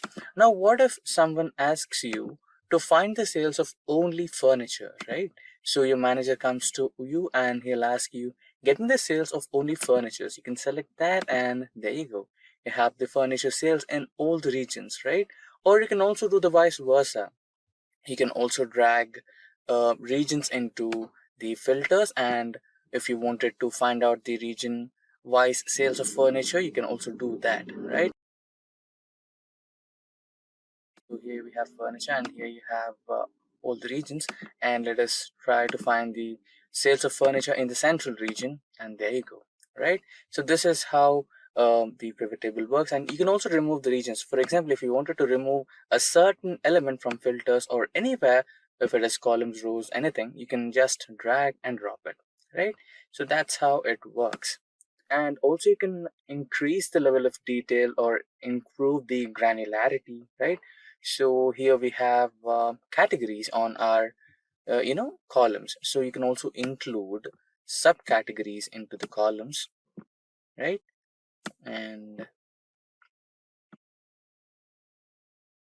you have the region wise sales. So in the region filter, select all, press OK, and in the category, select all, press OK, and you have the furniture here, office supplies here, and technology here. And also, if you want to include the quantity, how much or how many number of things got sold in those particular categories and subcategories, you can also do that. So here in the furniture section, books, these are the sales, and these are the number of quantity or elements sold in those particular sectors. So you can also improve the level of granularity. You can also improve the level of detail using pivot tables. And now, Autofill in Excel is a feature where you can add some series automatically using Excel. For example, let us imagine that you wanted to add index numbers, right? So starting from 1 to 10. So manually you will be typing in the numbers and you'll be doing it, right? So instead of this, what if I said you there was a simple way where Excel will fill all the data for you, right? So just start with 1, 2, and select these two cells, and you can see the flash logo over here, right? So that's the indication that Excel has understood your pattern and it is ready to fill the remaining numbers. So as long as you drag this logo or that ending part where you have a small square box, that will fill all the numbers until where you have dragged it. So that's how autofill works. And you might be wondering, will it work only for numbers? No, it will also work on some logics as well. Okay, this was the first part. Let us also look at some other tricks with autofill. Now, most of the time you might be just adding one number and try to drag that cell, and the result is it will copy the same number all the time, right? So you can change it by clicking on this menu. You can click on fill series and it will change to series. And this was one more trick with numbers. Now getting back to the next type. So let us imagine now the next type of series you want to add is weeks in a day, right? So you'll be having Monday, Tuesday, Wednesday, right? So you can also do the series of weekdays using autofill in Excel as well. So drag that cell and it will give you all the days or weekdays in a week. Now let's try January, and this will give you the months in a year in the shortcut way, right? Since you just added the first 3 letters of the month, it will recognize the pattern and it will do the same for you. Now let us try the full names of months, right? And now let's try to drag it. It'll fill all the full names of all the months. Now let's try the dates. So let us imagine that this is the first day of the current year, right? It will now give you all the dates of that current month or until the end of the year as well. There you go. Now let us imagine that your manager tells you to add the dates of working days in the month of January. So how can you do that? It's simple. All you need to do is select the cell, go to the fill option, select series, and here select column wise since you want the dates and columns, and here in the type select date. Date unit should be weekday and the stock value should be the next month, right? Since your manager asked for the weekdays of January, so your stock value will be the 1st of February. Press OK and there you go. So since the 1st of January is Friday, it's selected over here, and the rest too, Saturday and Sunday, are eliminated. Similarly, we have all the dates here of working days only. So that's how you use autofill in Excel. So on my screen, you can see a simple spreadsheet with student names and their marks on my sheet. So we will be calculating what are the total marks obtained by the students in overall subjects and calculate what is the percentage. Now we will carry forward a few simple inbuilt functions in Excel to calculate that. First, we will be calculating the sum of marks. So here equals to sum function and select the range of cells. Close the bracket, press enter. So you have the sum now. So we have to calculate it, repeat. So by clicking on the same formula, now we have the total of all the subjects for individual students, and now let's calculate percentage. So usually we use the divide by option, that is divide the total number of marks obtained by the total number of marks available, that is we will be dividing 407 by 500 and then we will be multiplying that into 100. So that's how we calculate the percentage. So cell G2 divided by cell H2, press enter, and you will end up with the decimal format. That's perfectly all right. Now we have also extended the same formula for all our cells. Now select this overall column or select the highlighted cells, right, and get into the data type. Here you have general, so that's why we have got that decimal format. But when you press percentage, you'll have the actual percentage of all the students according to their marks achieved. Now we are on our Excel spreadsheet, and this spreadsheet has some values of employees, that is their employee ID, name, designation, department, salary, date of birth, and date of joining. Now our concern is to highlight some cells which are duplicate in this, or some rows which are duplicate. So for example, here you can see on row number 7 we have the details of Martha, and you can see the same details of Martha in the row number 14 as well, right? So you need to eliminate those cells, or you need to eliminate those rows. Now you can say there is a quick way, just few clicks and those will be eliminated, that is conditional formatting. Yes, that is also one way, but I'll show you what's the problem with that. Okay, so let us select the entire table and get into conditional formatting, and here you have duplicate values, highlight cell rules with duplicate values, and there you go, the problem. So here we have designation which is duplicated in certain ways, department and salary, state of joining, right? So there are certain conditions or scenarios where you cannot directly identify which is the duplicate row. Again, you can use the same for this, right? So you can select the entire column of employee ID and you can identify the duplicate cells here, since the employee IDs are unique for everyone. So this is a way, but let's dig a little deeper and understand the way of highlighting duplicates with an advanced technique. So let me cancel this, and for that let's create a new column, and let's name this as duplicate flag. Flag.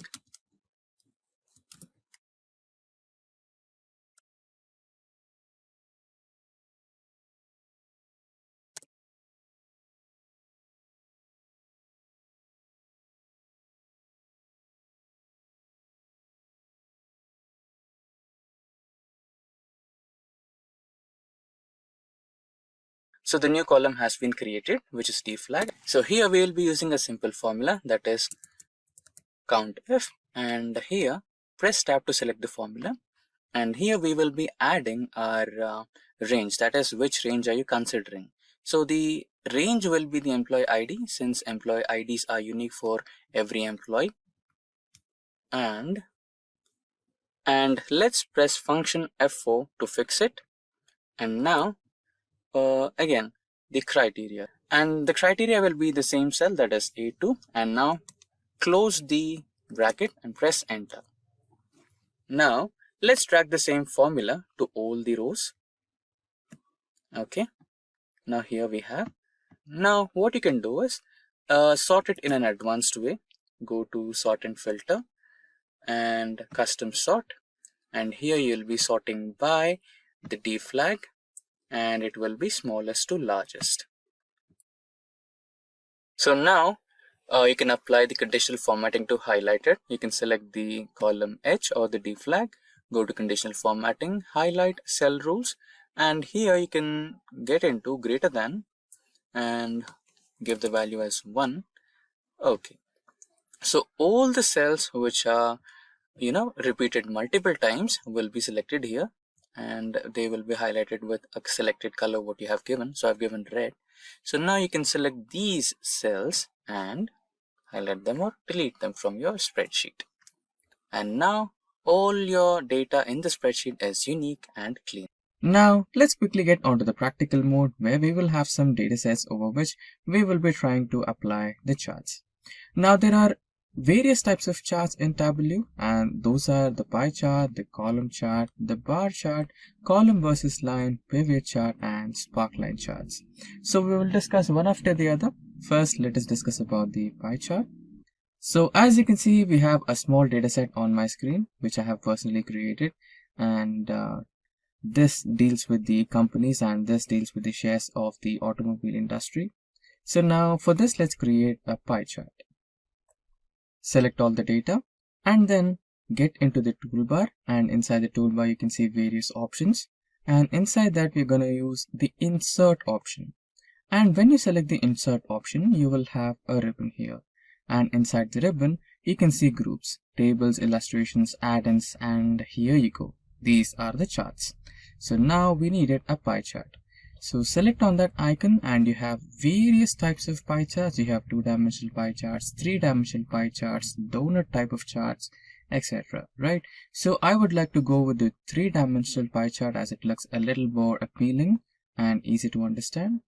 And now there you go. This is the title of the chart, and these are the legends of the chart, and this is the chart area, and these are the values. Now we can kind of add the data labels as well. So you can just have to press the plus icon over here and you'll have the options. You can add the data labels, which will give you a lot more interesting values. And you can also turn this around. As you can see, on double clicking any part of the pie chart, you'll get this option which is called as format data point. And let's imagine that you wanted to show the information related to this particular one, which is Volvo, which has the biggest share. So this is in front right now. Now what if you wanted to show the information related to Tata, which is over here, right? For that you can select this particular arrow key and you can just twist it, and there you go, it is coming in front. This will be a great way of presenting your data to your clients, right? Yeah. And there is another option where you can directly explode this, like you can pick it out. You can see this, right? Point explosion, where you can split it out and you can show that, especially like you can highlight it and show it. So that's the a great way of presenting your data. So that's how you can work with pie charts in Excel. Now let's quickly move to the next one, that is the column chart. And in the column chart we have the data related to some company and the profits of that company based on a year. So you can see that the year has started from 2008 and it has gone until 2021, and these are the profits of that company year after year. So since we are dealing with column chart, I'll tell you the simplest way to create a column chart. There is a shortcut key for that, which is Alt F1, and there you go, you have the chart right on your screen. Now you can expand the chart just by dragging it like that, and you can see that there is some problem with this chart. That is, we have numbers here instead of years, right? You can see that the first column is the years, which is 2008 to 2021, but here you can see we have 1, 2, 3, 4, which is not proper, right? So to change the axis, that is, you can see the axis which is 1, 2, 3. Let me expand my screen a little bit. Yeah. So if you look at my screen, we have two different columns. One column is about the years and the second column is about the revenue. Now what we want to do is we want to create a line graph where we have year on the x-axis and revenue on the y-axis, and we will be generating a line graph based on the data we have. Now for that, we have to select the entire data what we have. Then we need to go into the insert option in the toolbar, and then you can see a lot of chart options in the insert ribbon. Now here you can see that we have a line chart or area chart option. Select that, and here you can see 2D line graphs. Now let's select the first one, and there you go. You have the line chart here. Now let's rename the title.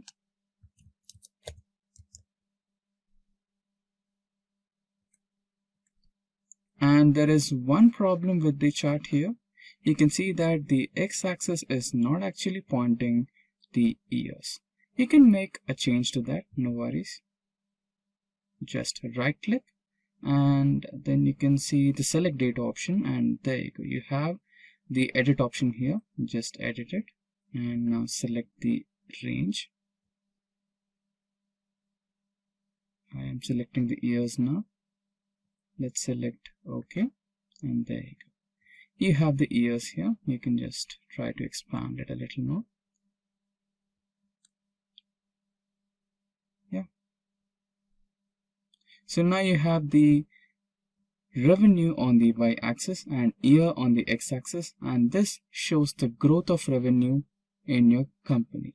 So this is how you create a line graph in Excel. Now I'm on my Excel spreadsheet and I wanted to download this particular data from a website. Now,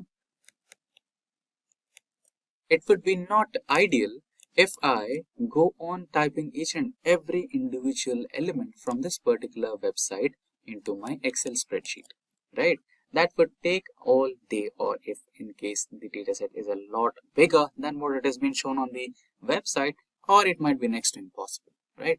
Basically, it's way too hectic. Now, there is a simplified way where you can do the same, right? You just have to go to the website where you want to download the data from, copy that URL as it, and now back to Excel. Here in the data section, go to import option where you can find the option which says from website. Just click on that. Now paste that URL. Now press OK, and it might take a little while to import your data and add it into your rows and columns. Now it will show you multiple options or whatever the data is available here, and you can select the data or table which you want to have. So this is not the table what I want to have. This is the one. So let's check the third one. This is not the one which I'm looking for.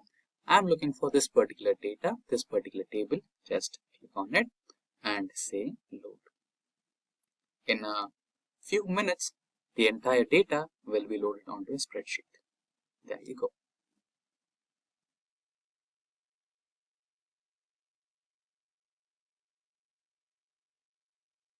So that's how you can import data from web pages into your Excel. So Microsoft 365 Copilot is one of the latest AI products launched by Microsoft.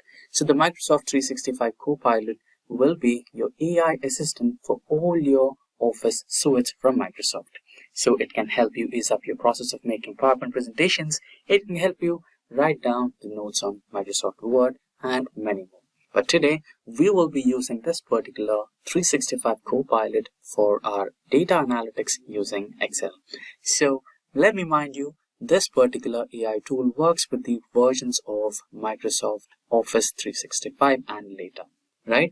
Now, there should be a new feature added upon to your Excel on the top right corner of your home button.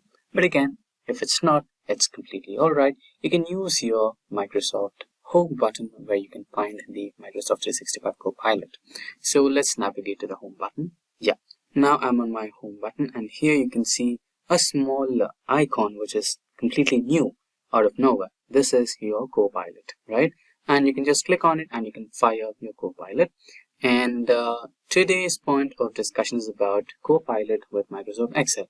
So when you are starting Excel, there are some prerequisites when you're working with Copilot. So currently it is in the preview mode. So it is capable of using some dataset which is in the tabular format. I have converted this into a tabular format. It's really simple. Control A to select all the cells and then Control T to convert this table. The option my dataset has headers, and okay, so your dataset will be converted into a table. And another prerequisite is when you pop up the Microsoft Copilot, it will ask you for a dataset which is under 1000 kilobytes. So my dataset here is about 800 kilobytes, which should be here.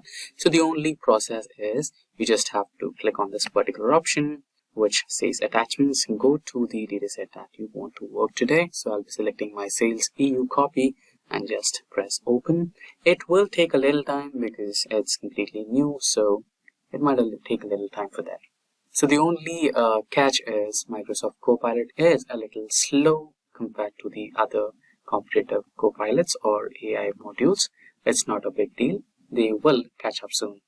Let's wait for some time while the dataset loads, and then you can fire some of the commands. Let's say I have given my command here, please help me create a regional-wise sales report for this dataset.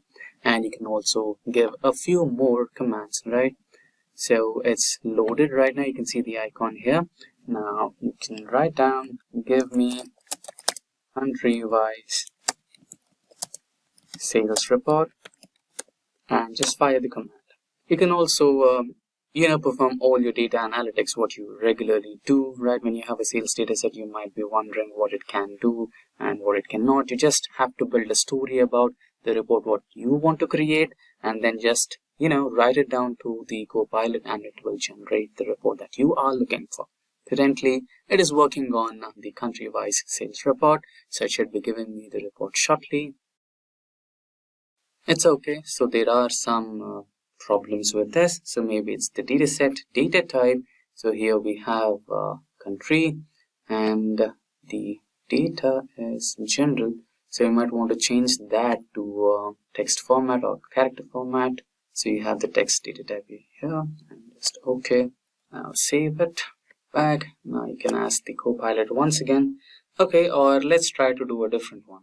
Okay, now here we have the order date and column C, right? Now let's say I wanted to find out which day did they visit, right? Is it a Friday, is it a Saturday or Monday, right? So just try to ask the Copilot. Let me write it down. Can you help me find out which week of the day was an order placed? We have a column named order date. Column is C. We need a new column that tells me the day of the week when an order was placed. So let's fire the command. Now it should give us a column D, which is an empty column right next to order date, or it should give us the steps to do the same. Just fire the command. It might take a little while. Okay, here we have it. Certainly I'll create a new column D in your dataset. Great, this is what we needed, and so on. Let's try to ask another query.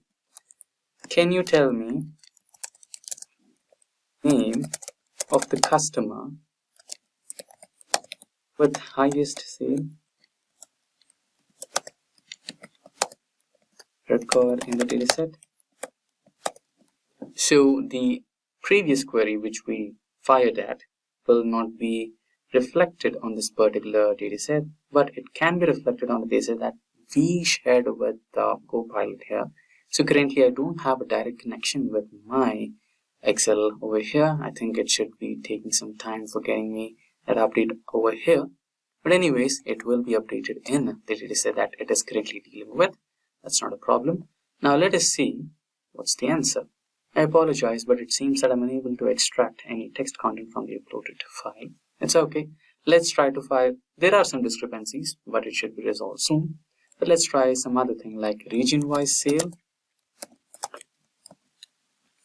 So let's say you are an Excel expert, so you can do it within a few fraction of seconds. You can just apply filters and get that data. But there are a lot of people new to Excel. So for them, the copilot from Microsoft could be a boon, right?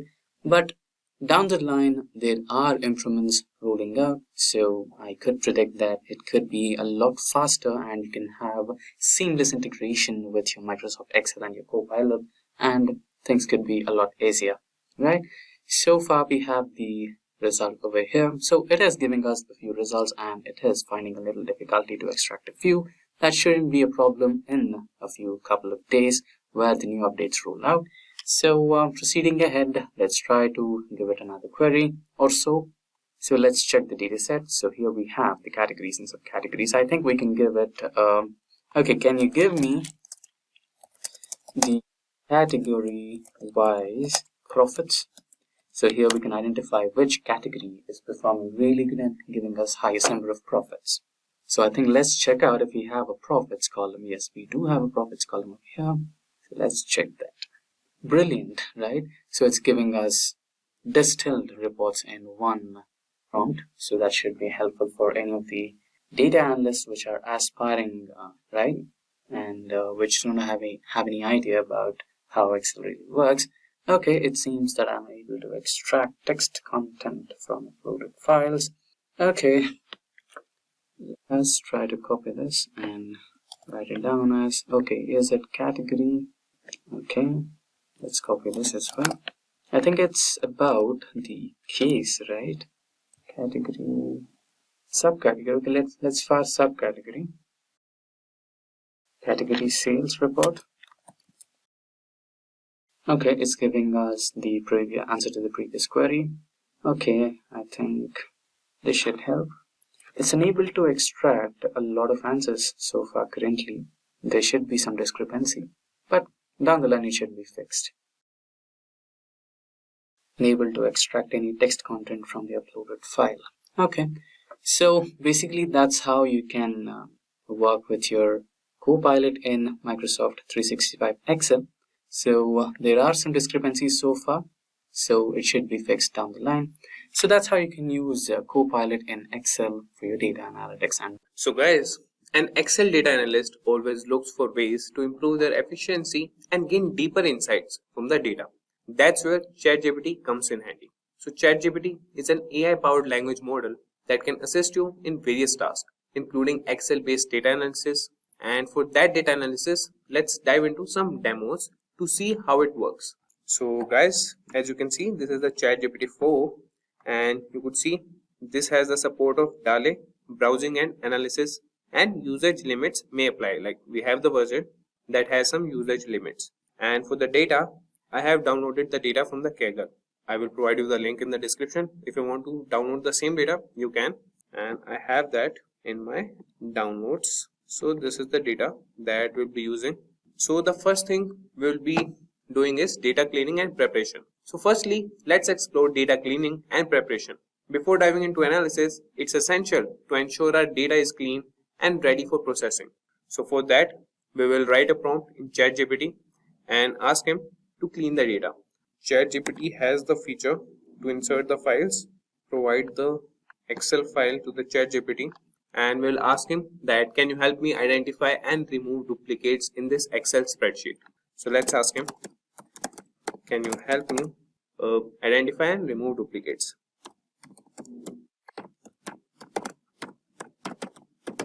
Duplicates from this Excel spreadsheet, from the provided Excel spreadsheet. So you could see that ChatGPT has started generating the response, and he is telling us that he can definitely help us with that, and he is analyzing that.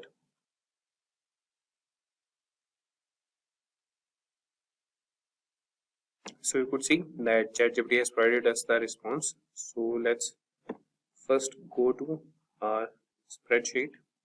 So this is the spreadsheet, order number, quantity ordered, price of each quantity, and order lines. So you could see that first ChatGPT has encountered an error, and that is with the character encoding mismatch. And then he has loaded the spreadsheet successfully with the second attempt, and you could see that he has provided like the smaller or the briefer version of the spreadsheet. That is, the dataset consists of sales data with columns such as order number, quantity order, price each, order line, sales, order date, status. So he's asking us, could you specify how you would like to identify duplicates? For example, should we consider a row a duplicate if all its values match another row exactly, or are there specifically columns we should focus on to determine duplicates? So we should, or here we will be focusing on the column section. So here we want to identify column section.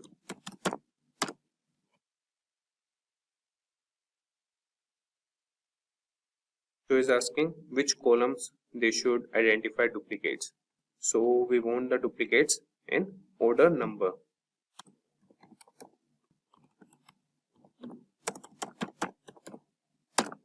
So the ChatGPT has started analyzing the spreadsheet. So you could see that ChatGPT has provided us the response that they have identified a total of 2,807 rows in the spreadsheet that have duplicates based on the order number column. So this indicates that multiple rows share the same order number, suggesting there might be different items or transactions within the same order. Would you like to proceed by removing these duplicates while keeping either the first or last occurrence of each order number, or do you have another approach in mind for handling these duplicates? So before identifying the duplicates, what we'll do is we'll first get rid of the extra spaces. So we'll ask ChatGPT that first find the extra spaces in the spreadsheet and help us remove them. So you could see that it has started analyzing it.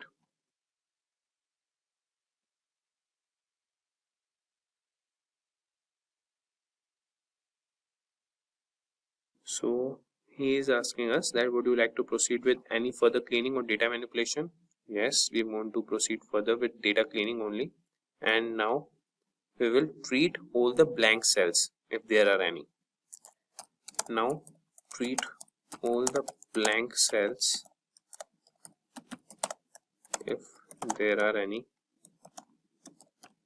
So the spreadsheet contains blank cells in the following columns with their respective counts of blank entries. That is, address line 2 has 2521 blank cells, then the state. So depending on your preference or the requirements of your data analysis, we can treat these blank cells in several ways, such as filling them with a placeholder value that is not provided using a specific value that makes sense for data. That is, example, a default state or territory, but potentially leaving them as if blanks carry meaningful information in the context of your data. So what we will do, we will provide a placeholder. Provide a placeholder instead, that is not provided or not applicable. Okay.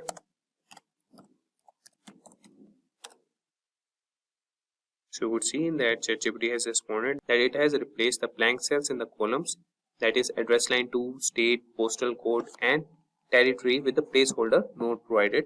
So you could see there's a verification sample showing the updates. So this is how you could clean the data.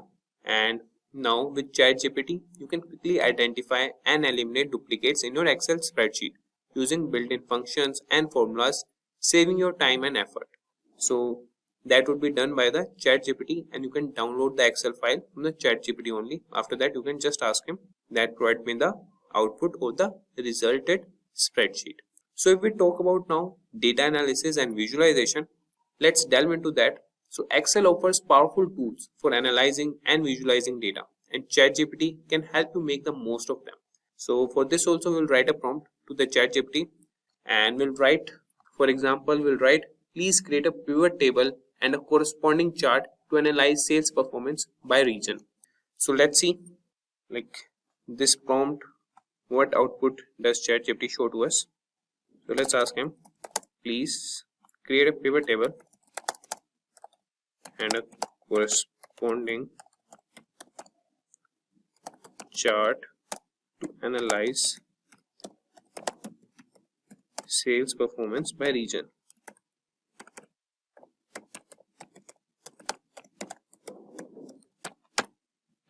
So you could see that ChatGPT has started analyzing the data and the spreadsheet, and you could see that the pivot table below shows the sales performance by region or the territory.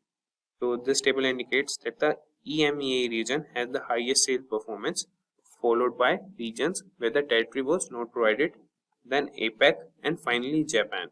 So now let's create a chart to visually represent this sales performance by region. You could see that it has provided a chart, that is a bar chart illustrating the sales performance by territory. So you could see the guys that it has provided us the analysis, and ChatGPT can guide you through the process of creating pivot tables, charts, and other visualizations in Excel, enabling you to gain valuable insights from your data with ease. So let's move to advanced analysis and automation. So lastly, we will explore advanced analysis and automation. So Excel capabilities extend beyond basic functions, and ChatGPT can help you leverage its full potential. And for this also, we'll write a prompt to the ChatGPT that, can you assist me in building a forecasting model to predict future sales based on historical data present in the spreadsheet. So let's see what ChatGPT respond to us. So let's ask him, can you assist me in building a forecasting model to predict future sales based on historical data. So let's see what ChatGPT respond to us. So you could see that building a forecasting model to predict future sales based on historical data involves several steps. So for this, you have to prepare the data, select a model, train the model, evaluate the model, and make predictions. So let's start by preparing the data.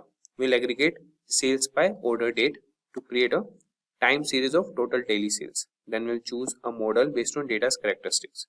So we will grant the permission to ChatGPT to proceed with the steps.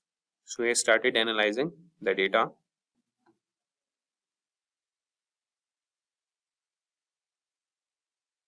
So you could see that the data has been prepared into a time series of total daily sales. And before choosing a forecasting model, it's helpful to visualize the sales time series to understand its characteristics such as trend and seasonality. So ChatGPT has plotted a daily sales data, and then he has given the visual trends and the possible seasonal patterns. And the next steps would include testing for stationarity, model selection and parameter tuning, model training, and then forecasting. So you could follow all these steps with the help of ChatGPT and could create a forecasting model. If you want, we can move to the next step. So you could provide a prompt to the ChatGPT that move to or proceed with next step.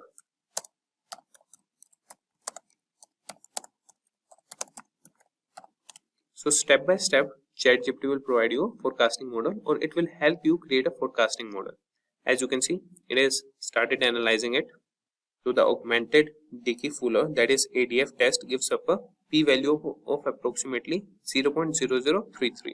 Since this p-value is less than the common significance level of 0.05, we can reject the null hypothesis that the time series has a unit root, meaning the time series is stationary.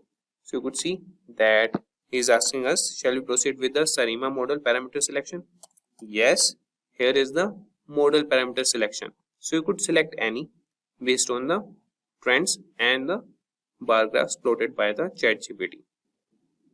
So you could see guys that the ChatGPT has analyzed the spreadsheet and provided the response that the grid search for the optimal SARIMA parameters based on the lower a KLI information criterion suggests the best fit model uses the parameter 011 and for ARIMA and 01112, that is for the seasonal component.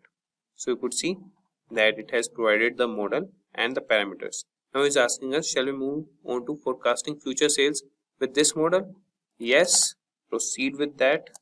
So you could see that with ChatGPT's assistance, you can build complex forecasting models in Excel, allowing you to make informed decisions and plan for the future effectively. So ChatGPT is a valuable tool for Excel users and data analysis, offering assistance in data cleaning, analysis, visualization, and automation. And by integrating ChatGPT in your Excel workflows, you can enhance your productivity and uncover new insights from your data. So you can try ChatGPT for Excel data analytics today and take your Excel skills to the new level. And you could see that there's an error in the analyzing, and he has encountered an error while trying to plot the forecast with its confidence intervals. So this type of error can occur due to data type issues, particularly when handling data indices in forecast. And despite this hiccup, the forecasting process using the cinema model was completed and we were able to generate forecast for the next 12 months. Unfortunately, due to the plotting issue, we couldn't visually display it. So we'll ask him, can you try once again? So you could see that this time ChatGPT has provided us the forecast for the next 12 months. That is, the forecast have been successfully plotted along with the historical daily data. So here we have our forecast model, and with the ChatGPT's assistance, we can move with other analysis also. Okay, let's switch to Power BI first. Let's deal with the type of sources and then switch to Excel. So now we have landed to the Power BI desktop. So here we have a wide variety of options. Excel workbook, you can get the data from hubs, you can get data from SQL servers, and you can also enter the data manually. We have another option called Dataverse. It's another story for another day. And you can also customize your inputs here. You can get some data from web pages. You can do some data, website crawling and get the data. So apart from that, coming back to today's subject, which is about importing data from an Excel sheet. So Excel can be a little tricky sometimes. So here we can see an Excel data file. So here we have sales data for 4 years, 2020, 21, 22, 23. And let's say we wanted to import all these 4 files into one desktop, Power BI desktop. Can you do that? Yes, we can do that. And another way, here we have as Excel datasets and a combined Excel sheet where we have multiple tabs. The same 4 years of data, which looks something like this. 2020, 21, 22, and 23, correct? So 4 years of data separated by 4 different tabs. So can you combine this? Yes, you can also combine that. So we will check out 2 possibilities. So let's quickly go back to Power BI window and go to get data, and here we'll try out the first one. So go into more, and here select the folder option. So file and folder, connect. Now browse the folder. So we have the browse option here. Go to downloads where we have that folder. Go to Excel, select that and press OK. And another OK, and we should be getting the data shortly. Now here we have combine, load and transform. We can just go with combine and load, but we don't want to have any errors in our data sets. So for safer side, we will go to transform data and we will shape our data manually. And for more tutorials on explanation on transform data, we have a exclusive video on transform data in Power BI. You can check out that. So here, go to the first one, the binary one where you have the binary. Just right click it and make sure that you remove any other columns than binary. We don't want them, right? So an extra column is the custom column, and here you go. And let the name be custom. Need the name for that. So Excel, we need a function where we can import Excel workbook. So this is the one, Excel workbook, and open a bracket. Then just double click on this content, or you can use insert and close the bracket and press OK. There you go. Now you have the table over here. You can just expand it. So this prefix OK. Now again, just select the name of the sheet and of the sheet. Rest everything you can delete. We don't need any of those. You have it. Now expand the data. You can use the original columns as prefix or not. I will not choose to do that. Press OK and your data should be loaded shortly. You can see we don't have the names of the columns as the column headers. You find them in the first column. When you're in the first row, you can, okay, let's remove this column. We don't need the name column. We need the row ID first. There you go. Now you can click on this option over here where you can find a small table, and the second option, use first row as headers. And that's how you get the data imported from all the different sheets into your data set. You can once check the filters just to make sure that we don't have any of the column headers from 4 different data sets as one of the element, right?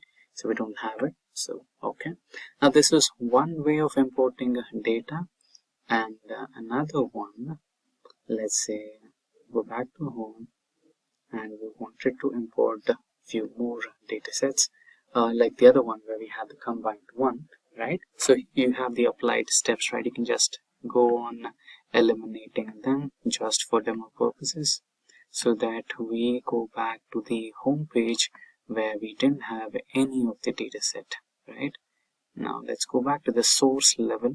We can also remove the source level over here, so you can even close the source level and close the query settings, so data, or you can completely close the Power Query editor. Yes. Now let's import the Excel. So this might take a little while, worry not. Go to Excel workbook, and here just select the Excel datasets, and here we have the combined dataset. Remember where we had 4 different tabs. So press OK. Automatically it will give us the Power Query option where we can load or transform the data. Now you have 4 different tabs. Now Power BI or Power Query will give you an option of choosing which particular years you want to work with. Let's say I want to work with only the latest 2 years, that is 2022 and 2023. Then I can directly go to load or transform. Let's go with transform as we did previously. And here you can combine the data sets all together. You can just use the data merging option and combine these 2 data sets. So here we have the merge queries option, and you can just merge. Here we have the first table, which is 2023. Here you just have to select 2022 from the drop down, the data here, and just press on OK, and you will have the data sets merged. For more explanation on how to merge data in Power BI, we have a dedicated tutorial on how to use merge in Power BI. Hello everyone, I am Mayank and welcome to Simplilearn's YouTube channel. Are you want to get really good at using Excel? Well, Google Gemini can help make it super easy. Excel is all about handling data, organizing it, doing math with it and making it look nice. With Gemini, you can learn all about Excel step by step. Whether you are just starting out or already know a bit, Google Gemini can teach you everything from the basics like how to write formulas to more advanced stuff like analyzing big sets of data. All you have to do is ask Gemini questions or tell it what you want to learn, and it will explain things to you in a way that makes sense. Plus, you can practice right there in the chat by following along with the examples. So if you want to get really good at Excel without any hustle, just start chatting with Gemini and you will be an Excel wizard in no time. So yeah guys, this is our Gemini prompt. So here first we will write how to learn Excel using Gemini, right? Just for the clarification. Okay, so it will give some prompt. See, here you can see there seems to be slight misunderstanding. Gemini is the large language model you can interact with. Okay, so learn Excel basics. You can do you can learn data analysis with Power Query and like this. So here we will write give me week-wise Excel syllabus. Okay, So it will give you week wise Excel syllabus. So okay, so this is week by week Excel syllabus, basic to intermediate. Okay, not advanced. You can learn advanced too. So in week 1, what you can do, you can object and navigate Excel interface, understand basic spreadsheet topics. You can learn introduction to Excel environment, working to cell rows, and even you can particular modify the selected text. So in week 1, you can learn these type of things, entering data, text, number, dates, and in week 2, you can learn building formulas with references related and absolute, and you can learn lookup functions, Vlookup, Indexmatch. Okay, in week 3, you can learn conditional formatting, and in week 4, you can learn a little bit of data analysis like this. Okay, so here we can write. So this is like you are chatting with someone. Okay, so you can write here, give me brief about the week 1 syllabus briefly for the same. Okay, so see, it elaborate particular thing for you. So see, master the interface, data entry and editing, formatting fundamental, formula fun. Okay, so what if you want to learn particular only logical function? Okay, or you want to learn building formulas with references, or you want to learn lookup function, or you want to learn date and time function particular. So here you can ask Gemini, give how to work with date function in Excel, explain me with example. Okay, so till then let me open the Excel file for you, a rough. Okay, so yeah, so see, the date function is Excel is a handy tool for creating specific dates or working with existing ones. So here is a background. So year, month, day, example, right? So enter today date in a cell, let's say cell 1, A1. Okay, so Excel is now here. Okay, so what he's saying, so what it's saying, enter today's date in a cell, let's say cell A1. You can type directly, that is 2024, this. Okay, let me copy it directly. Okay, and paste it here. Okay, why it is not? Okay, or use today function. Yeah. Okay, fine. Or else you can write today function, right, like this. So if I want to write here equals to today, enter. See, you can see the same date, exact date. Or in another cell, that is B1, either enter the following formula. You can use this formula, date, year, A1, month, this. Okay, so what it will do? So this part extract the year cell from A1, which has already did this, then month from cell this, from cell this. So this is how you can learn any formula using Excel. Okay, so I will write, give me example of data in which I can learn basic formulas of Excel.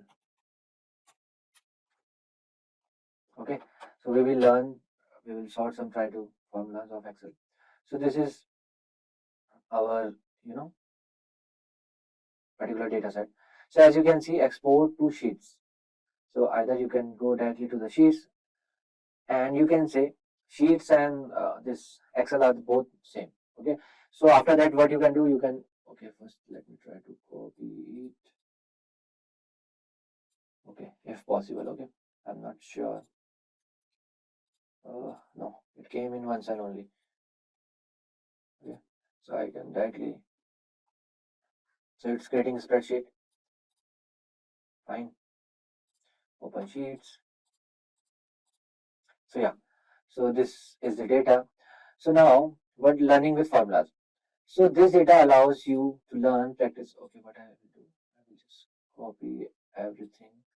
We copy it and paste it here. Fine. So now the thing is that I want to learn sum function. So calculate the total quantity of each product sold by using the sum function on the quantity sold column. Okay, so what you have to do, formula in cell E2 for choco chips cake, right, equals to sum B2. Okay, so I can write here in which column? E2 column. E2 column equals to sum B2. B2. Enter. It's 50. As you can see, 50 is here. Okay, so this is how you can learn. You can learn average function. Okay, let me copy it directly from here, and you can paste it anywhere. Okay. Okay. Average of C2. Then C5. Okay, fine. Why it's coming like this? Okay. E5. Okay, I will write here. See what's the issue.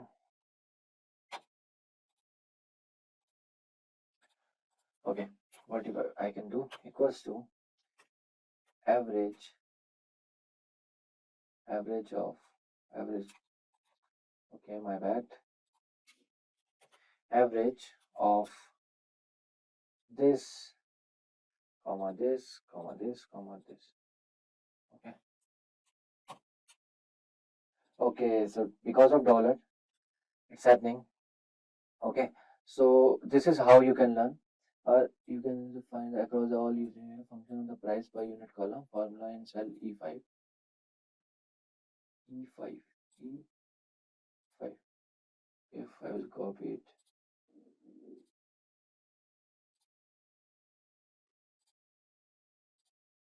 So this is how you can. Okay, because of dollar, it's happening. Okay, see how it will work now. See, because of dollar, it's happening. So now the average of C2 to C5 is 2. Okay, so this is how you can learn. You can multiply, you can apply Vlookup. So these are some additional tips from the Gemini. Okay, so I want to create a chart. Give me, explain me with example. Okay, so this will give you some data. See, data is a export sheet.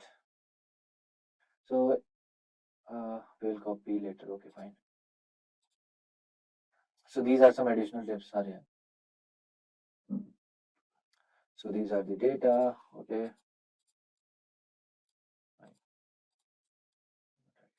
copy it and paste it here.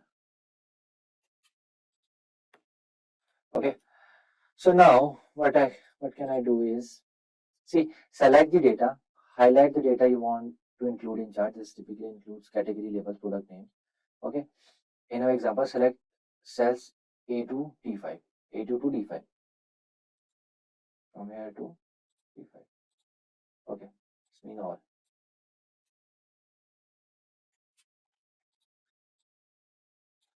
Right, select data.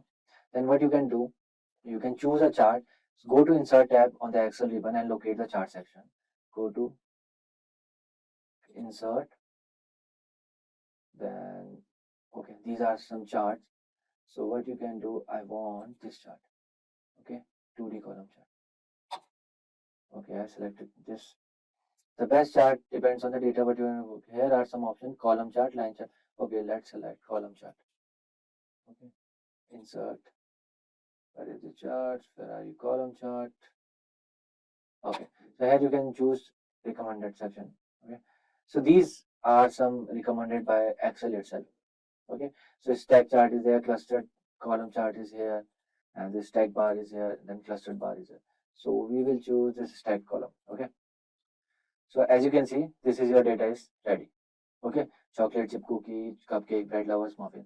So this is how you can learn Excel using Gemini. You can ask anything from beginner level to advanced level from Gemini. It will give you through. It will explain you repeat function in Excel. The repeat or REPT is the short form of this function, and this can help you build some good bar graphs. So to just check on the demo for today's session, I've been exploring a few graphs online and I came across this particular one. So this particular chart is from McKinsey & Company and it is the 2023, the year in charts. So if we explore a little more about the years and the events in this particular company, we found one of the good charts, and since this is the time for appraisal, you might be considering a lot of opportunities to explore or a lot of reasons to claim that extra bonus on your salary pay slip. Now here, if you see, we have some reasons why the IT team from McKinsey wants to stay back in the company and some reasons why it may not, right? So here we have why I plan to stay in my current job, career development, advancement potential, and a few more reasons. And accordingly, a bar graph has been designed, right? So I'll leave this link in the description box below for your future reference if you need. And let's also take the same data and try to build a similar chart in Excel using the repeat function. So I have added the same data into my Excel spreadsheet. Now let's try to create the bar graph. Firstly, I'll reference the reason. Let's drag it down so that we have reasons for all of these.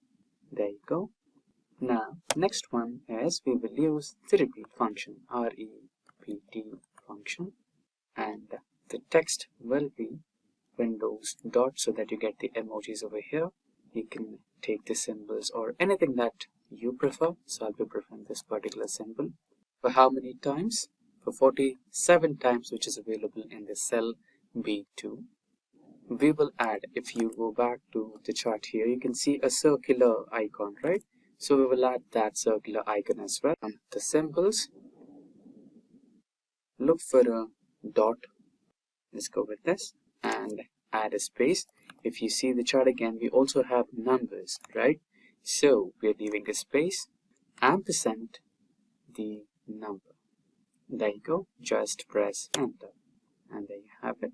Now drag and drop this particular formula to all the cells. There you go. And now you can expand this and also take the titles. And now you have the same kind of report, almost. So this also has some borders and etc. So you can also do that. Let's add some borders to our cells. You can add, I'll go with all borders. And they've also highlighted the top 5 reasons.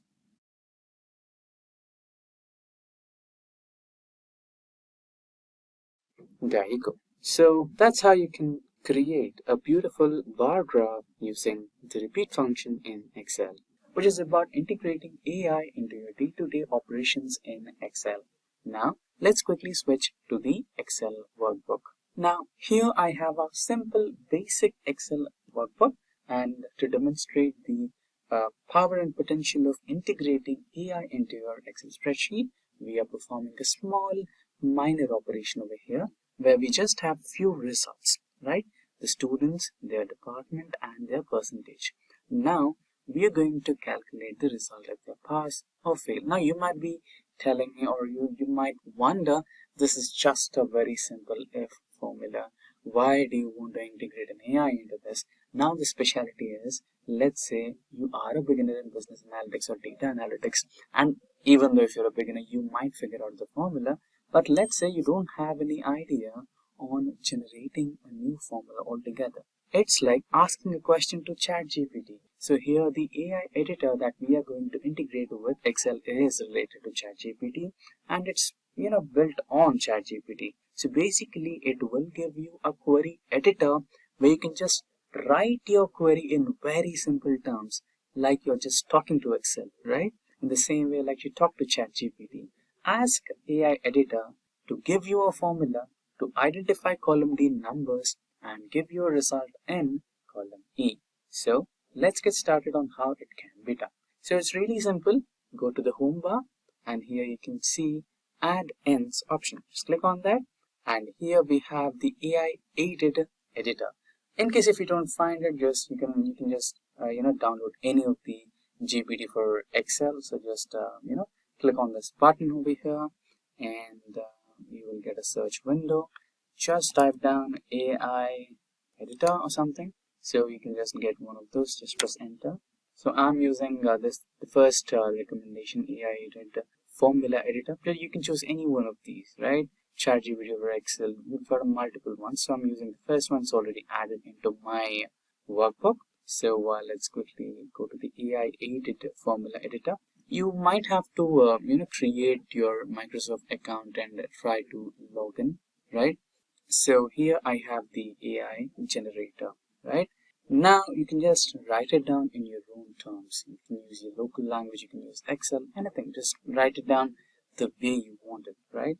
You can just type down, give me an Excel formula to identify if the students passed the exam or not.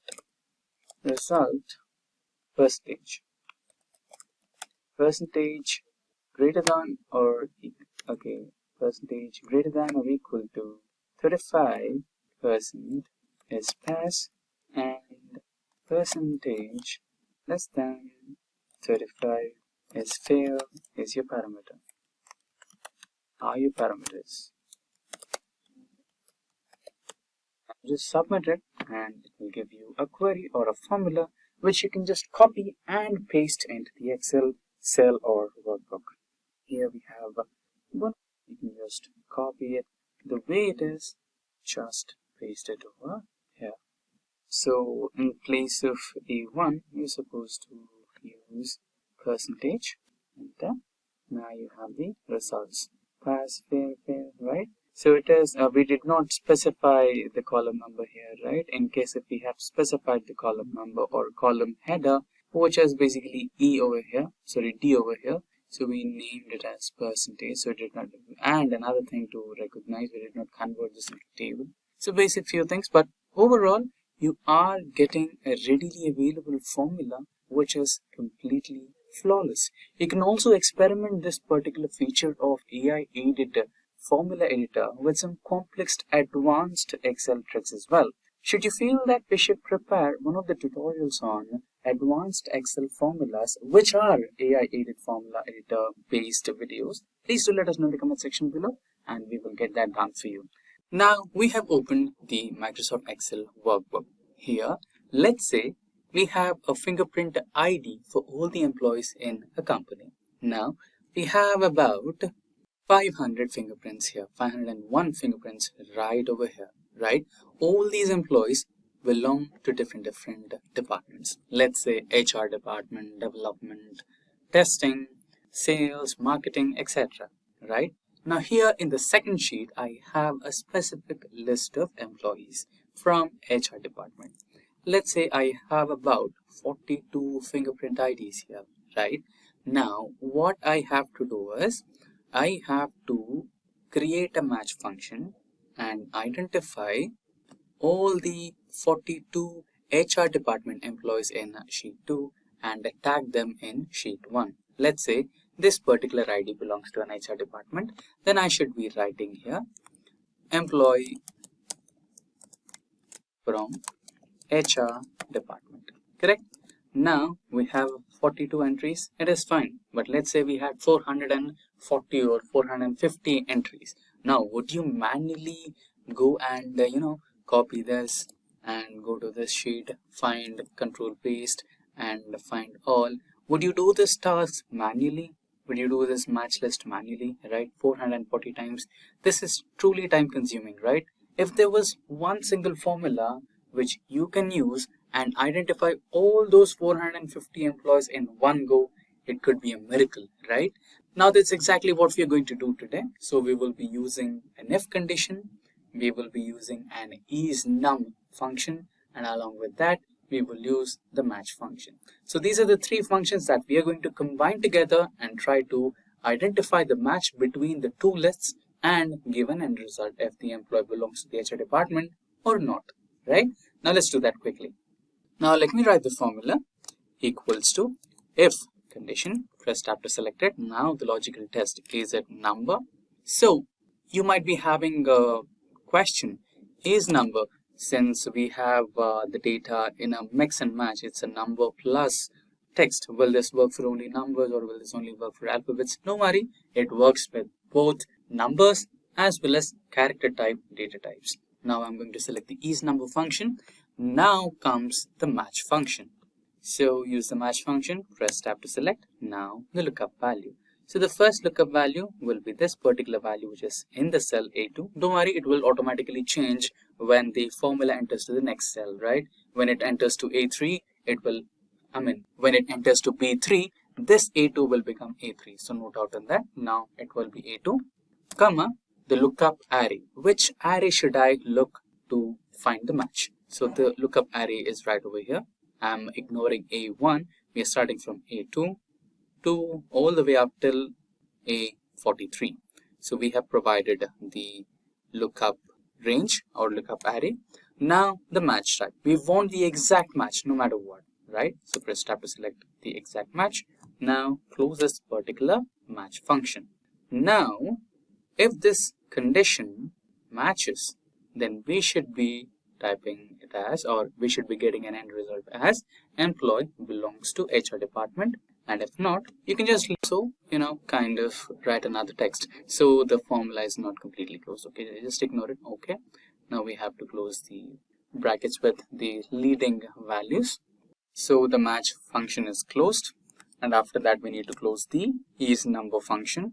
Now comes to the if condition. So if it is true, then add this particular value, that is employee from HR department. PPT. If not, other department. Okay, other, or you can also leave it as blank. Okay, so this is the formula. Press enter. So this particular ID belongs to other department. Let's eliminate this. Now let's drag. Okay, let's name it as EMP department details. Now let's drag the formula across. There you go. Now you can also add a boundary border, and now you can add a filter and filter this particular table for employee from HR department. And there is a small error in the formula, but no problem. Let's remove the filter and check the error. I think it should be about fixing the ranges. So let's fix the range function F4. So we want the column to be fixed and the row numbers can change, and here the range what we are looking at. So let's give the range once again. Now let's fix the range, F4 to fix. There you go. Now enter, and we can also remove this. For now I don't think we need this. Enter, and now drag the formula. Yes, there you go. We have all the 42 entries. So previously there was a small fixing error. So we need to fix the range of elements that we are looking at. Now just eliminate the blanks and just select employee IDs, and there you go. You have all your 42 employees present in the HR department. So that's exactly how you use the match function to match a list of elements from one array and match it with another array. So here I have already created a sample payslip generator. So here we have used some data validation methods to select the employee details. Let's say I want to go with Brian, and here we have his employee ID, his full name, and the month March, right? And apart from that, the number of hours worked, and here the total number of hours he logged in was this, and number of times his client call got cancelled or he was on a sick leave, casual leave in the month of March, and the total rate for each and every event. So if he's logged in, he'll get about $45, and in case if he's on a leave due to a client call cancel, he'll get $20. For sick leave, $30, casual leave, $25, and public holiday is $30. And end of the day, we can just multiply these two values to get his final salary. right? So if we drag this cell across overall here, so we'll get a salary for March, right? So this is real time. So you just select the employee name, and here you just select the month, which is about present in this particular sheet here, and you will get all the details, right? And here is the timesheet for the month of March, and all the employees who logged in and what are the events happening, right? So this seems interesting, but how did we create it? And how come we have all the employees here without any duplications, when you can see there is a complete duplicate entries or 2-3 times entries over here, right? How did we filter this out, and how did we export this data into a payslip generator, and how is it looking up at all those values, and how is it summing up the salary, right? So we have multiple formulas and functions implemented in this particular payslip generator. So without further delay, let's try to recreate this particular paylist or payslip generator. So firstly, we will create a sorted and filtered list. Let's quickly rename this as sorted and filtered employee list. So what we're going to do is, firstly, we will try to import entire list of all the employees present in this particular organization by using the unique function. You guessed it right. So we are just fetching the unique values one time, only for once, into this particular list. And we will also, if possible, it's not mandatory, but here I have sorted them in the alphabetical order, right? So that it is a little bit easier for you to track. Now, let's try to name this as employee, correct? And here I will use the unique function UNIQUE. Just tap to select the function, and the array is here. So we have converted this particular table into an actual table using the control T function in Excel, and I'll select this particular, you can see that highlighted downside arrow, right, in the bold black color. So that means it is pointing to select the entire column. Just click that line, and there you go, your entire column has been selected. Now this is one way of or one part of extracting the unique functions. Now another one is to try to sort these employees list in the alphabetical order, right? So I'll be using the sort function over here. Press tab to select. Now close the bracket over here and press enter.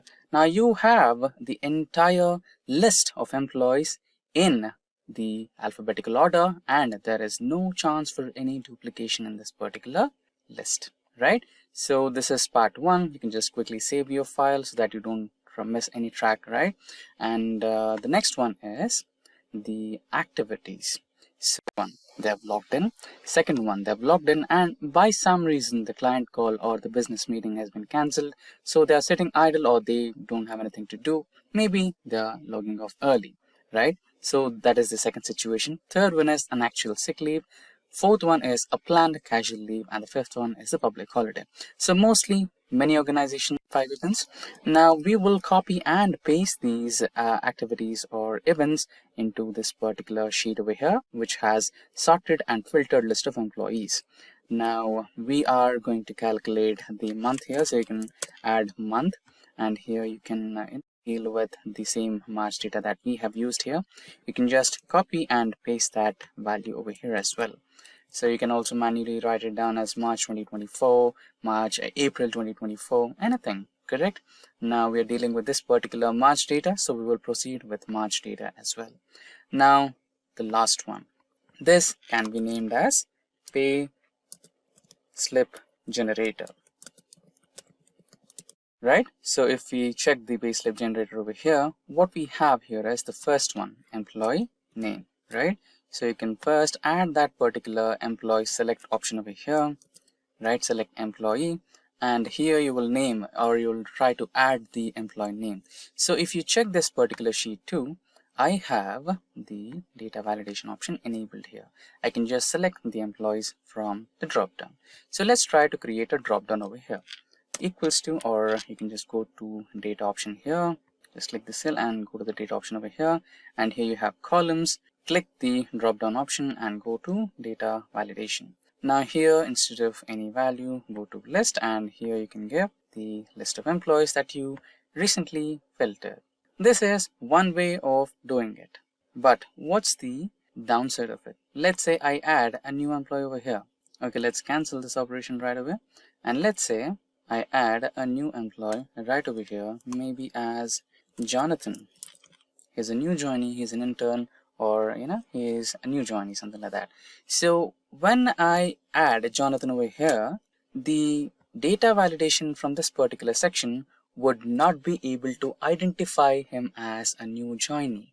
The list will end at this place, which is this one, right? So we don't want that to be happening.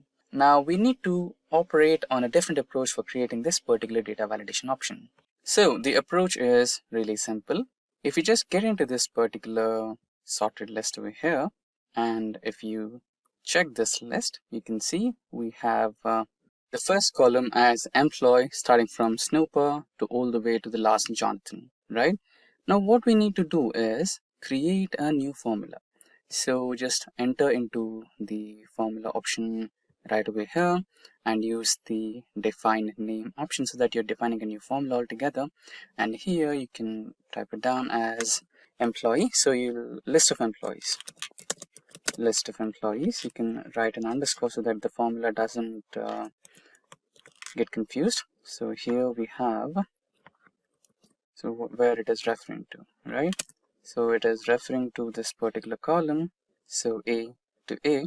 So just add an hashtag over here so that it will automatically update if there is any new addition to the list. Now here we'll create a data validation. Go to data and data tools, data validation, and instead of any value, go to list, and here you will type the source as equal to employee. There you go. Maybe we have to do a light change over here. Okay, now go to sort. So here we generated a formula. So okay, let's try to review that formula over here. List. Okay, and so let's go to the employees list. Select the first cell over here. There you go, and define a name. So the name will be EMP list, sorted and filtered employees. So here you will be adding a hash. So we have written the hash after this. Now we want that to go along with the entire spell from second cell to the entire existence of that particular list, right? In case if there is a new addition, you can enter that new addition and consider that as an employee, right? So I've done that. Just press OK. There you go. Now go to the payslip generator and here create a data validation option. Let's clear this. Now go to data validation, and here you will be selecting a list, and here you will be writing EMP list that you just created. Press OK. Now you have the employees list. And in case if you add a new employee at the end, he or she will also be considered as an employee. Now part of the job is done. The next is a few more details like the employee number and employee name, and let's check the month. Correct. So now how would you generate the employee number?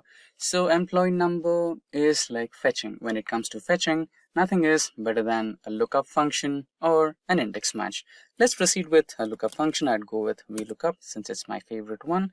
So this B2 will be my lookup value, and the lookup table is this particular table. Go to a corner and give that. This is the table you are looking at.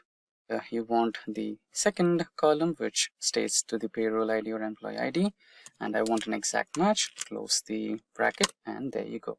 Now select the employee number or employee name here, and you will have the employee number right here. And here you want to add the employee name, which is this particular cell. Whatever is present in that particular cell is your employee name. And here you want to add the month, which is this particular month which we are currently. Correct. So far so good. Now we want to create the payslip generator. So first, if we take a look at this particular one, here we have the activity, and here we have the number of hours and salary. Now let's copy the same, paste it in our payslip generator right here. Do some formatting if you feel like. There you go, we have our formatting ready, and here as well. And here we will add our hours and rate and salary. There you go. And I think we already predefined our rates. So copy and paste the rates right here. Now we need to calculate the number of hours logged in. And for that we will be using a simple SUMIFS function equals to SUMIFS. So you need to pay a little attention to this particular SUMIFS function because everything relies on how you are freezing the cell values. So you might be a little confused. So you can understand what I mean during the execution of the SUMIFS function. So SUMIFS and now the sum range. So the sum range is nothing but the hours table right over here. Just click on the hours, comma. So after hours, we will be selecting the employee, correct? So the person who is working, which is this particular column. Just navigate your cursor to the location where the cell B2 and B3 are intersecting, which is a black line over there. So you can see that particular mouse icon, which looks like a lower pointing downward arrow key. Just click that downward arrow key and your column will be selected. And that's next one. Now comes the critical part. So you need to go back to the payslip generator over here and select the employee name. So employee name is existing in cell B5. So select B5, try to freeze it. Function F4 so that this value doesn't change because we are going to drag this formula across the next 4 activities. So when you drag the formula should be pointing to B5 but not succeed to B6, B7, etc. Right? That's the major thing which you need to make sure. And after that, you need to find the activity, right? So go back to the timesheet data and here is the activity or status. Point your mouse pointer to that particular location where G3 and G2 intersect so that you get the downward arrow key. Just click that. There you go. Comma. Now comes another major part, payslip generator sheet. So now we are on the payslip generator. So we need an if condition. So it needs to identify if the activity is what's present in cell D3 or D4, D5, D6, D7 based on the table what we have, then print it the way it is, and if not, just the way it should be, right? So you will understand that more clearly when we start with the if condition. Just select the if condition, press tab to select, and cell location D3, if D3 is equals to the activity which is logged in, then it should be nothing, just blank. If not, then it should have logged in, which is again D3. Now close the brackets, so close the functions. There you go.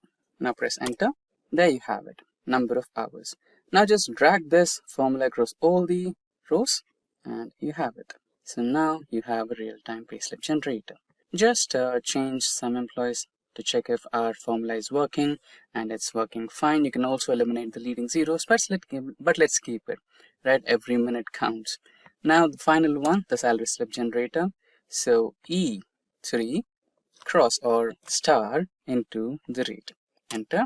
Now you can drag the same formula across all the cells to find the total salary. Now you can also do a final customization over here.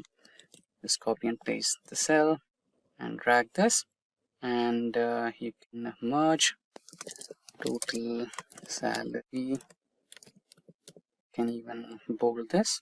Here you can have sum of all this. Enter the final salary. You can also do some formatting. So there you go. That's how you can create a real-time automated payslip generator in Excel. And with that, we have reached the end of this session on Excel full course. Should you need any assistance, PPT or any other resources used in the session, then please feel free to let us know in the comment section below, and our team of experts will be happy to resolve all your queries at the earliest. Until next time, thank you for watching and stay tuned for more from Simply Learn. Hi there, if you like this video, subscribe to the Simplilearn YouTube channel and click here to watch similar videos. To nerd up and get certified, click here.